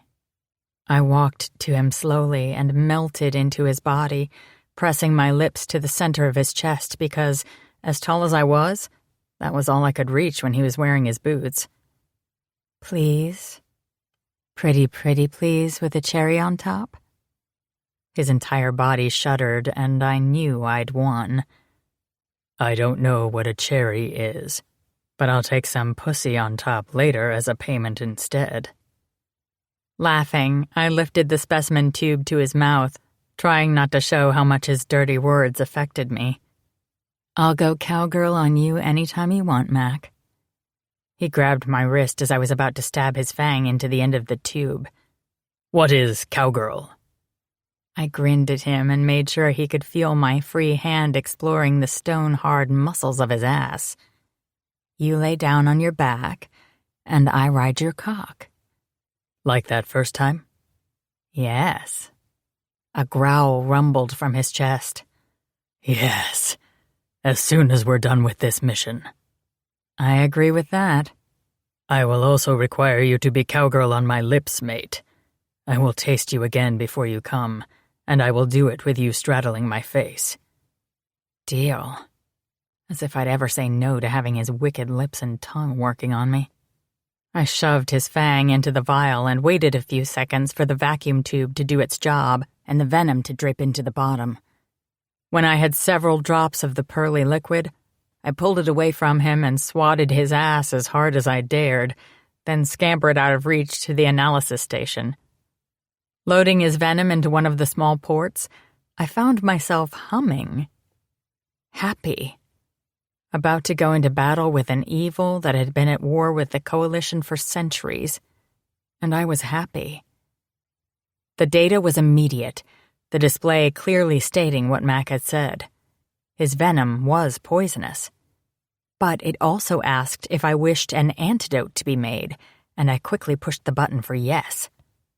The ship could work on an antidote while we took care of a few small problems on the planet's surface. And then I'd take a dose, climb on his cock for that cowgirl ride, and shove Mac's fangs into my shoulder myself if I had to. He was mine. If he wasn't leaving me, wasn't heading home to Rogue 5 and Kronos, then he was going to claim me properly. End of discussion. Mac watched me, arms crossed, clearly not amused. But he didn't try to stop me. That was one of the things I loved about him. He let me be me. Once the machine was doing its thing, I turned to him with a smile, ran and jumped into his arms. He caught me, of course. I knew he would. Kiss me, Mac. Kiss me, and then let's go kill monsters. Whatever makes you happy, female. I smiled at him, stroked my hand down his rugged cheek. You, Mac. You make me happy. He froze, staring into my eyes as if I'd shocked him. Before I could go all misty-eyed or start spouting "I love you" or other silly nonsense, I kissed him. Hard. Fast. With everything, telling him without words how much he meant to me. Because the truth was, I wasn't sure I could beat Nexus 4. The Nexus units were powerful, tricky, evil, completely without conscience or morals. Their minds were so strong, it had been a freaking miracle I'd escaped the first time. And now I was going back for more. Voluntarily. But I was going to try. I was stronger now, a lot stronger. Plus, I had Mac. I pulled back and turned away, heading for the cockpit and the co-pilot's seat before he could say anything. I was a good pilot, but he was exceptional, and I wasn't so proud that I couldn't admit he was far better than I. Gwen. His voice called to me, but I didn't stop or turn around. Come on, Mac. We've only got 15 minutes to get down there. I didn't want to hear words of love or devotion or the word mate right now. I needed to go into this battle with nothing to lose. I needed to focus my entire being on defeating Nexus 4. I needed to protect Makarios. Chapter 12. Gwen, Hive Ship, the Colony, Cave entrance north of Base 3. I leaned over the instrument panel and placed my palm flat on the screen. Odd thing being part machine. I could talk to the Hive ship without talking. It read my mind, which was just freaky, but came in very, very handy. The first thing I'd done when I turned the baby on was reprogram the ship's security protocols to the highest level. No one but me, Mac, or a Nexus unit could change any security setting on the ship, and to do that, the Nexus would have to be physically present. The ship was ours, mine and Mac's, unless a Nexus unit happened to saunter on board and take control. I felt like I was on the Millennium Falcon and I was Han Solo, but that meant that Mac was Chewbacca, and while he was big enough, that was where the comparisons ended. Maybe Mac was Han Solo and I'd be Princess Leia. And the Nexus were like Darth Vader. Yeah, not quite. But no Nexus were getting on this ship. No fucking way. If that happened, we'd screwed up somewhere along the way and we'd be fucked at that point anyway, so I didn't worry about it. So long as no lower-ranking Hive, pirate, smuggler, or coalition warrior could steal our ship, that was good enough for me. And with the new settings, the ship wouldn't even start for anyone else. No power, no navigation, nothing. Okay, Mac, this baby's all ours. I told him what I'd done as I rubbed my hands together. The Hive ship was small, meant to hold a group of no more than 18 for extended periods of time. But that meant for just the two of us, she was massive. 3 sleeping chambers, a full S-Gen unit with seating for 8 in a dining room. Since the Hive probably worked on 3 rotations, it meant 1/3 of them would eat at any given time. The Hive were nothing if not mechanized. Our baby needs a name. My voice cracked on the word baby, and I wanted to slap myself for being so stupid. Mac noticed. Of course he fucking noticed. What is wrong, mate? Why are you upset? Okay. In for a penny, in for a pound, right? I don't know why I'm thinking about this now, but I don't know if I can have children, Mac. I don't know if you want that, but I don't know if I can. Or even if I want to. I can't promise you babies. I can't give you that. I just can't. He put his hand on top of mine. I want you, female. I will fight for you, die for you, kill for you. Should you choose to have children, I will do the same for them because they are yours and mine. If not, I am perfectly content spanking your ass for your silly thoughts for the rest of our lives. I do not need children to be happy.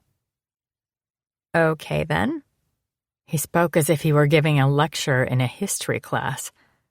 Facts, emotionless, true. And just like that, I could breathe again. Why I had to tell him about babies now, I had no idea, but I felt better.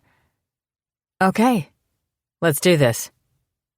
Leaning over, I pressed the locator beacon that would signal Rezer and the other Atlans to join us. We'd landed easily on the colony's surface, cleared by the governor so we weren't shot to Kingdom Come. We were just waiting for the others and we'd get the show on the road. Get shit done and finally, and forever, get off this planet. As soon as the beacon pinged, I placed my hand on the ship's control panel and made contact with Captain Mars's private comm line. His face filled the small screen before me, and I marveled at how similar Hive technology was to that of the Coalition. Degrees of separation. Mars, can you hear me? Yes, I have Maxim and Royston with me as well. Mars stepped aside and the governor's face filled the small screen. Governor? No, I am Maxim Roan, first mate to Rachel, and we demand justice for the traitor Crael. I am not the governor right now, Gwen. This conversation never happened. I nodded once. Good.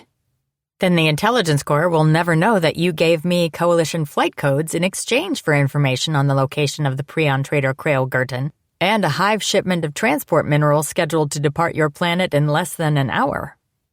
The governor, no, Maxim, growled at me, his eyes almost glowing with his irritation.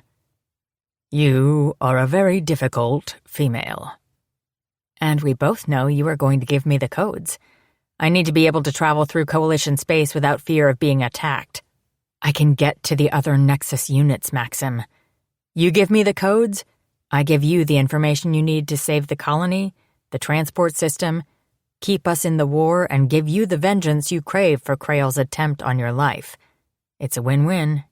Behind him, I heard another male voice, less controlled, more rage. Royston. Do it! Let her hunt the bastards! Let's take care of our own! Think of Rachel and our son!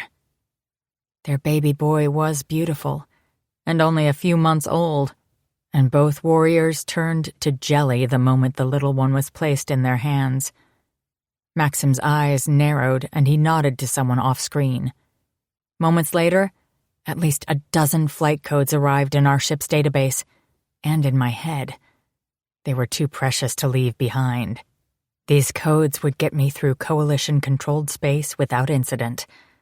The Hive codes buried in the ship would get me deep into Hive territory if needed, and I had to believe that with Max connections on Rogue 5, we could get anything else we needed to slip in and out of star systems like a ghost ship. Thank you, Maxim. And good hunting. I signed off, simultaneously sending him the exact coordinates and layout of the mines where the Hive transport ship was located. I included guard counts and Hive soldier locations, as well as the countdown until takeoff with the stolen minerals. He had less than an hour to take care of his tasks, but I had confidence he'd figure things out. Nodding to Mac, I watched him shut down the ship to standby mode, and we both grabbed our weapons, left our Millennium Falcon behind, and headed for the cave. 5 minutes later, We walked to the entrance of the cave system to find not just Warlord Rezer, but Braun, Tane, the Avarian hunter Kyle, the silver-eyed human Denzel, and another massive warlord I'd never seen before. He was as big as Mac, and he wasn't even in beast mode. I looked him up and down, to which he smiled. I am Warlord Brick, Governor of Base 2. My eyebrows shot up at that information. Base 2? Then why are you here? I am here because Krael murdered a good man, Captain Brooks from Earth. He polluted our entire planet with Quell, a chemical that steals our minds. I am here for vengeance for all the warriors lost to his treachery. Okay, hardcore. You're in the wrong place. Krael is miles from here in another cave. I can give you the coordinates if you want. You might be able to transport there in time for the battle. Who goes to the fight? I looked at Mac, not sure what I should or shouldn't say. If Maxim wasn't acting as the governor right now, would he want anyone to know he was in that cave? Another governor? I wasn't sure how the politics worked. Mac was male, a warrior, and he'd been here longer than I had. A lot longer. Maxim and Ryston seek vengeance for the traitor's assassination attempt, as well as his long-ago attack on their mate, Mac said. The other Prion warriors accompany them to eliminate Krael. The huge Atlan governor looked from Mac back to me. This is your operation? Yes. Then I request permission to remain here with my Atlan brothers. I have faith that the Prion warriors will see Krael dead. I had no doubt about that myself. Okay, let's do this. I turned to the 6 warriors plus Mac. I'd never had this much backup before. Holy shit. They were all huge, and Rezer was half in beast mode already, his face elongated, eager to kill Nexus 4. But a full frontal assault wouldn't work. Not this time. I'm going in. Give me exactly 2 minutes, and then come in with everything you've got. No. Mac spoke before the others had the chance. I turned to face Mac. I have to get close. Hurt him before you get there, or he'll kill every single one of you. He's strong, Mac. Stronger than me. We can't overpower him. How many hive does he have with him? The Avarian hunter Kyle asked, the calculating gleam behind his eyes betraying not a hint of nerves or fear. I'd heard he could run so fast, move so quickly, that he was impossible to track with the naked eye. I'd like to see that. The last information I had said 12, but that could be more or less as they've had 2 hours to adapt. He knows you're coming? Brick asked. Yes, he does. And since I killed 9 of his soldiers up on the moon's surface, he's not too happy with me either. What? Braun looked at Mac as if the death toll was his fault. Mac arched a brow and looked down at me as if to say, See, I'm not the only one. You deserved that spanking, reckless female. Forget about that. I waved my hand in the air as if killing 9 hive was inconsequential. The Nexus unit is blue. Dark blue, like this. In front of all of them, I changed so my face, neck, and hands, which showed my only visible skin, turned blue to match my armor, knowing it would tip off Nexus 4 that I was close. But I needed them to see and to understand. Look at me, I ordered Braun. He did. He stared into my eyes, and I used the telepathic power the hive had given me to hold him in my mind, trap him there, just for a few seconds to make him want to stay. When I let him go, he lurched backward with a curse. Shit, he muttered, shaking his head, as if that would help erase what had just happened. Look into his eyes and he'll own you. You'll kill your own mates for him without hesitation and believe it is right. Now at least you know more about your opponent. This is no simple hive drone. So after the 2 minutes, follow me in and kill anything that moves, but leave the Nexus to me and Mac. And whatever happens, do not look into its eyes. The males were all staring at me, at my blue face, black hair, shark eyes. I knew exactly what I looked like. A nightmare. No, a monster from their worst nightmares. Braun stepped forward and stared at me for long seconds before dropping to take a knee, bowing before me as the hive had done. "You are the bravest warrior I have ever known, Gwendolyn of Earth. You are an honorable female. I pledge my life to your protection." No, I don't. I didn't get to finish the sentence. All of them, even Mac, had taken a knee. He looked up at me. "Command us, mate. We are yours." I was stunned, confused, honored. Taking a deep breath, I accepted their salute and tried not to let it make my heart hurt, which was impossible, especially with Mac and his big brown eyes staring up at me like I was the sun and the stars, his everything. Okay, I'm going in. Give me 2 minutes, 2 full minutes. Then come in fighting. Unable to stop myself, I leaned down and kissed Mac on the lips. Stay alive. It was an order. If he got killed, I'd chase him into the afterlife and kill him again. Before he could argue, I was gone, using my Nexus speed to run through the cave faster than any human or beast, or even Avarian hunter. Although I'd never been in a foot race with Kyle of Avaris, I was confident I could take him. No mere mortal could see me, not moving at full speed. I wasn't a blur. I was a blast of wind, gone before anyone realized I'd passed by. But the hive weren't human. Not anymore. Their implants tracked me as I sped by, but none tried to stop me. I was Nexus. Summoned by Nexus 4. Expected. One of them. I could hear the buzz of excitement building in the cave with my arrival. Even though they were hive, underneath it all, they were still emotional creatures. They still experienced the effects of fear, adrenaline, anxiety. I could hear them in my head talking to me, about me, but I ignored them all. I did smile when I was reminded of Nexus 4's anger with me over the loss of their soldiers on the moon, but I ignored even that, heading for the center of the noise in my head, the silent black hole at the eye of the storm. Nexus 4 broadcast nothing.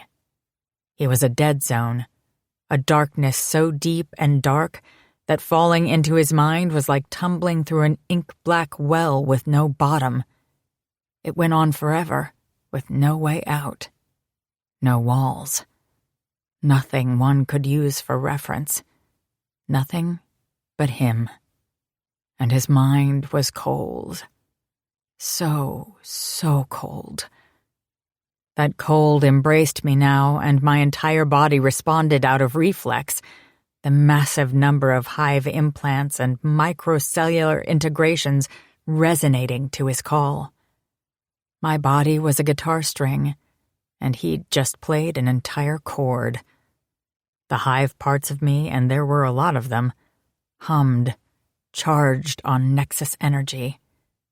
Alive. It felt like 1,000,000 tiny spiders crawling around on the underside of my skin. My skin didn't crawl. The cells beneath my skin did. Slid around. Moved and reorganized themselves into a likeness of him instead of Nexus 2. They were vain, the Nexus. Nexus 4 would not want a female who looked like his rival, the one who had made me, Nexus 2. I stopped on a dime less than 3 steps from him, but not because I wanted to stop. No, he forced me. Took control of all the little parts and pieces inside me that were his. And I hated him for moving me like a puppet master moved a marionette. Hated him with a passion and vehemence I never could have managed before Mac. Before I knew what a violation this monster's influence truly was. What it was to be loved by a mate. To be free and wanted for being myself. What goodness was. Still, I had a role to play. I didn't try to hide the hate. My ire had amused Nexus 2, made him feel more powerful. I counted on the fact that Nexus 4 was no different. "Where is Nexus 2? His voice was deep, hypnotic, and the words flowed to my ears and directly into my mind as one. I stared at his feet, not daring to raise my gaze, not even to his waist or his chest. It was just too dangerous. Instantly, without thinking, I offered him the truth. "I don't know. I left him behind." His laugh was more hiss than chuckle. If a cobra could laugh, I imagined it would sound like him. "No longer playing games, are we? Not we don't know?" "I left Nexus 2. He is weak, vain. I came here looking for you. I had hoped you would be more powerful than Nexus 2, not so easy to defeat. But I have lost hope. Your soldiers were easy to find, even easier to kill." He stepped toward me, and I fought his desire to have me kneel. My fight lasted for only a fraction of a second as he felt the resistance and pushed harder. I landed on my knees so hard, I would have cracked my kneecap if I'd still been human. "I am not amused by your challenge, female. Those were my soldiers, my assets. You will repay me tenfold."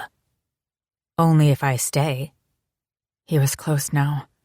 So close my nose was inches from his thigh, his large blue hand right there so I could see the vile black liquid pumping through its veins. I couldn't think of him as a man. I just couldn't. Not anymore. When his hand moved toward my throat, I struck. Hard. Fast. With every ounce of strength I possessed. The blade hidden up my sleeve, springing forward into my palm less than a second before I shoved the silver into his torso. But he was faster. He dodged the strike so that my dagger missed his heart by several inches. Fuck. Had it been 2 minutes yet? Where was Mac? How long would it take him to get here? Nexus 4 ignored the blade protruding from his abdomen like I'd stuck him with a toothpick. His hand wrapped around my neck, and he lifted me by my jaw, walking toward the side of the cave until he held me pinned there. His control of my body was complete. I couldn't fight, couldn't kick, hit.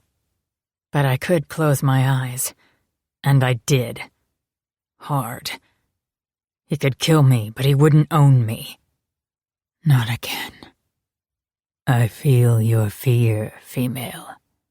There is no need for such a useless emotion. It cripples you." His voice was soothing, calm, so very, very safe. I fought against the feeling. "Fuck you." "Do you think the Atlan warriors charging through the cave will save you?" I said nothing. His hissing laughter made me want to scream, so I did. The sound echoed through the cave, bouncing off the rock walls, the wail of a wounded animal, of terror and rage and a fight to the death. "Very well. Now you have made the Hyperion angry. Not just Hyperion. Something more interesting and rare. I had hoped not to kill him. I have an accord with Cerberus, but some things can't be helped."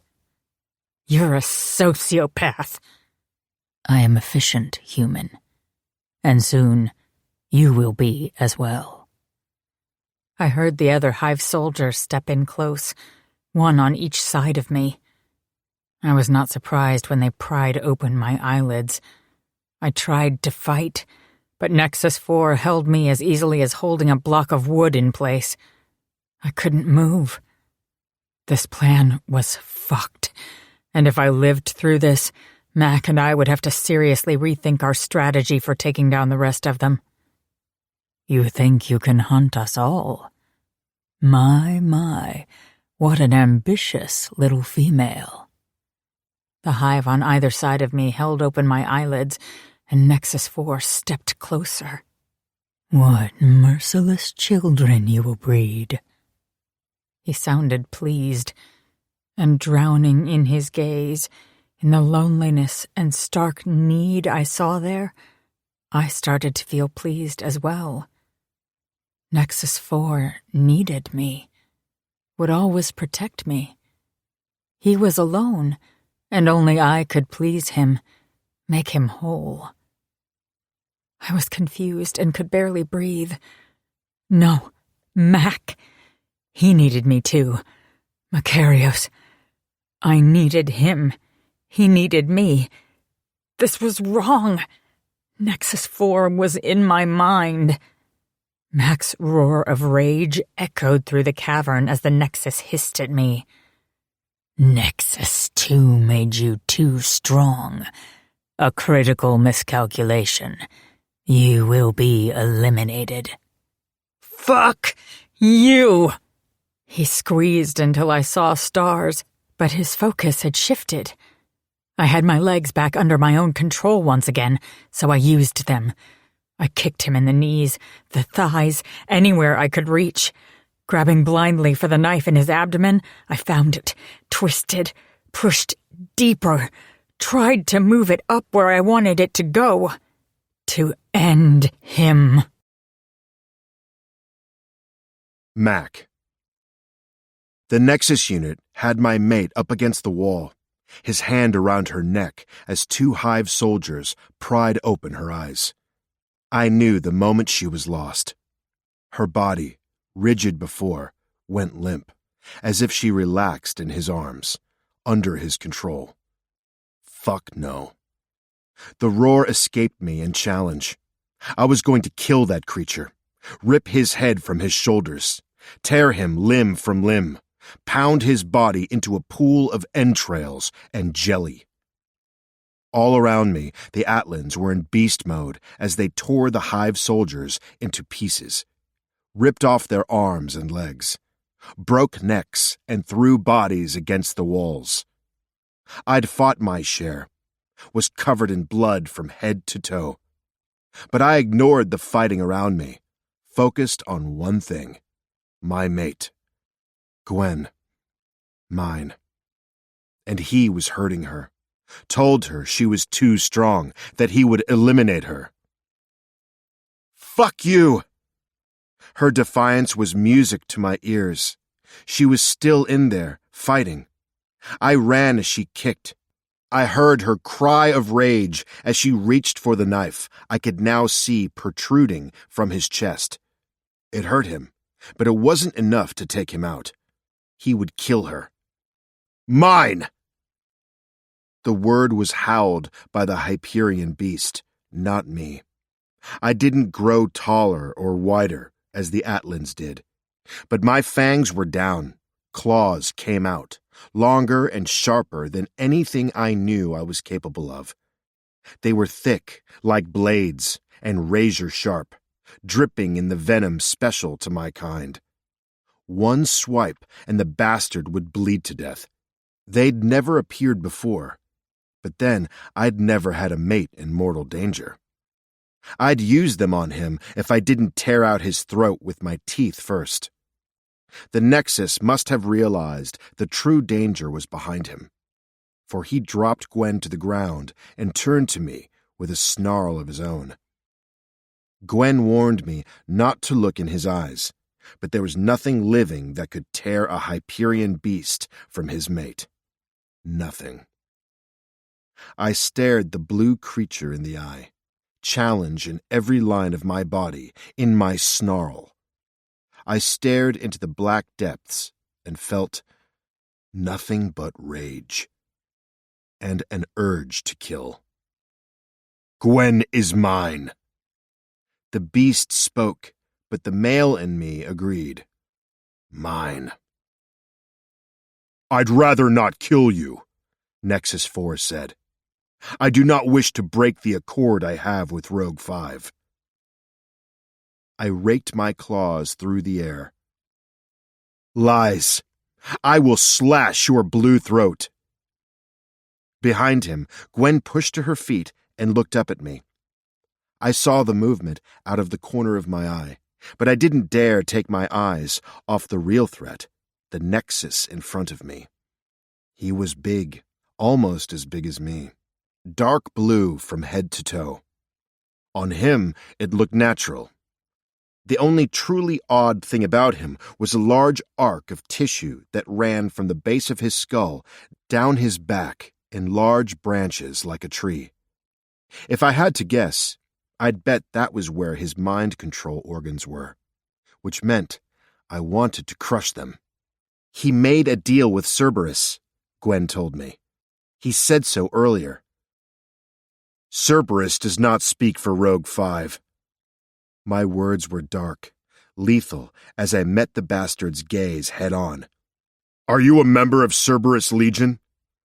Never. Then I can kill you without consequence.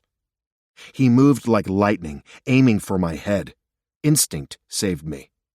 I put my hands up, the claws finding his chest as I shoved him away and to the side. He regained his balance instantly, and we circled one another. I stared him in the eye the entire time. Look out!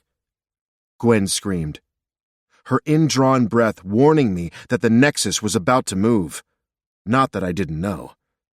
Catching him in my claws once more, I lowered my mouth to his shoulder and bit deep, ripping with every bit of strength I possessed. Yanking hard, I pulled a piece of his shoulder from his body as he screamed in pain. The sound was music to my ears, the taste of his blood driving my beast to a frenzy. Blood. It was just blood. Black as night, but blood just like a billion others. The Nexus twisted in an attempt to escape from my claws, but they were deep, and I was not letting him go. Unable to free himself, he wrapped his legs around me and squeezed. Ribs cracked. Pain lanced, sharp and hot. I couldn't breathe. I refused to let go. Mac! I heard Gwen's cry, but didn't see her moving until she was on the Nexus's back, pulling at the odd curved appendage there. The Nexus screamed as something inside it cracked and popped, the sound of breaking clear, but it could have been metal or bone. I had no idea which. With a warrior's cry, Gwen ripped the organ completely free and threw it across the room.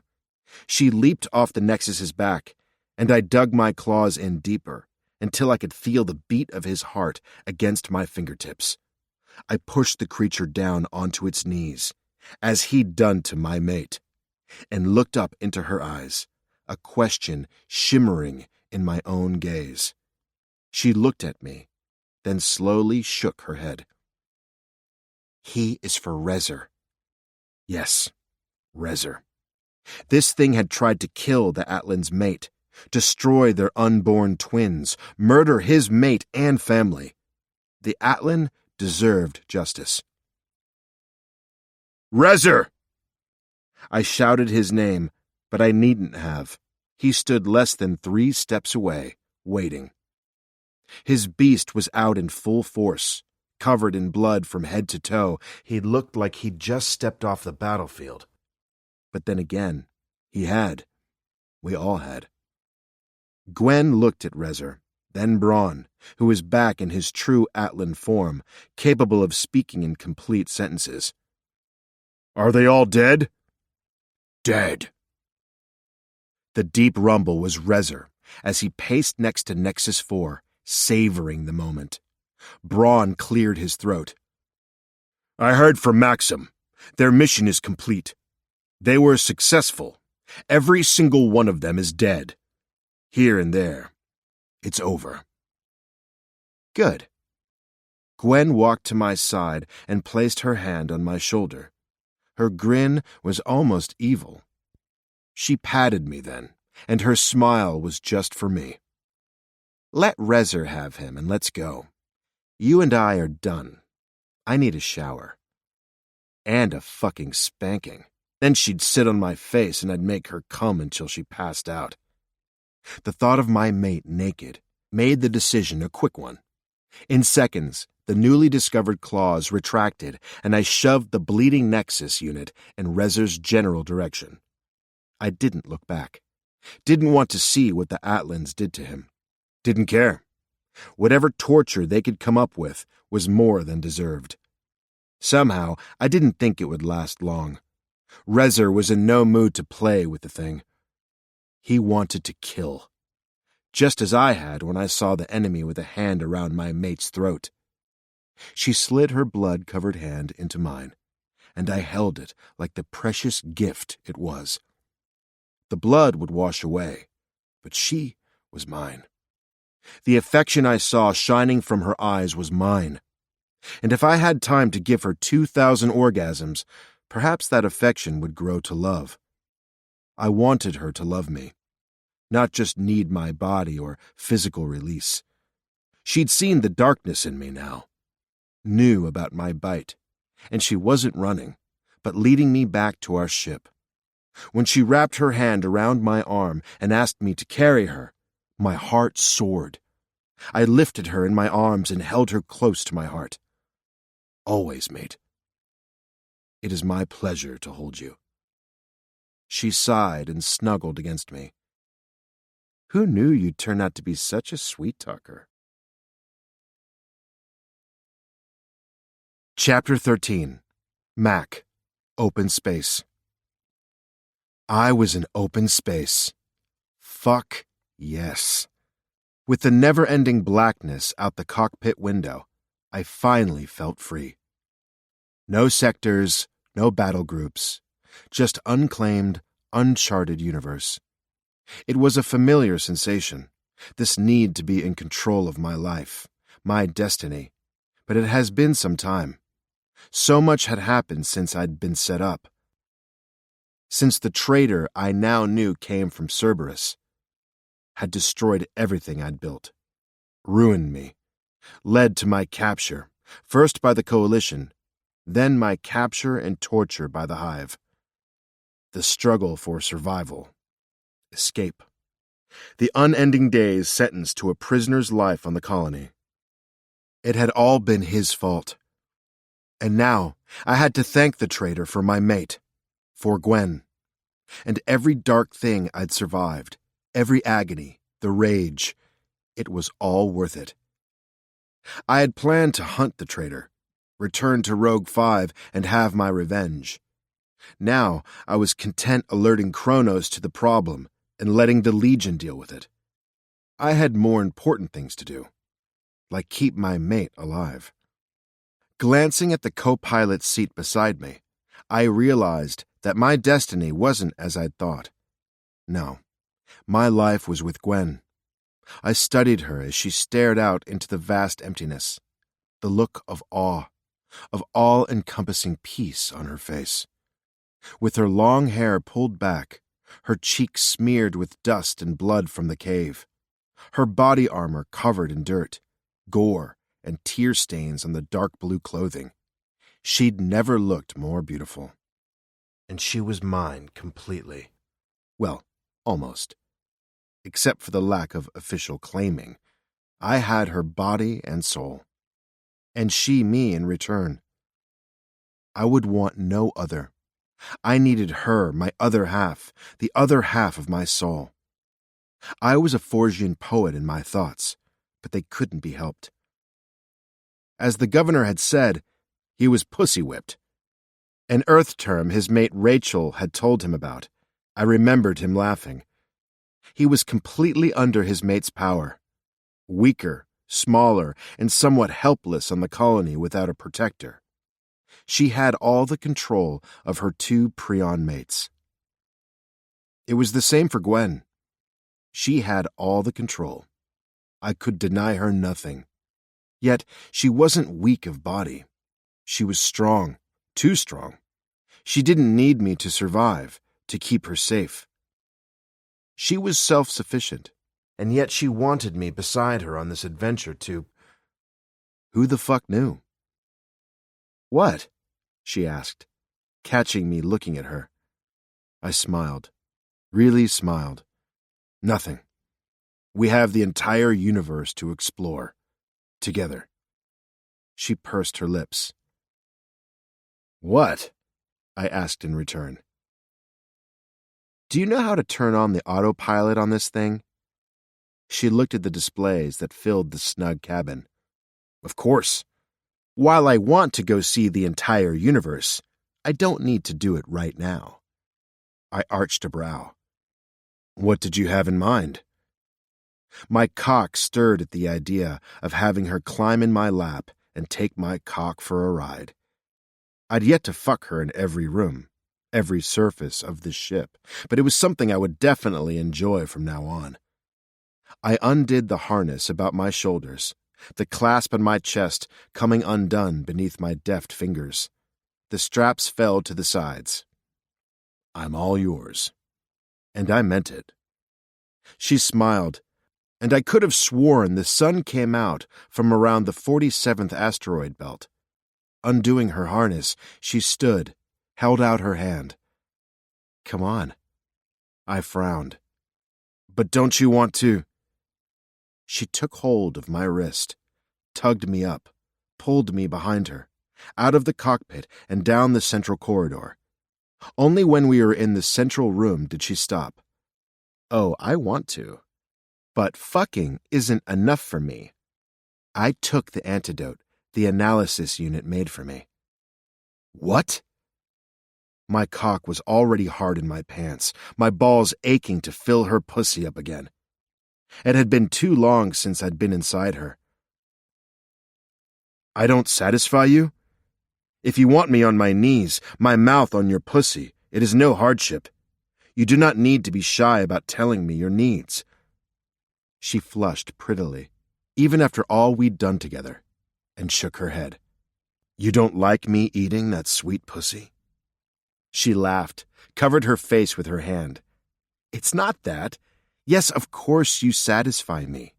You know that well enough, Mr. Big Ego. I love that, and you can eat me out all you want. Then what is it? I will pleasure you any way you wish. Then claim me. Those 3 words had the eagerness to fuck slip from me. Like a cold shower tube, I was doused in reality. I will give you anything but that. I sliced my hand through the air. I'm not willing to risk your life. I told you I took the antidote. I'm fine. Antidote. Yes, she had said something about an antidote, but I hadn't heard anything other than I wasn't giving her all she needed. Now, watching as she crossed her arms over her chest, I tried not to notice the way her breasts lifted, even under the layer of armor. Fuck. I loved those breasts, but I needed to focus on what she'd said. When did you take this antidote? I'd forgotten about it after the battle, but got it first thing once back on board. Like I said, I want more, mate. We don't know if the antidote is effective or not. It's a hive medroom that's giving us the answers, the fucking antidote, and I don't trust it. She was too precious to me to risk. I'd been able to fuck her fine without my fangs. The pleasure we could share for the rest of our lives without it would be more than fine with me. Don't you want to claim me? She asked. Her eyes were filled with doubt, and I hated that. Closing the distance between us in 2 strides, I cupped her face in my big palm. With my very being. My fangs dropped as I said the words, bodily proof of my desire to make her completely and finally mine in every way. Then bite me. I took a step back. No. It is too dangerous. She laughed, although it was filled with sadness. I hated that I made her feel this way, but I'd rather her fight with me than be dead. Why? You think me weak? Her hands moved to her hips, Fortunately, her doubt was replaced with anger. I never wished her to doubt her perfection. Who tossed prions around in the pit like they were dolls? You, I admitted, remembering how I'd sat in the stands and watched her destroy every male who got near her. Who single-handedly destroyed 9 hive soldiers before you or my other babysitters could arrive? The Nexus unit nearly killed you. I glanced down at her arm, to the hole in her pants, the edges of the material torn and singed. She'd fought in that cave, fought for her life, and I was proud of her, but I wouldn't cause her harm.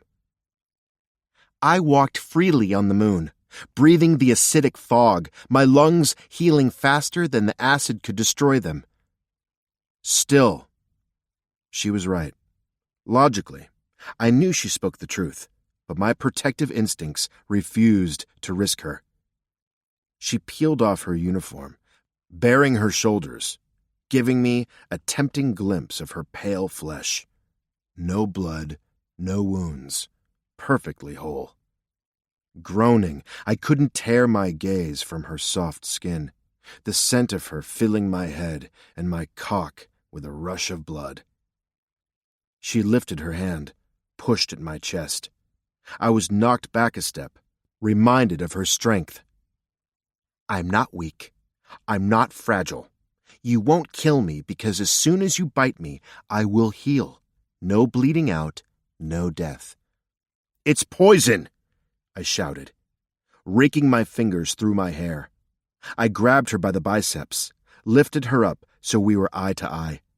Our breaths mingled, and her gaze met and held mine. I'm poison to you. I felt her fumble around, digging for something buried in her pants pocket. You're not. I can prove it. She lifted an injector up so I could see it, raising up the lower half of her arm since I had her pinned. What is that? I asked. Proof. She dropped the injector to her thigh, and I heard the whoomph of air that accompanied an injection. I used the leftover serum to manufacture a larger dose. I dropped her, stunned. What? I injected at least 3 times what your bite would push into my system. Dropping to my knees, I grabbed her thigh, tugged at the pants she wore, and ripped them. No! Fuck, no! God! Gwen, what have you done? I grabbed the injector from her hand, threw it across the room where it clattered, making Gwen startle. My hand slid over her toned flesh, the firm muscles, the silvery integrations. Being captured and tortured by the hive was easier than this. It was as if she'd ripped my heart out, held it in the palm of her hand, then dropped it and stomped on it. I couldn't watch her die. Not now, not after all we'd been through, not ever. Her hands slid into my hair, stroked and tried to soothe me. It's fine. I'm fine. Glancing up at her, I snarled. No, it's not fine. Fuck, woman, you're going to die. The serum is destroyed. I couldn't catch my breath. The panic I felt, real, intense. Mac! Mac!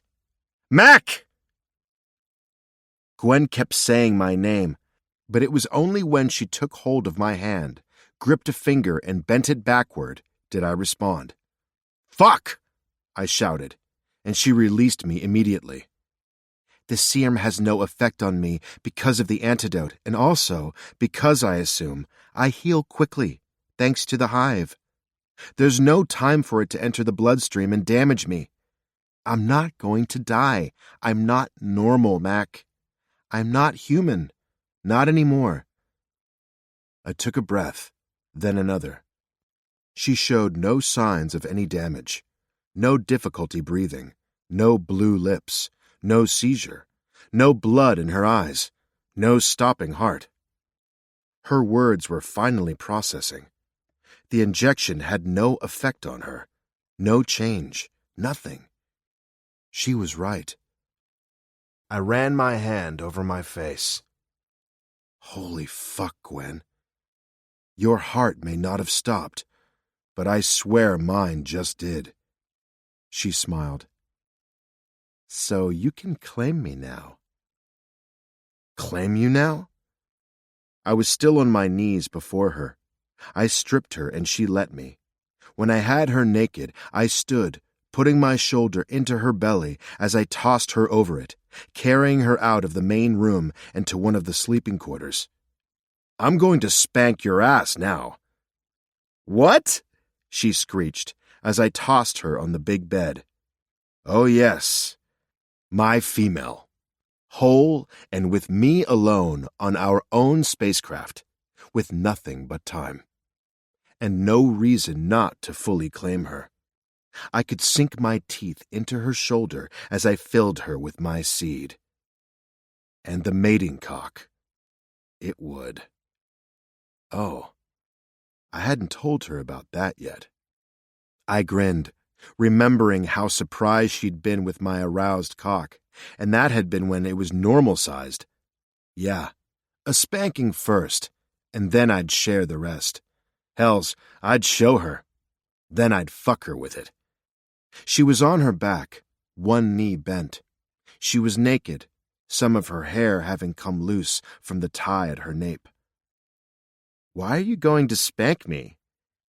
I reached out, took hold of her ankle, and rolled her onto her stomach. Besides you liking it? She sputtered, but didn't say anything. Because you put yourself in danger with that injector. You will not take chances with your health. But I knew it was safe. You knew no such thing. I gritted my teeth, not wanting to think the worst.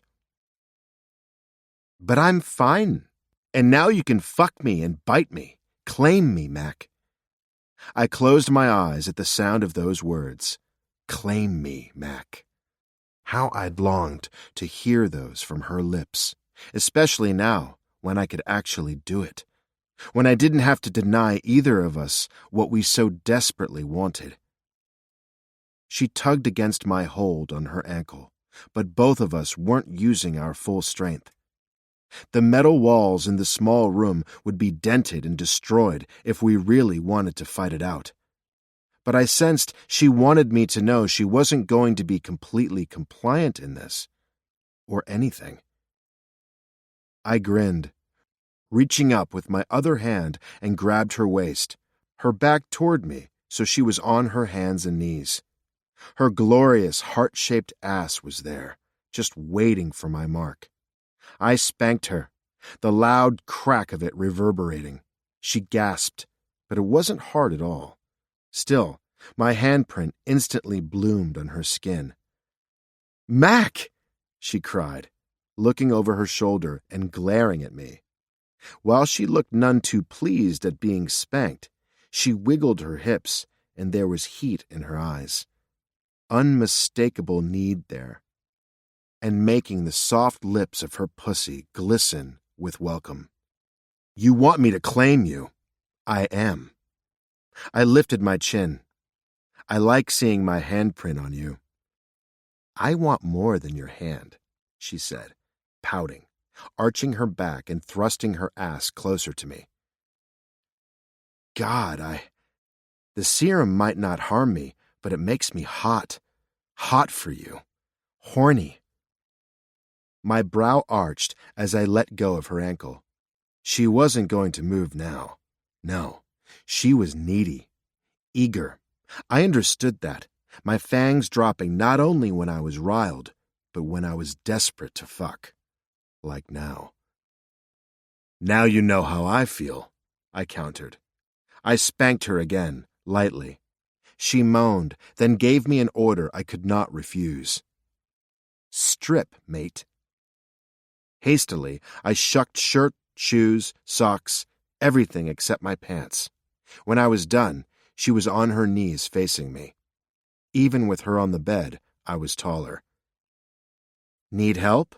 She asked, reaching out to undo my pants. Fuck, she was gorgeous. Her hair tied long down her back, the rest of her bare, perfect. From her silvery integrations to her pale, creamy skin, Those soft, small breasts with the rosy nipples, her narrow waist, broad hips, needy pussy. I licked my lips, remembering her taste. My fangs seeped their serum, and I tasted it on my tongue. Sharp, dark flavor coated my palate, and it made my cock swell. My inner Hyperion knew it was time, that there would be no holding back, that I would finally sink my fangs into my perfect mate and make her mine. I will claim you, Gwen. I moved her hands away as I opened the clasp on my pants myself. There's just one small thing. Pushing the fabric down below my hips, I let my cock finally spring free. Well, not a small thing.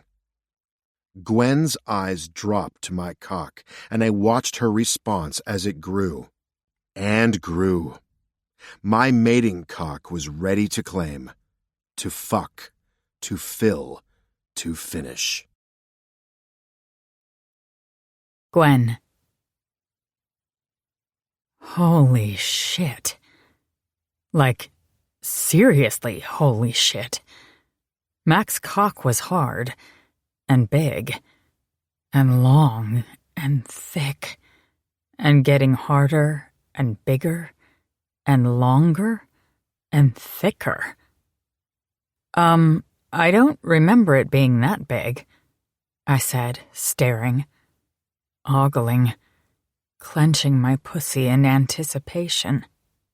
This is what I wanted to tell you about, Mac said, and I glanced up at him. You know about the Hyperion bite while mating, but I never told you about the Forsian mating cock. Mac didn't need to grip the base to keep it upright and aiming right at me. No, the base of it was big, wide, like ridiculously so, like porn star dildo size. A deep, ruddy red. There were thick, bulging veins that ran up the impressive length. And the head. Wow. It was broad, flared, and I whimpered, knowing it would slide over every single hot button I had inside me. It had taken a lot of work to get him inside me the first time.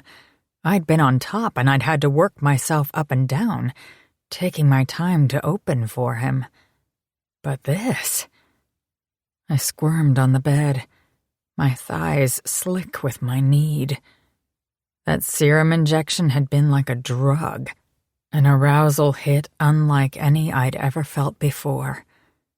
My breasts became tender and achy, my nipples hard points.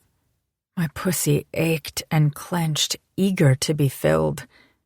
My clit swelled, became more sensitive, and I knew I could come if Mac gave it just the slightest bit of attention.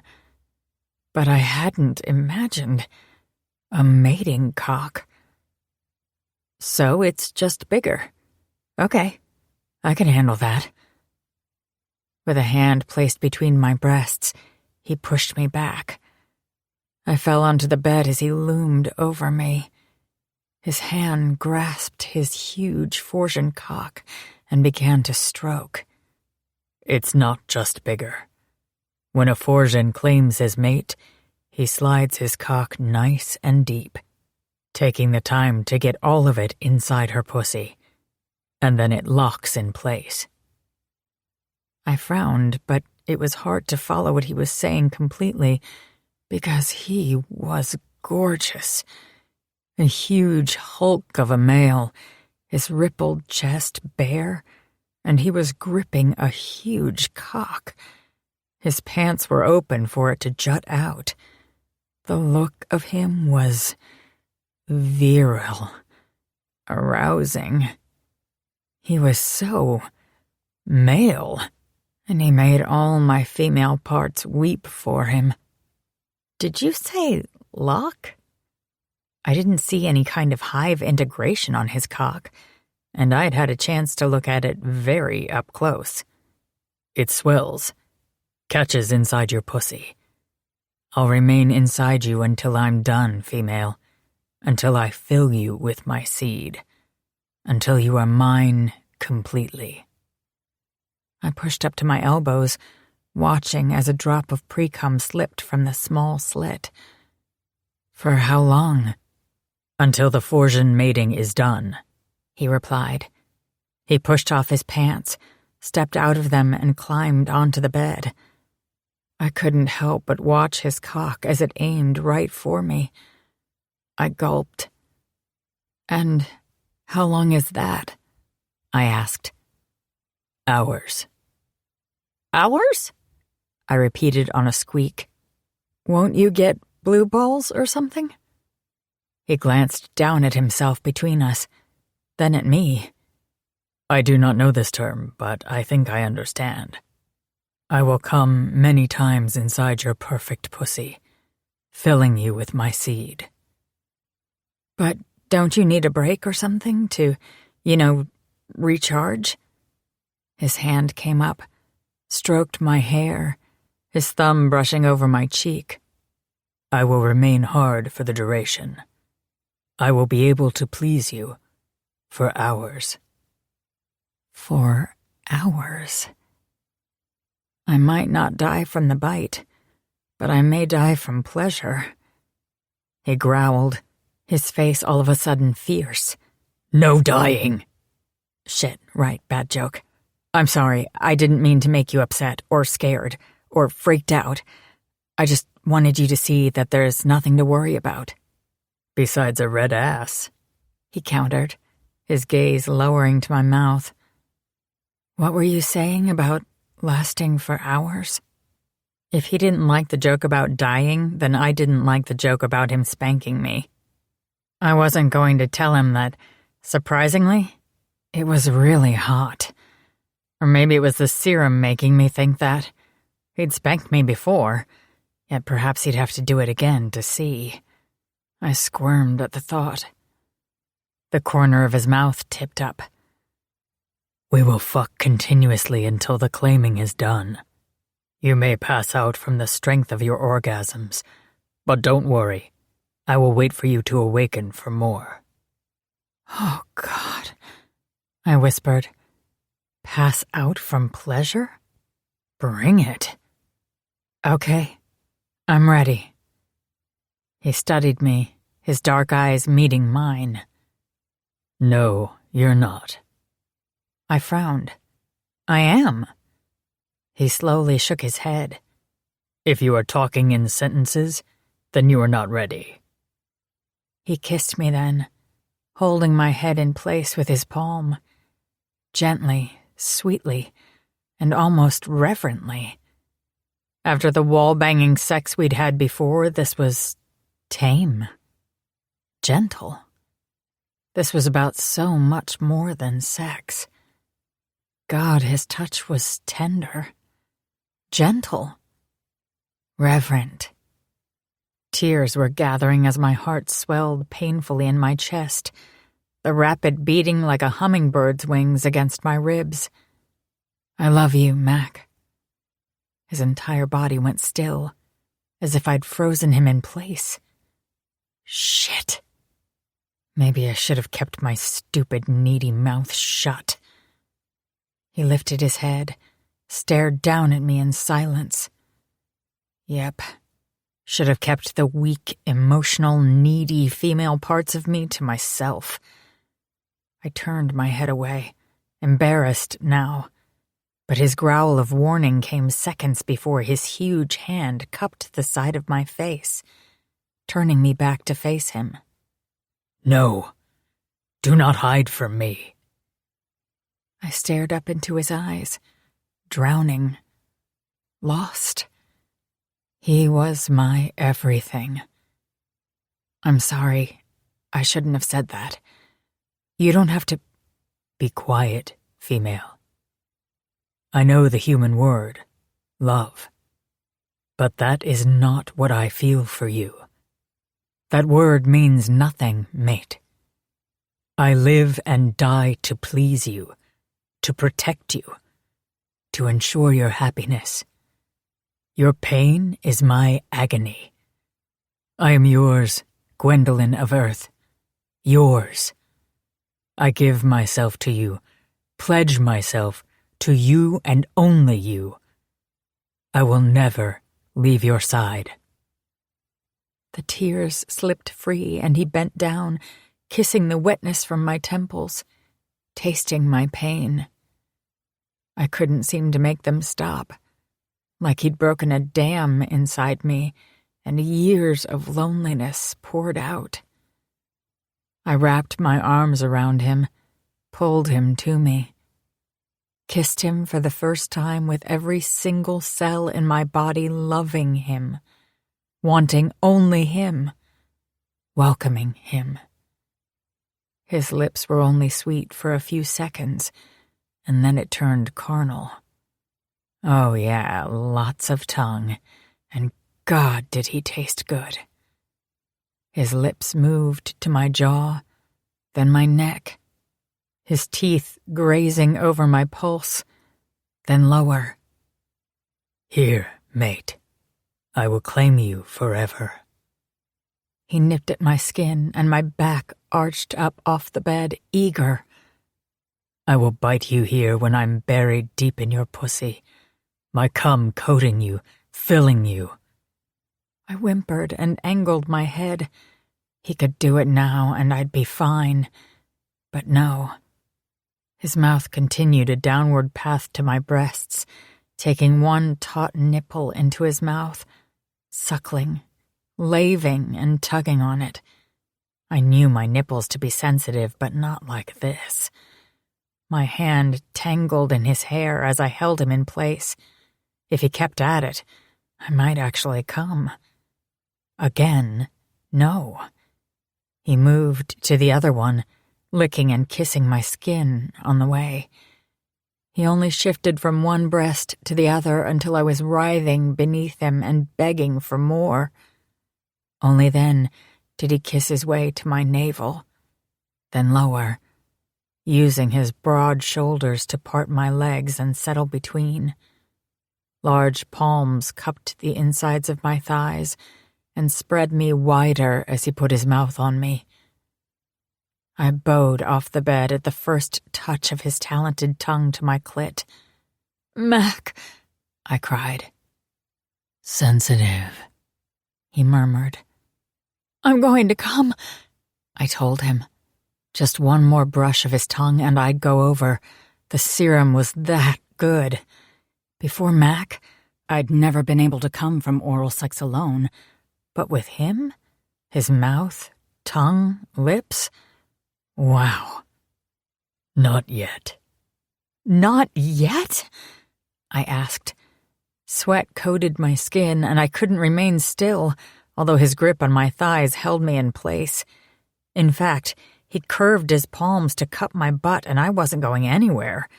Immobile, just where he wanted me. "You'll come when I sink my cock into you." And I wanted him right where he was, between my thighs, his face hovering just over me. I could feel his warm breath. "In me, please." "You beg so sweetly." Frustrated, I used all my strength to flip us over, although all that did was have me straddling his head, his hands still cupping me. This time, his mouth was inches beneath my pussy. "This way works too," he commented, lowering me down so he could suck one lower lip into his mouth, then the other before his tongue stiffened and he circled my weeping entrance, prodded it with a promise of what was to come. But that mating cock was so much bigger. My head fell back, and I felt my hair brush over my back, my skin so sensitive. He was incredibly skilled at bringing me to the brink, but not over. "Mac, I need... God, now! Hurry! Must... more!" "There we go. Mindless," he said, when he flipped us over once again. He crawled up my body so he hovered over me again. This time, I felt his cock prodding at my entrance, slipping over my dripping folds. I was wet from Mac's mouth and from my own need.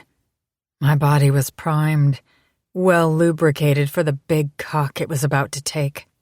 Perhaps the serum helped with that, doing something to my body to make me wetter than I'd ever been in my life.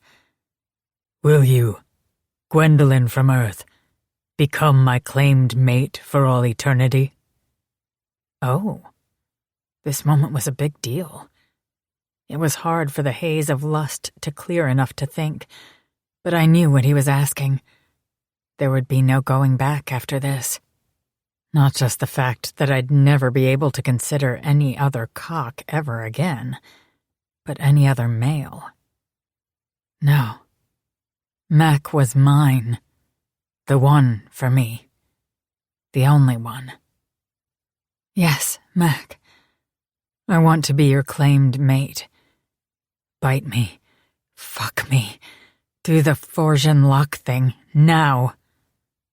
Lifting my hips, the broad head of his cock pressed against my entrance and nudged inside. Big. Fucking big. Oh, God. He leaned onto one forearm, keeping his weight off of me. His other hand cupped my breast, tugged at the nipple. Oh, I gasped. He slipped in a little further. Good girl. You feel so good. Perfect. You were made for me. He crooned to me, whispered endearments, encouragement, sexy talk that had him sliding into me, filling me more and more and more until there was no doubt we were one. I bent my knees and put my feet on the bed at his hips, lifted up, and he slid a little deeper. Mac was breathing hard. Sweat dotted his brow. I could tell he was holding back, at least for now, until I had taken him all, until I had adjusted to his huge, huge cock. His hand cupped the back of my knee, pushed it wide and then up, opening me to him even more. I gasped when he slid in all the way. He bottomed out, that blunt crown nudging my womb. I had no doubt if I weren't on birth control, I'd be pregnant by morning. You feel so fucking good, he growled. Oh, shit. I can feel myself getting even bigger. The base, I gasped, feeling it grow, spread even further. Mac pulled back, but only moved about an inch, but didn't retreat any further. That's it. We're locked together. Are you all right? He stroked my face again in the way I liked as he looked down at me. So intent, concerned. I rippled around him, still adjusting to being opened up so much. It didn't hurt, but if he didn't start to move, I was going to go insane. Mac, please, I whimpered, trying to lift up to make him fuck me. He slid back in that little bit. Yes, I cried, and grabbed at his lower back. He fucked me slowly, getting used to being so together. This wasn't wild and crazy, but close, personal. Us. When he pulled back and slid deep again, I came. My head arched back, my cry filling the room. The pleasure of it went on and on as Mac continued to slide in and out. Gwen, he shouted, lowering his head into the crook of my neck. I heard him groan, "Mine," just before his teeth. His fangs penetrated the spot where my neck and shoulder met. I screamed. The searing hit of the bite was replaced immediately with a different kind of burn from the serum. It was like instant pleasure, so intense I came. It wasn't my clit that was the epicenter of my pleasure, but Mac himself.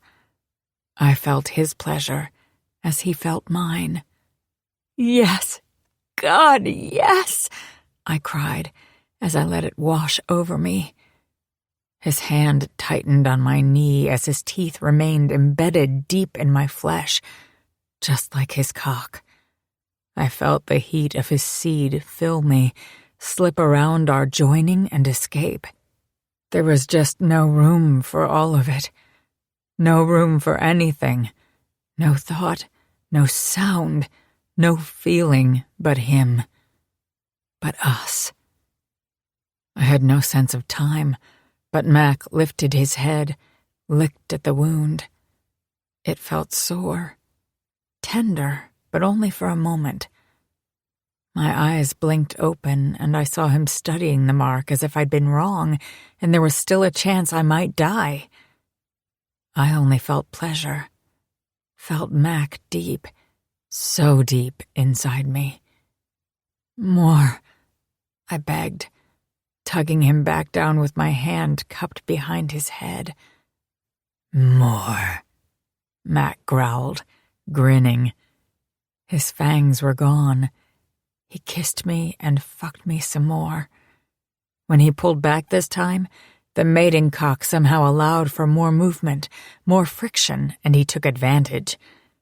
Grabbing my ankles, he lifted them to his shoulders for a more direct thrust.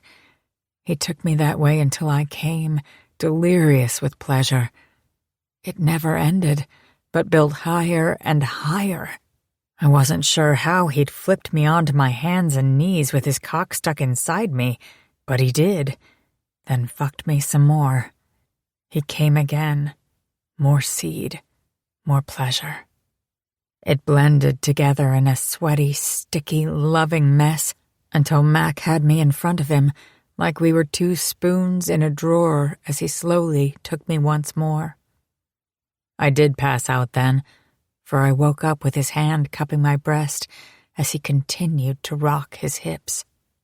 This time it was a slow fuck, gentle and almost like a break, but we were still connected. "Will the pleasure ever stop?" I whispered, moving into the feel of him. "Hours, mate. Hours." Epilogue. Gwen, on the Falcon, short for Millennium Falcon.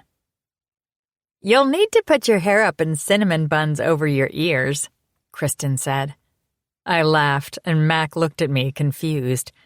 I'd told him all about Star Wars when I named our ship, but he got caught up on what the purpose of an Earth movie was before I could get into a lot of detail.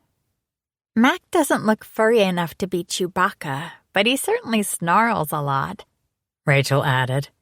She was bouncing her son on her hip, and he was happily chewing on a fistful of Rachel's long hair, slobbering all over his hand.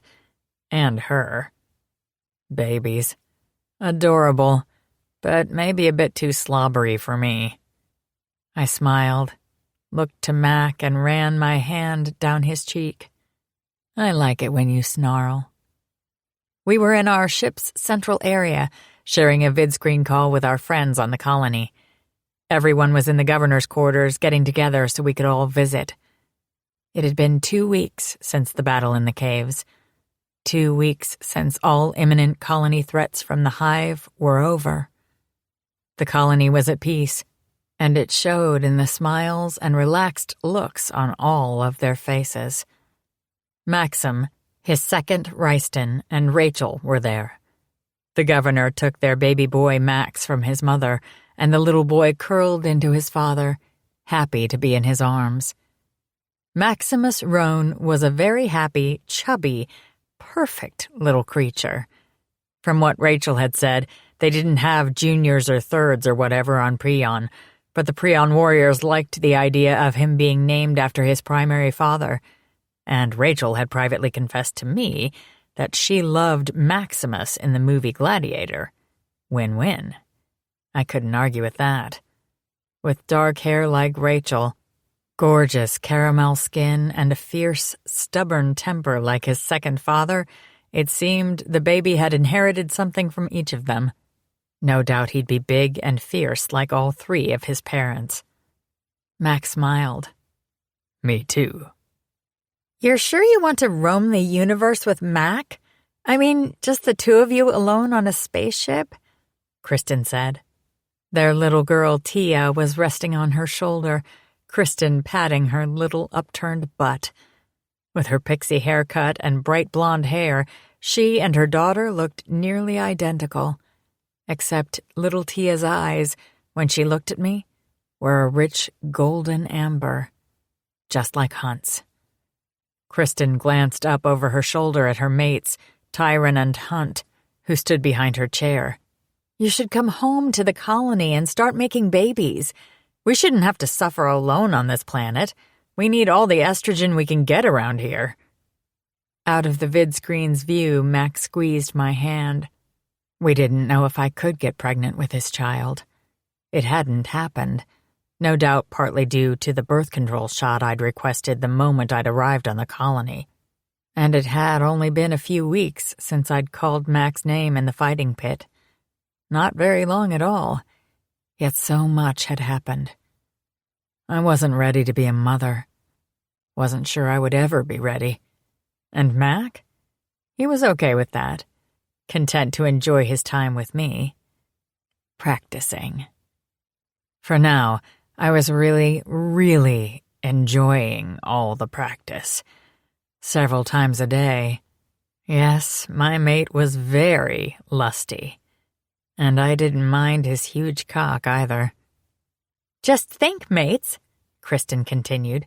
If we had a spaceship all to ourselves, I'd be pregnant again already. Tyron arched one brow, crossed his arms over his chest. Mate, we do not need a spaceship to get you pregnant. We just need you alone. He continued to stare at her, and I could tell they were doing some kind of mental talking through their collars. Oh, boy, Rachel said, laughing as she walked over to Kristen. Here, I'll take Tia. As soon as Rachel had the baby, Tyron leaned down and scooped up Kristen, tossed her over his shoulder. Say goodbye to your friends, he said, turning toward the doorway I could see in the background. Bye, Gwen! Talk again soon! Kristen yelled through laughter. I had no idea what kind of naughtiness she'd been sending her mates, but neither of them looked back as they carried her out of the room. The door slid closed behind them, and all was quiet for a moment. I was smiling now. I'm guessing she totally deserved that. The door slid open, and Rezer and Caroline stepped inside, each carrying one of their newborn twins. Oh my God, CJ! You should be in bed, woman! Rachel chastised her, but CJ rolled her eyes. And missed my chance to say thank you? No way. She turned to me, her infant in her arms, and wiped a tear from her eye. Thank you, Gwen. Mac, I can't even tell you what it means to us that he's dead and gone. I knew who she was talking about. We all did. Nexus 4. I hadn't stayed around to make sure the Atlans in the cave finished him off. Didn't need to add more gory memories to the stockpile in my mind. But I was glad he was dead. Very, very glad. I tore him into pieces and burned him to ash, mate. He will never harm you or our children again. Rezer's face contorted, his eyes glowing with a partial change into his beast. But he controlled his emotions quickly, as the infant wrapped in a fluffy white blanket reached for his face. Tiny fingers grabbed at his jaw, and Rezer transformed from angry warrior to smitten daddy in the blink of an eye. I had no idea if he held his daughter CJ for Caroline Jr. or RJ for Rezer Jr., but it didn't matter. The twins were safe and warm and surrounded by people who not only loved them, but would die to protect them. Rachel kissed baby Tia, who was reaching for baby Max. Babies loved other babies. Who knew? It struck me as odd and endearing. When little golden-headed Tia leaned over, open-mouthed, to kiss Max on his head, my heart skipped a beat, and I finally understood the reality of being a warrior. Knew I'd never stop. Not until every last Nexus unit was dead. Every Hive soldier either freed or put out of his misery. For that kiss, those smiles, the innocence in those bright little eyes. Mac pulled me into his side and wrapped an arm around me as if he could feel my emotional turmoil. The protective instincts surging through me weren't bad, but they were strong. Unexpectedly so. I was stronger, faster, more deadly than anyone on the planet. I could get close to the Nexus units. I knew now that I'd need Mac's help finishing them off, but he seemed more than happy to have my back. And I had people I loved now. People who mattered to me. A family on the colony that needed me and my mate to protect them, fight for them. So I would. I'd fight to my dying breath to protect what I saw in that room. What I knew existed in countless homes on hundreds of worlds. I leaned into Mac, my entire body overflowing with love and trust and gratitude that he was mine. Mac, I'm sure you'll be pleased to hear the final report. Maximus was back in governor mode, which seemed oddly out of place with a small baby in his arms. Mac grunted a vague reply at the governor's words. Craol's dead. None of us would have let him off this planet alive. We, Royston, Tyron, Hunt, Mars, Vance, and the other Prions, all agreed we wouldn't give him an opportunity to escape. Justice has been served with him. I watched as the remainder of the men in the room nodded. The mineral extraction plan has been terminated. New protocols have been put in place to protect future resources. The schematics and details on that ship outlined their plan. It should be easy for our warriors here on the colony to eliminate any further threat to the Coalition. At least, for now. You are at peace, Max said. Good. The governor nodded, then glanced down at his baby. We are. He looked straight at the vid screen, at us. You two are welcome here any time. You are family. Having the governor say that meant a lot. I hadn't been the easiest resident, and neither had Mac.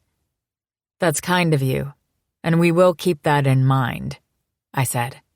But you'll roam the universe in your stolen hive ship and hunt for the other Nexus units. That's off the record, Maxim. We'll keep in touch, I said. Promise? Rachel asked. I promise. She nodded. I looked to Mac, smiled. All was right with our world. Our world was this ship, each other, the universe. We'd go visit on the colony someday. For now, I was content with Mac.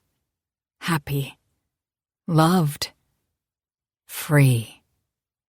And I wouldn't have it any other way. This has been a KSA Publishing production of Rogue Cyborg, Book 6 of the Interstellar Brides Program, The Colony series. Written by Grace Goodwin, performed by Kit Swan and James McAdams. Produced for KSA Publishing by Blackstone Publishing. Copyright 2018 by Grace Goodwin and KSA Publishing Consultants, Inc.